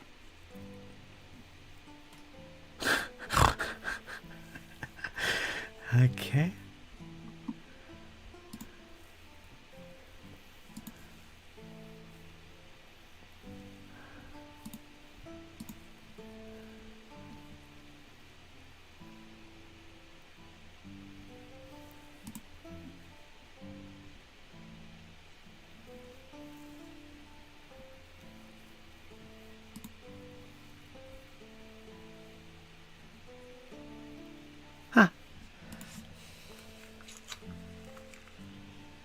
I didn't look too deep into it. I was on Amazon looking for them, and I saw a whole slew of them. I didn't look at the details of what they're made of yet or anything.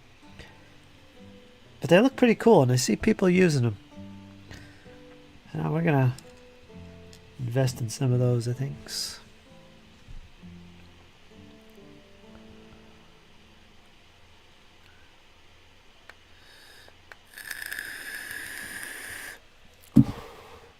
Alright, let's get some torsos on there.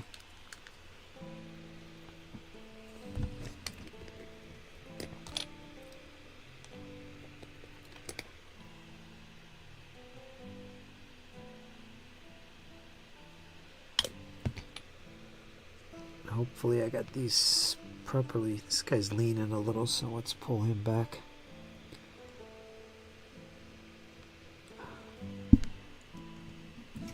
Let's give him the press. Let's see, what's holding him on here? Just his toes? Oh God, he's one of those type of figures. I gotta hold him.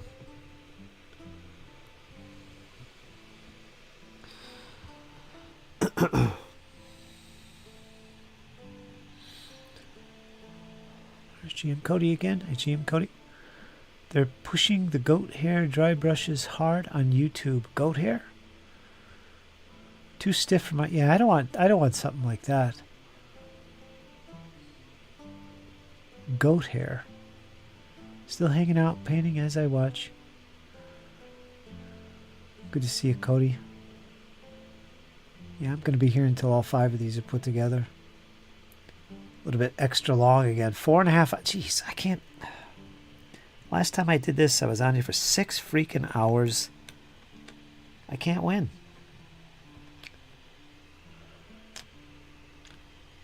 Hardcore. Oh, it's too much.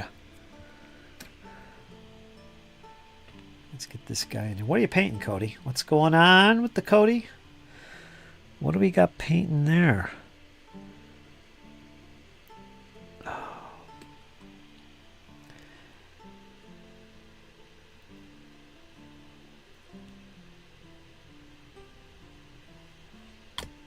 Warhammer Renaissance.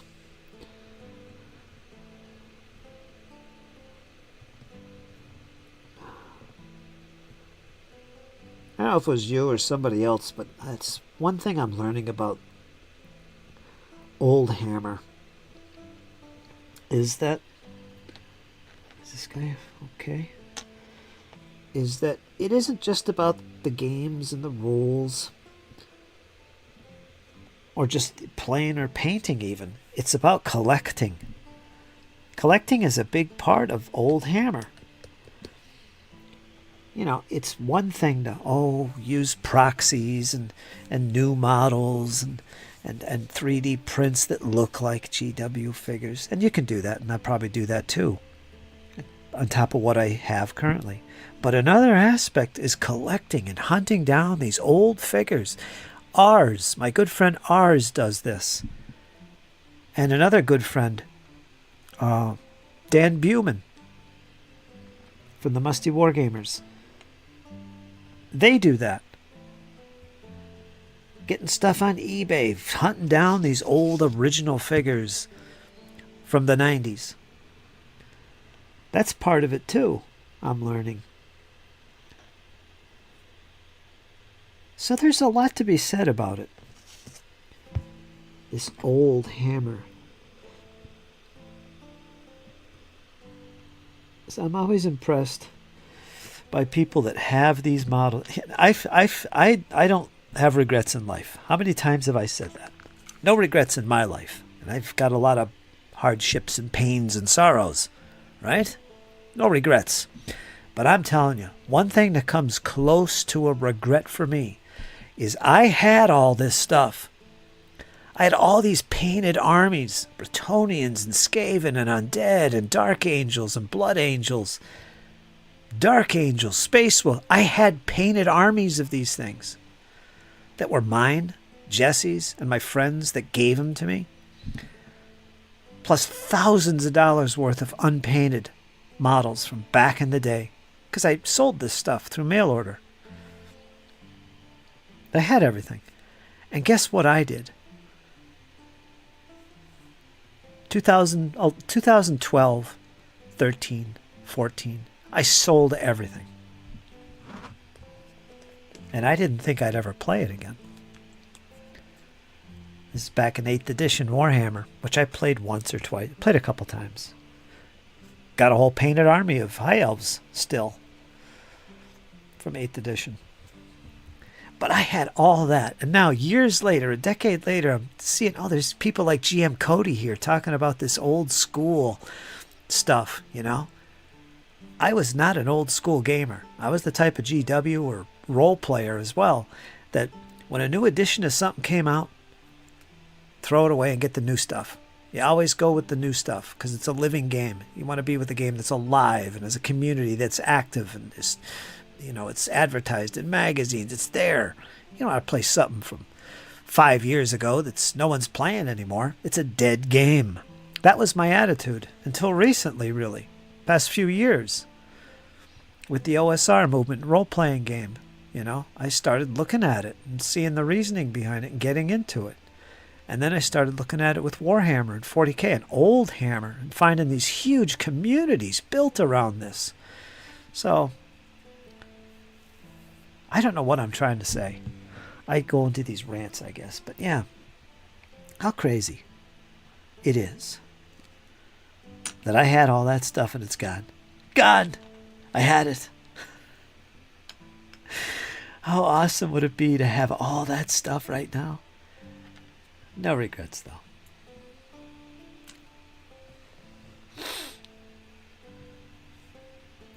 I don't know if I'll ever be able to get as deep as some of you guys with your collections, but I guess I'll have my collections, and I'll be using a lot of proxies from other companies though, and 3D prints for my old hammer because I don't have a lot. It's hard to find some of that stuff. It gets pricey, so I don't know. We'll see. Maybe it's not too pricey.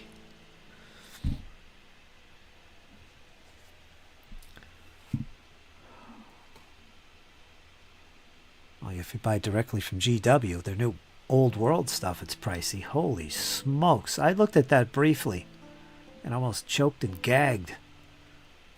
You gotta be kidding me. I can't get into that. 4 hours to put together one figure. I think I put one figure together. Where is she?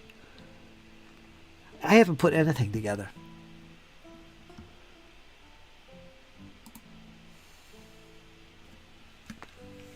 It's all right. No pressure, and I'm enjoying it, so. I am forever conflicted about whether we need to reach escape velocity from GW tropes and approaches, or just embrace them. It's all about the fellowship. Just keep telling ourselves this. The older figures haven't all held up well. But I do like the restoration aspect. I own exactly 0 GW merchandise. I like some of the elements of Old Hammer, but these are things we should be bringing with us, namely bright color schemes, fun mechanics. Yeah, that's the thing. Some of these, like 4th edition Warhammer players, they just love all the bright colors. They paint them just like they did with the green bases, and very old school. And that's a thing. I painted them that way too, but I moved on from it.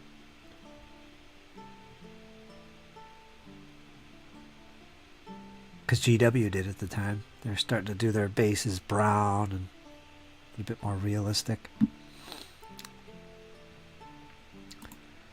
Sell my plasma first. Humor.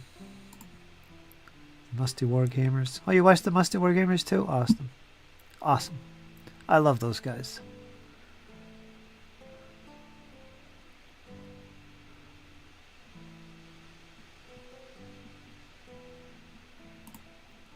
I have a bunch of old stuff, but I'm mixing with 3D prints and bootlegs. Yeah, that's pretty much what you would have to do.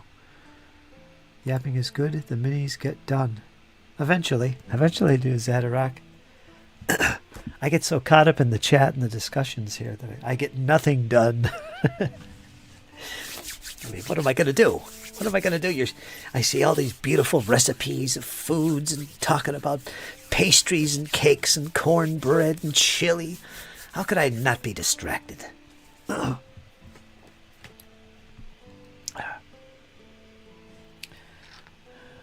least I'll get the feet attached to the bases here.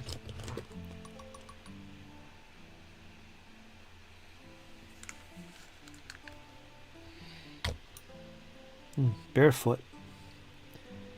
This zombie guy's barefooting. God, why do they have to sculpt him where he's on his tiptoes? That's not what I want. He's just stuck to his base with his toes.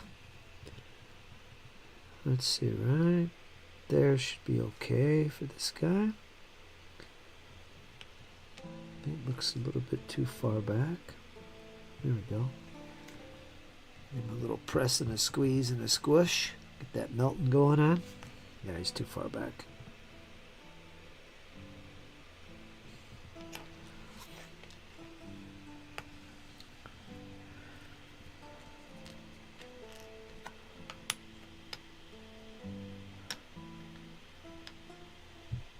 These guys are awesome. One more torso. What do we call this? The lower half? Let me see. Are these guys on their tiptoes or are they leaning back? Tiptoes. What's going on, Mantic? What's up with the tiptoe guys?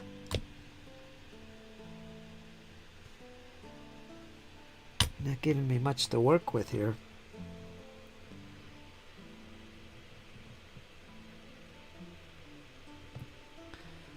Give it a little press and a shifty left and right.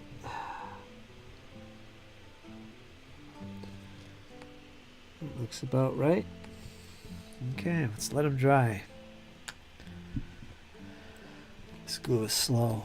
Extra thin cement. Boy, it's better than that other crap I was using though.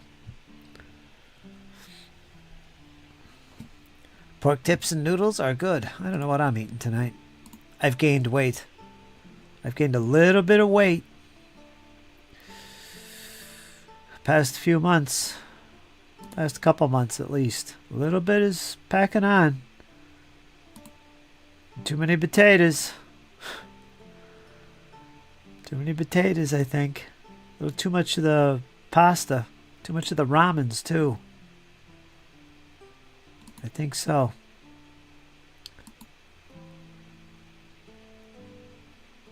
I'm going to have to work on that before it gets out of control, because we know that happens to me. Fried egg. Oh, I bought eggs for the first time in months a couple days ago, because they're like outlandishly, they were outlandishly expensive. $11+ for a dozen white eggs. They should be under $3. So I finally spent, I think it was $5 for a dozen eggs. I couldn't take it no more. I love eggs. So I finally bought them. They're, still twice as much as they should be, but I bought them. I've been throwing them down the gullet ever since. They're good. They're so good. Fried, boiled. Fried egg and bologna.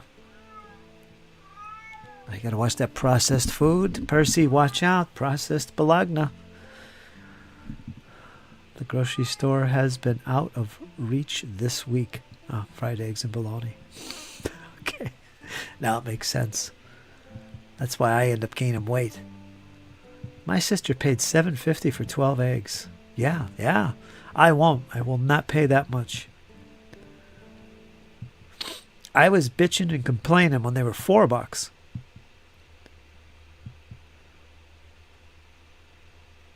But now they're actually getting down in price, which is great.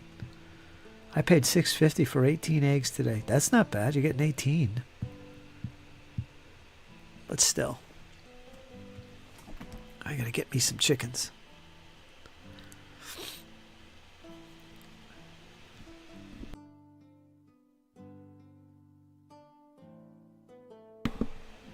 That's the way to do it. Still blessings here. $4.50 a dozen farm fresh. Well, you're getting them right from the local farm, right? Even there, that's cheap. They can be expensive fresh like that. I like my eggs with Tabasco sauce. Yeah, there you go.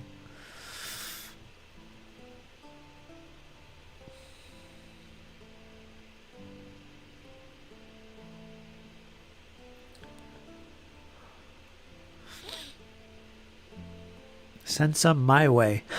Send some of those precious eggs. I'm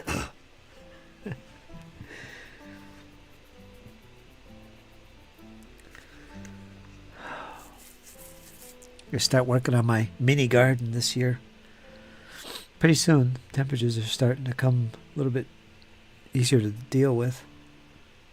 66 degrees right now, actually. That's pretty nice. We're getting there. I will make little scarves and hats for the chickens. Yeah. Local farm.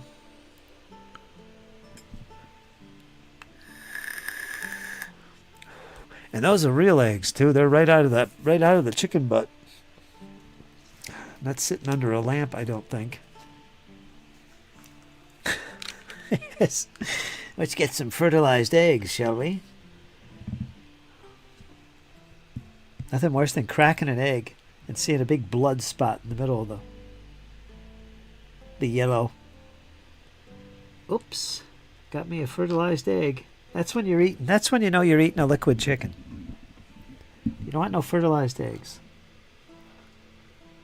Nope.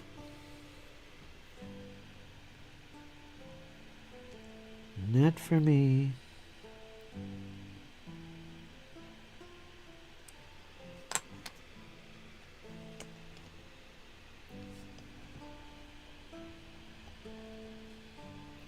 I wonder if it really matters what I put these on.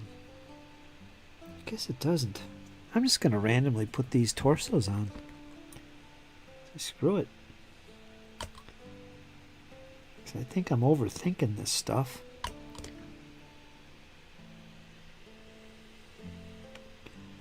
I don't think it really frickin' matters.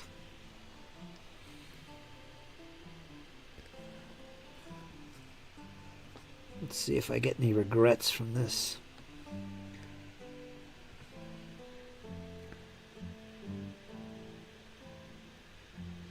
They're only zombies, come on. Looks okay to me. Let's see, this guy grabbing at his face.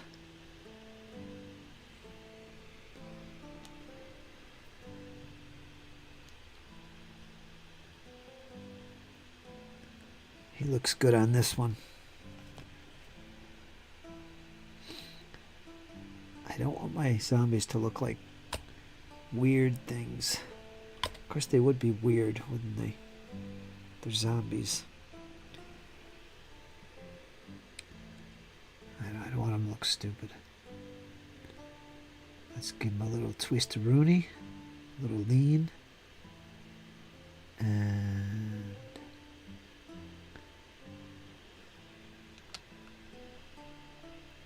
that's okay. I'm going to put washers on the bottoms of these. What a great idea. Squirrel, did you tell me that? Somebody did. I think you said squirrel, said pennies or washers. That's a great idea. I guess that's the intent of it, right?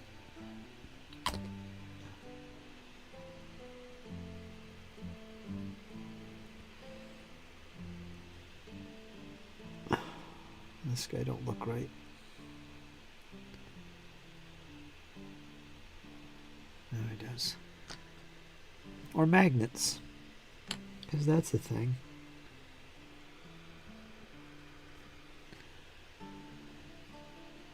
Well, it looks like this is the lady. Alright, that's gonna work.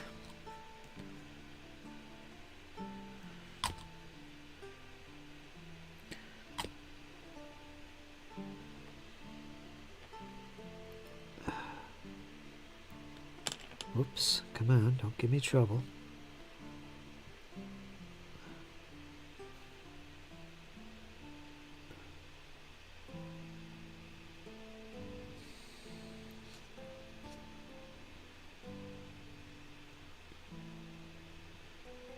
Huh. These zombies don't have any weapons. They just claw and bite and throw and rip and tear. Some of them actually have weapons on them, but it doesn't count for anything. Oh, there's one more. Hold on, I got one more.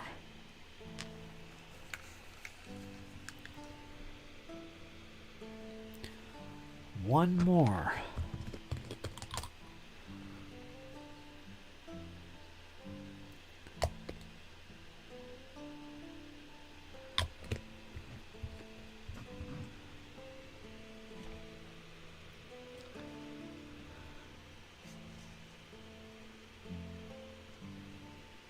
I see.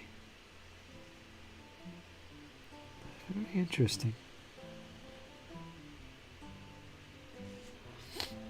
No, there he is. There's 5 zombies. I got 5 more. We'll do them next time, I think. I just got to put the heads and arms on.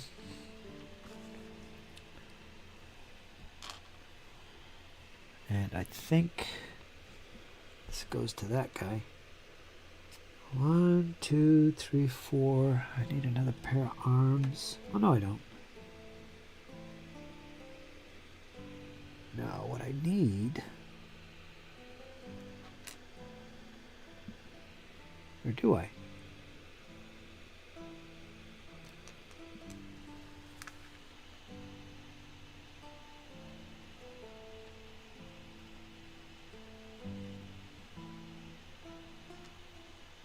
No. We're good. So I suppose the next file will go really fast because now I know how these go together. It's not complicated at all. Just me overthinking.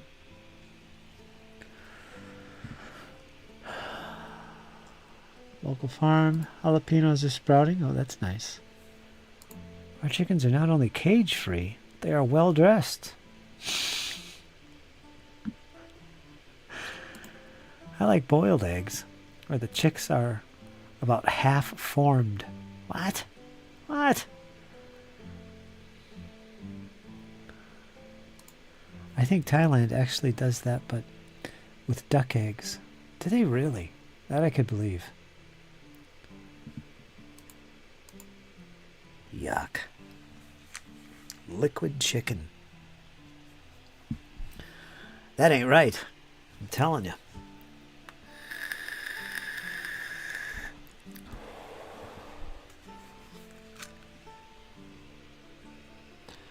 Alright, let's let them set. I can't be rushing this. They got a dog in there too. Plague Hound. So I got him. I got one from the Night Stalkers too. They got a bunch of hounds. Come to think of it, the Abyssal Dwarves got some. Yeah, so this is all one sprue. And I think the only extra parts you get from this one sprue is just 2 torsos. And that's it. So they'll go in the bits bag. I do have an extra pair of arms as well. Guy leaning on a gun. There's the gun with the hands at the top. I don't think I have autofocus on. No. Do I? No. No.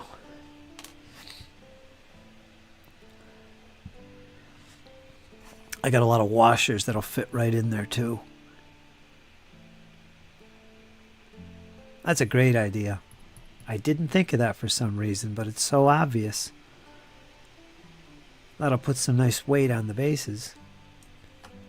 And they're metal, so if I use magnetized bottom trays or something, they'd actually stick to them. I don't think I'll ever do that. But yeah, that's good. So kudos. The Mantic Elf sprue has cats. Yeah, it does. I got some of those.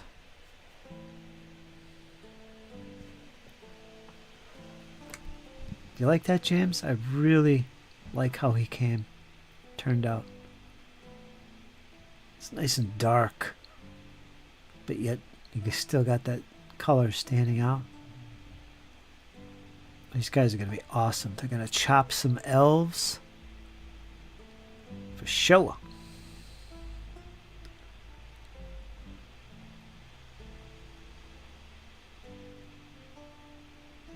And I'll use these with Kings of War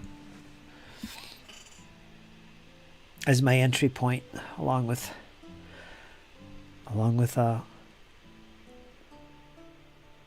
they make good proxies for Oldhammer, but I'm gonna use them with Kings of War. I think his shield is too low here. It looks like it's gonna butt up against another base. Let me see this. Yeah, it kind of does. Damn it. Oathmark, Midgard, these guys will be great for that. I'm going to use trays for all those games. I'm probably going to buy them off Litco. They make some nice trays that are made of plywood. They're like they're sabos. You put the little figure inside the little perfectly square or whatever it is. So it's probably what I'm going to do with them instead of making my own trays. Just buy them. If I can afford it. But yeah, and I'll use those same trays with all the different games. Kings of War, Midgard, Oathmark. Those are my 3 main things to look at. Maybe Warhammer 2. All depends. The basing is important in certain games. Not really that important, but I don't play tournaments or anything, so I could be off. But that's how I'm going to do it.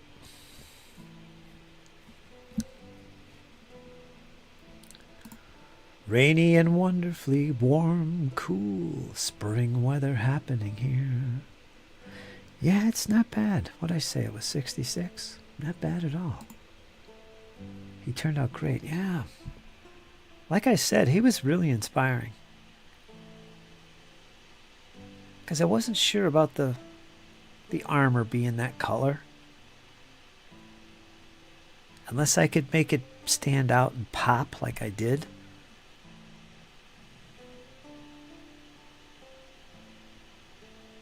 I mean, I could see myself at the front of an army of these guys. So yeah, I'm very happy with that. Motivation. They will be useful for many fantasy games. So will the Northern Alliance and Night Stalkers. Yep. Night Stalkers you can use in Firefight and Deadzone as well. As is.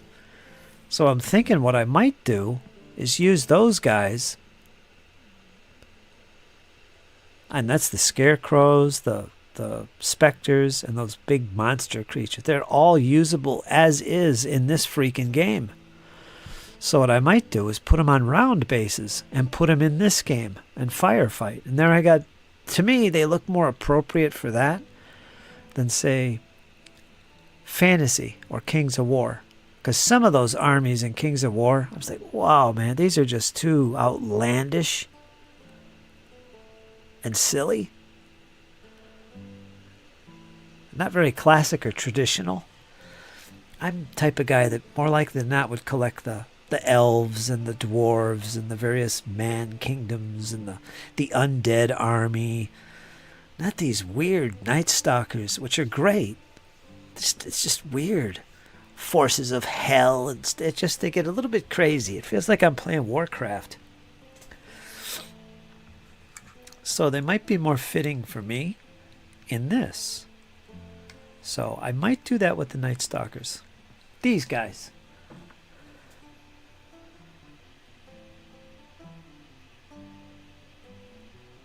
So I could like use these in Deadzone. So I just put them on round bases instead.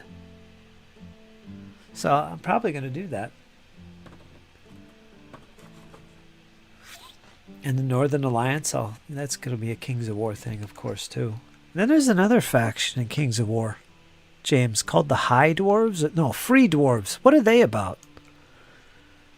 I know there's the dwarves, and then there's this Free Dwarves. Who are they? They sound interesting. Are they more like a Norse type of dwarves? I might go for something like that. I don't know. I'm a noob. I'm learning things. Yeah, I've thought about printing them, but then I don't like resin and FDM slippery, slabby things. I'll think about that.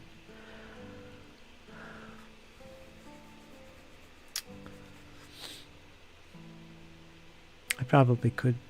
I could probably do both. As long as they don't warp. I don't know. The FDM. Adventure on basing, standard always. I'm sure there are STLs of textured movement trace. It's true. I know there is. I'm going to look into that actually. Super high fantasy. It can be. It can be. It could also be pretty traditional too. That's why they give you the halflings and the orcs and the goblins and the elves and the dwarves and the humans. It's these other armies that really get outlandish. So I'll give that to them.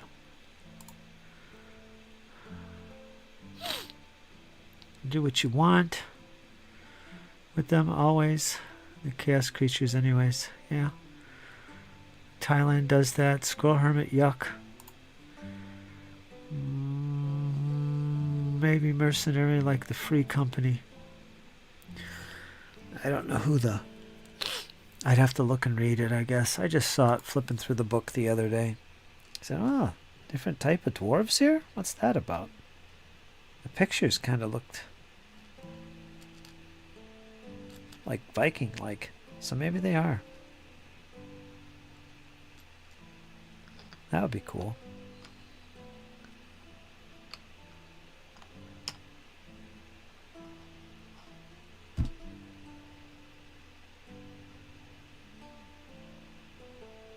I got an extra base here. Why?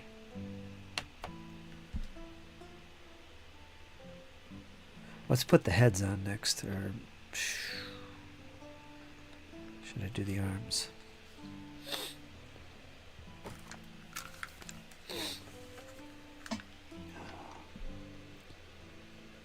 Did it my way.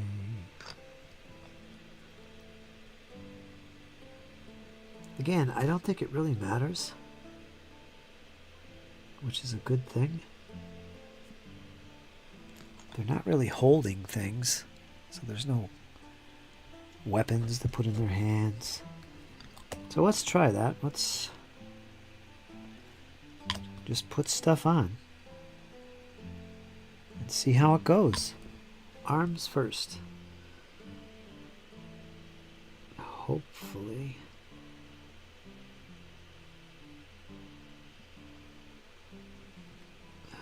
Might be wiser to do one arm at a time.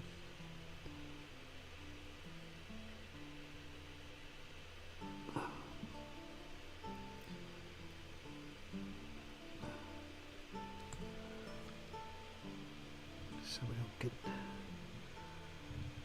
Yep. Oh, this glue is not my favorite.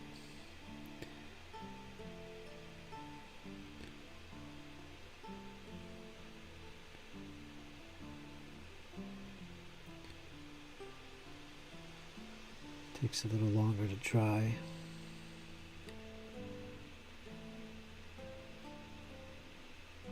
Let's close up that gap.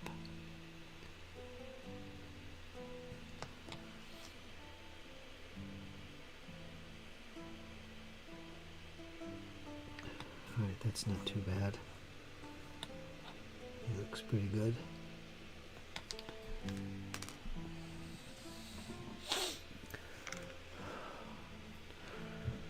Main dwarf faction is more isolationist, technological, and they are not a declining people like many settings. Just treat every game as mini-agnostic. Where's my rule book? I don't know if it's near me. If I can remember, I'll take a look, see what they're about. I thought maybe you guys would know. I don't know these things.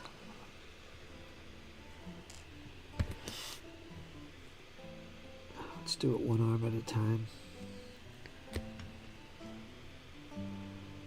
James Brown here.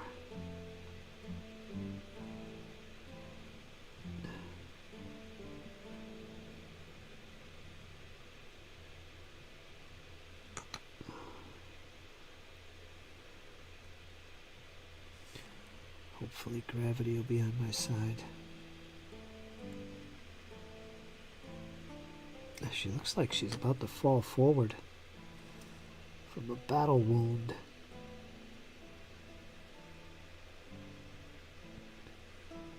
I feel good.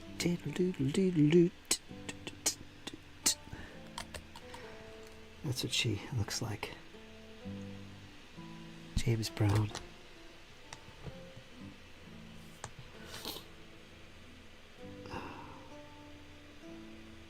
Looks like this wants to be up in the air. Like you really don't care.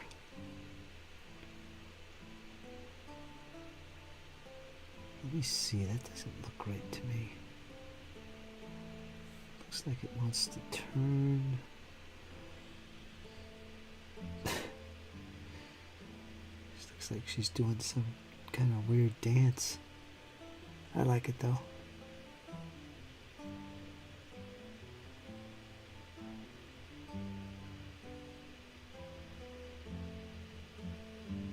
Yeah, that's fine. She's also got a gun on her back, which I gotta clean. Next. Told you they're like hill dwarves, more nature ranger oriented. Is that what they are? But for now, they use the same minis, some of the older models. James, don't remove your stuff from the chat. I can't follow. I know it'll probably drive you crazy, but leave it up a little bit so I can catch it.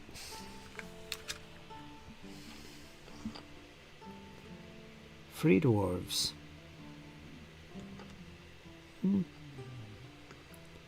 I'll have to take a look and see what they're all about.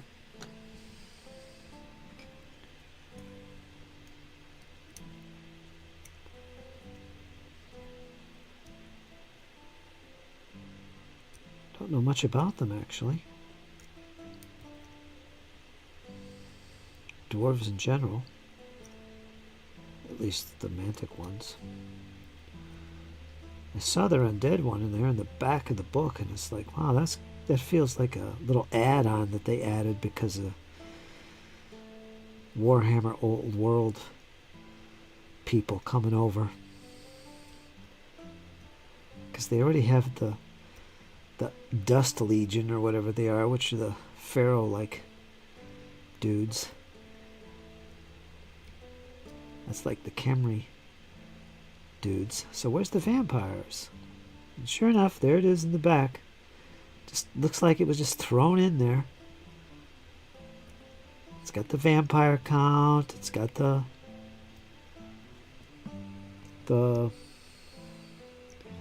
traditional GW type guys, which is good because I don't like the Khemri dudes. Nope.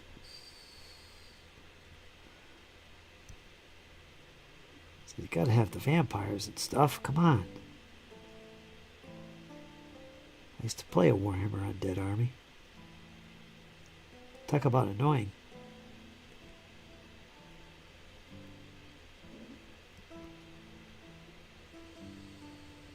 Alright, this is gonna go on our back. High elves and wood elves, I guess. Jeeves. Yeah, I could turn Jeeves on. The Mantic setting and lore are fun. Jeeves is annoying. He drives me crazy. Every time I talk, he starts talking. Drives me crazy. Quiet, Jeeves, quiet. Let me see where this is going to go. She's got a cool gun on the back here. I want to put that on. Yes. Right here. Yeah. Pretty cool. I'll show these when I'm done here. I only got 3 more with arms and then the heads, and that's it. They are. I'm getting more into it. Their settings. I'm looking at the positive side of what they're doing, and they're really doing a really good job of what GW should have been like. A firefight lore, even their space orc lore kind of works. Yeah, it does. Different. But I'm liking it. I'm open to it. I'm trying to get more into it. Because I don't know of any other company outside of GW that does a good a job as Mantic does at being a company that, I know it's commercialized and stuff, and they give you everything you need, but they're not like greedy about it. You know? It just feels like that's how it should be. It's accessible. Primitive aliens armed by humans as mercenaries and mistreated. Yeah, I know, right? I could live with that too. They're a little bit smarter, right? A little bit. Very warlike and brutal still. Yeah, I could get along with that. It's kind of cool. Like when I'm looking at their stuff, and it isn't until recently that I've really been looking at their stuff, all of it, and what they do, that it almost feels nostalgic, like being back in the GW days. That's what it was like. You know, you were just pulled in by all this options, and they give you everything you need, pre-box stuff, painting guides, all this stuff. And I guess I kind of like that.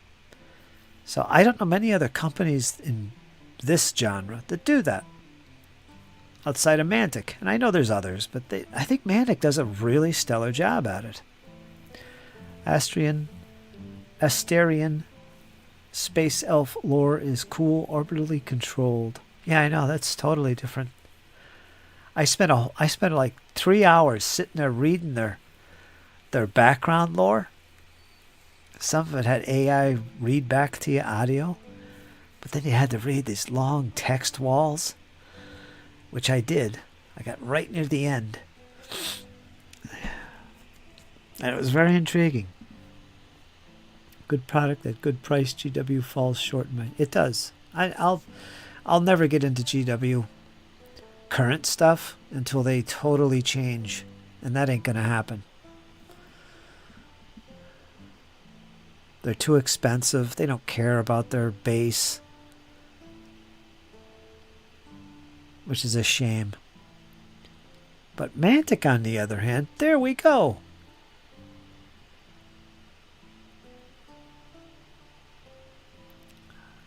War Games Atlantic Barons War, yeah. I think Battlefront Warlord Games, they do pretty good too. They're the next closest, I think.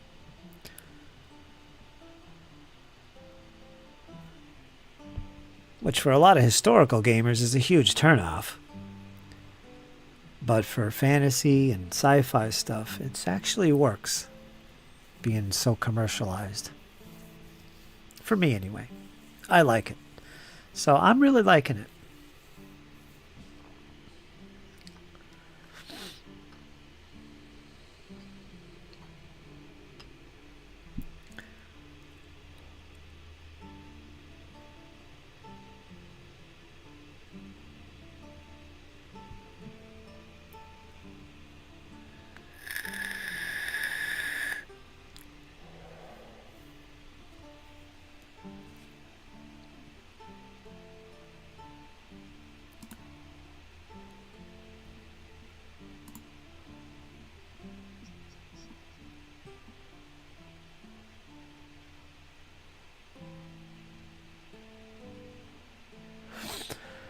I'll turn on Jeeves here.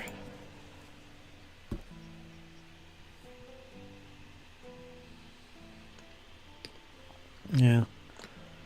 I'm not a big fan of this commercialization of the hobby. I'm really not. But I say that, but I'm a big fan of Flames of War. I'm a big fan of bolt action. So, and some of these other games that are commercialized versions of our hobby.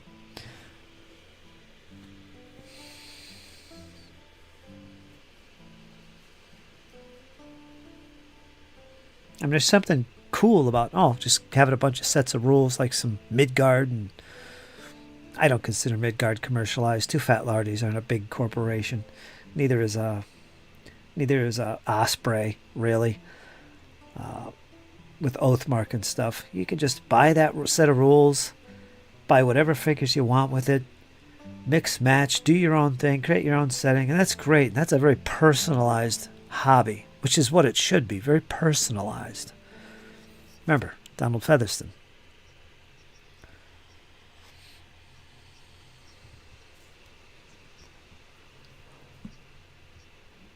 Yeah. It's an entry point. That's how I kind of see Kings of War. And their other games, Firefight and stuff. They're great entry points. It's easy to get into. And it's a great game, great system. If you want, you can play tournaments. It's popular. There's communities built around it. So it's its own thing. But at the same time, because of this convenience, it's a great entry point into, say, other games, right?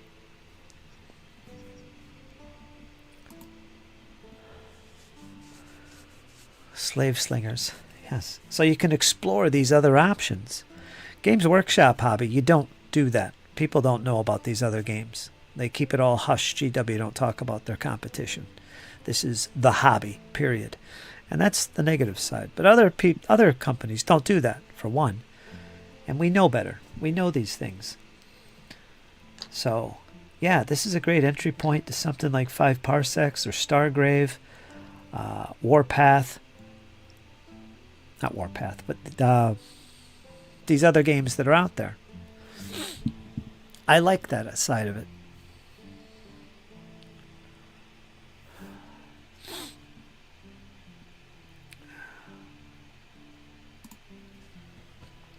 I'm going to turn Jeeves on. Alright, let's do some arms. Do some more plague arms.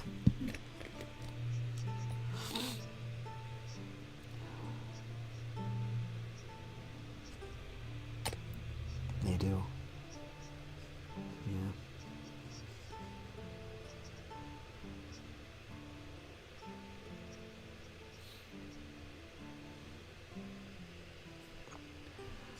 Do-do-do-do-do. Claws. You know what? Let me do this other guy. Let that arm dry. Come over to this guy. He's kind of tilted funky. He's got some funky tilting going on. He's got a bad scratch on his back. Oh, what's this?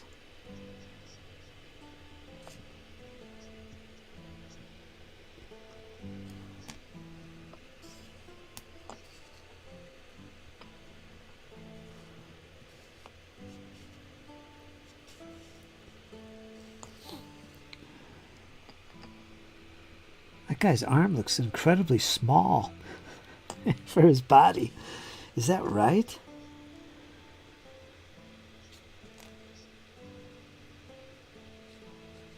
He's got a baby arm.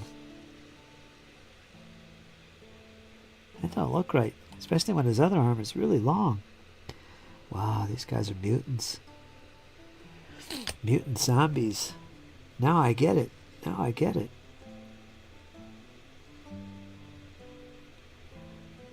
Alright, he's reaching too far. Let me see, should I put that up in the air? He's got a pair of pliers or something in his hand. He's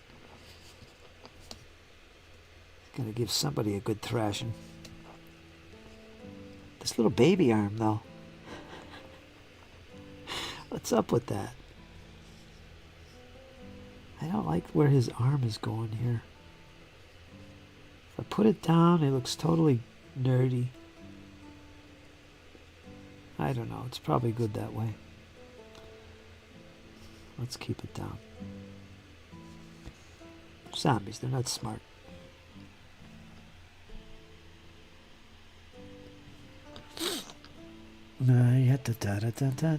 Let's get this guy's other arm.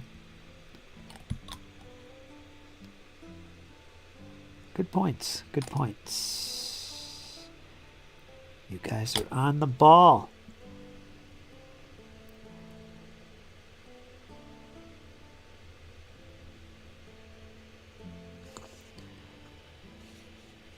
All in all, I'm liking these guys. I'm liking them. Not too hard to put together. Cleanup wasn't too bad.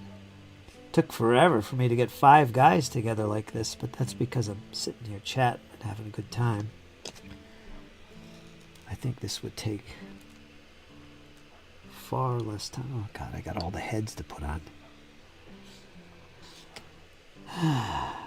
This guy's my favorite. He's pulling gut tubes out of his mouth. Looks very comical, actually. Let's see how that goes on. Got some craziness going here. It'll be fun to paint.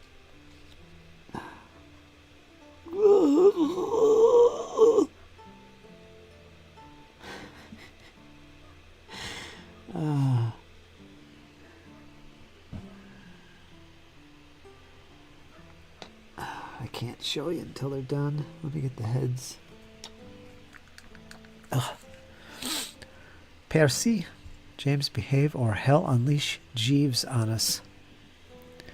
Value equals good product at good price. GW fell short. For me, it's not about the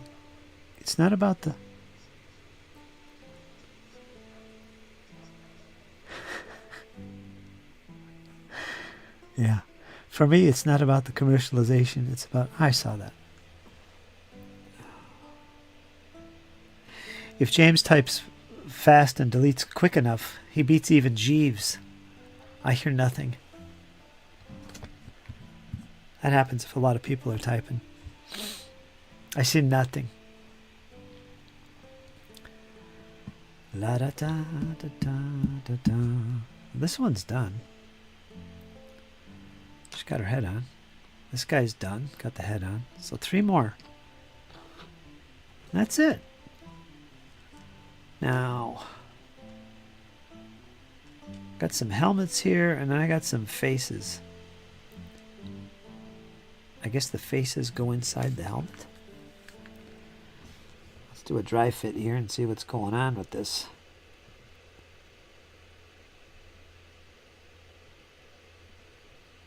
Where does that go? Like that? Oh, I see it. There's a little hole up there in the top of the helmet. Alright. Let me see the other one.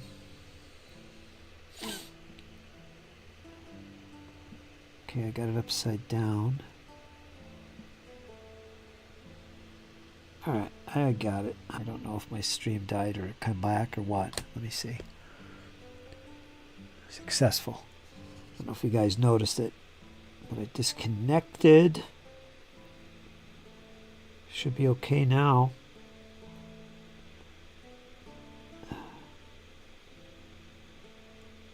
Well, that's cool. His face is twisted in here. Is that intentional? Am I using the wrong face? Let's try a different one. Yeah, I was using the wrong one, maybe.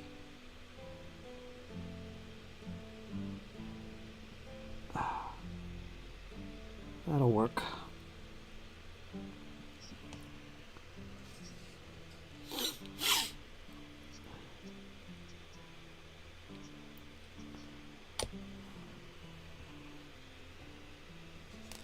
How much edit of the map are you talking about? Because players can write things on the map and move stuff, add journal entries to the map. They can do that now.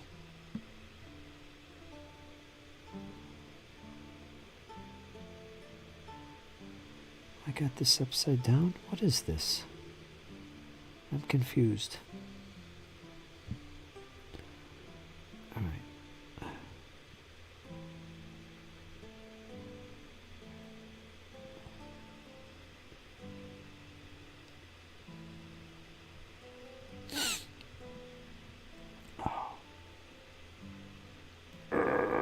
Gotta squish his head inside the helmet. Alright, that worked, I guess. Alright. Let's see which helmet face goes in which head. Because I think that's important here.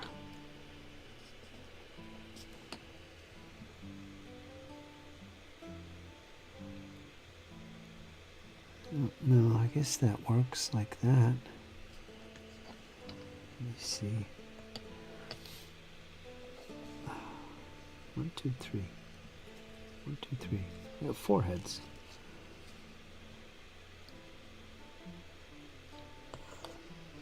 Let's use this here, I think. Yeah.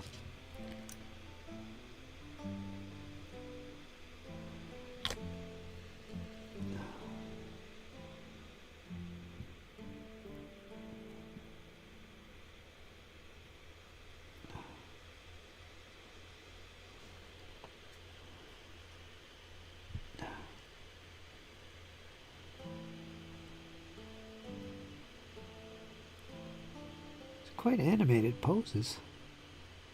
I'll say that.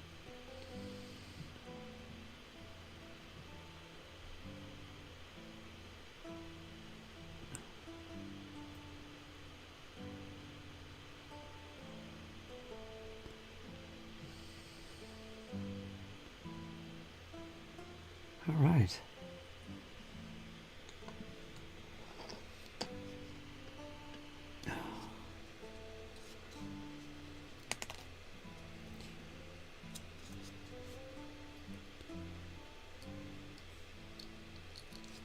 Let's see, I like this helmeted head.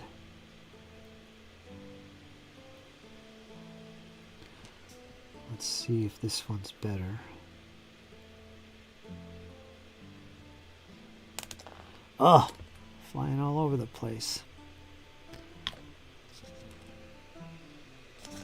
Where'd it go? Oh, did I lose one of the heads? No. I think I did.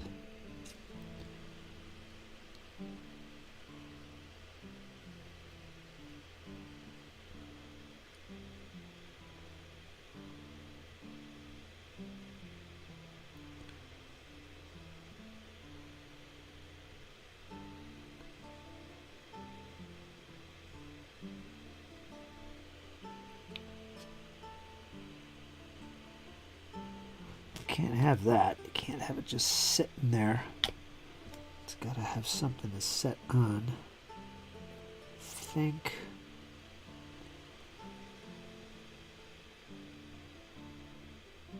I don't like this pose. Where's the other head? Here it is. I think this is the one I wanted to use. Let's try this again. They're going to be melted here.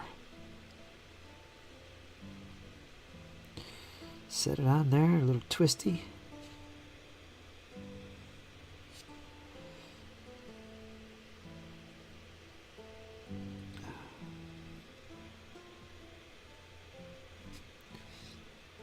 Yeah, that's good. And one more.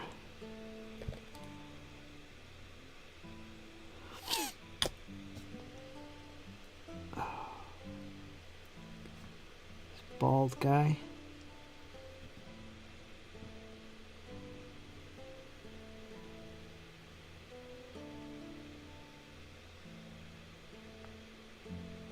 El Perfecto. All right.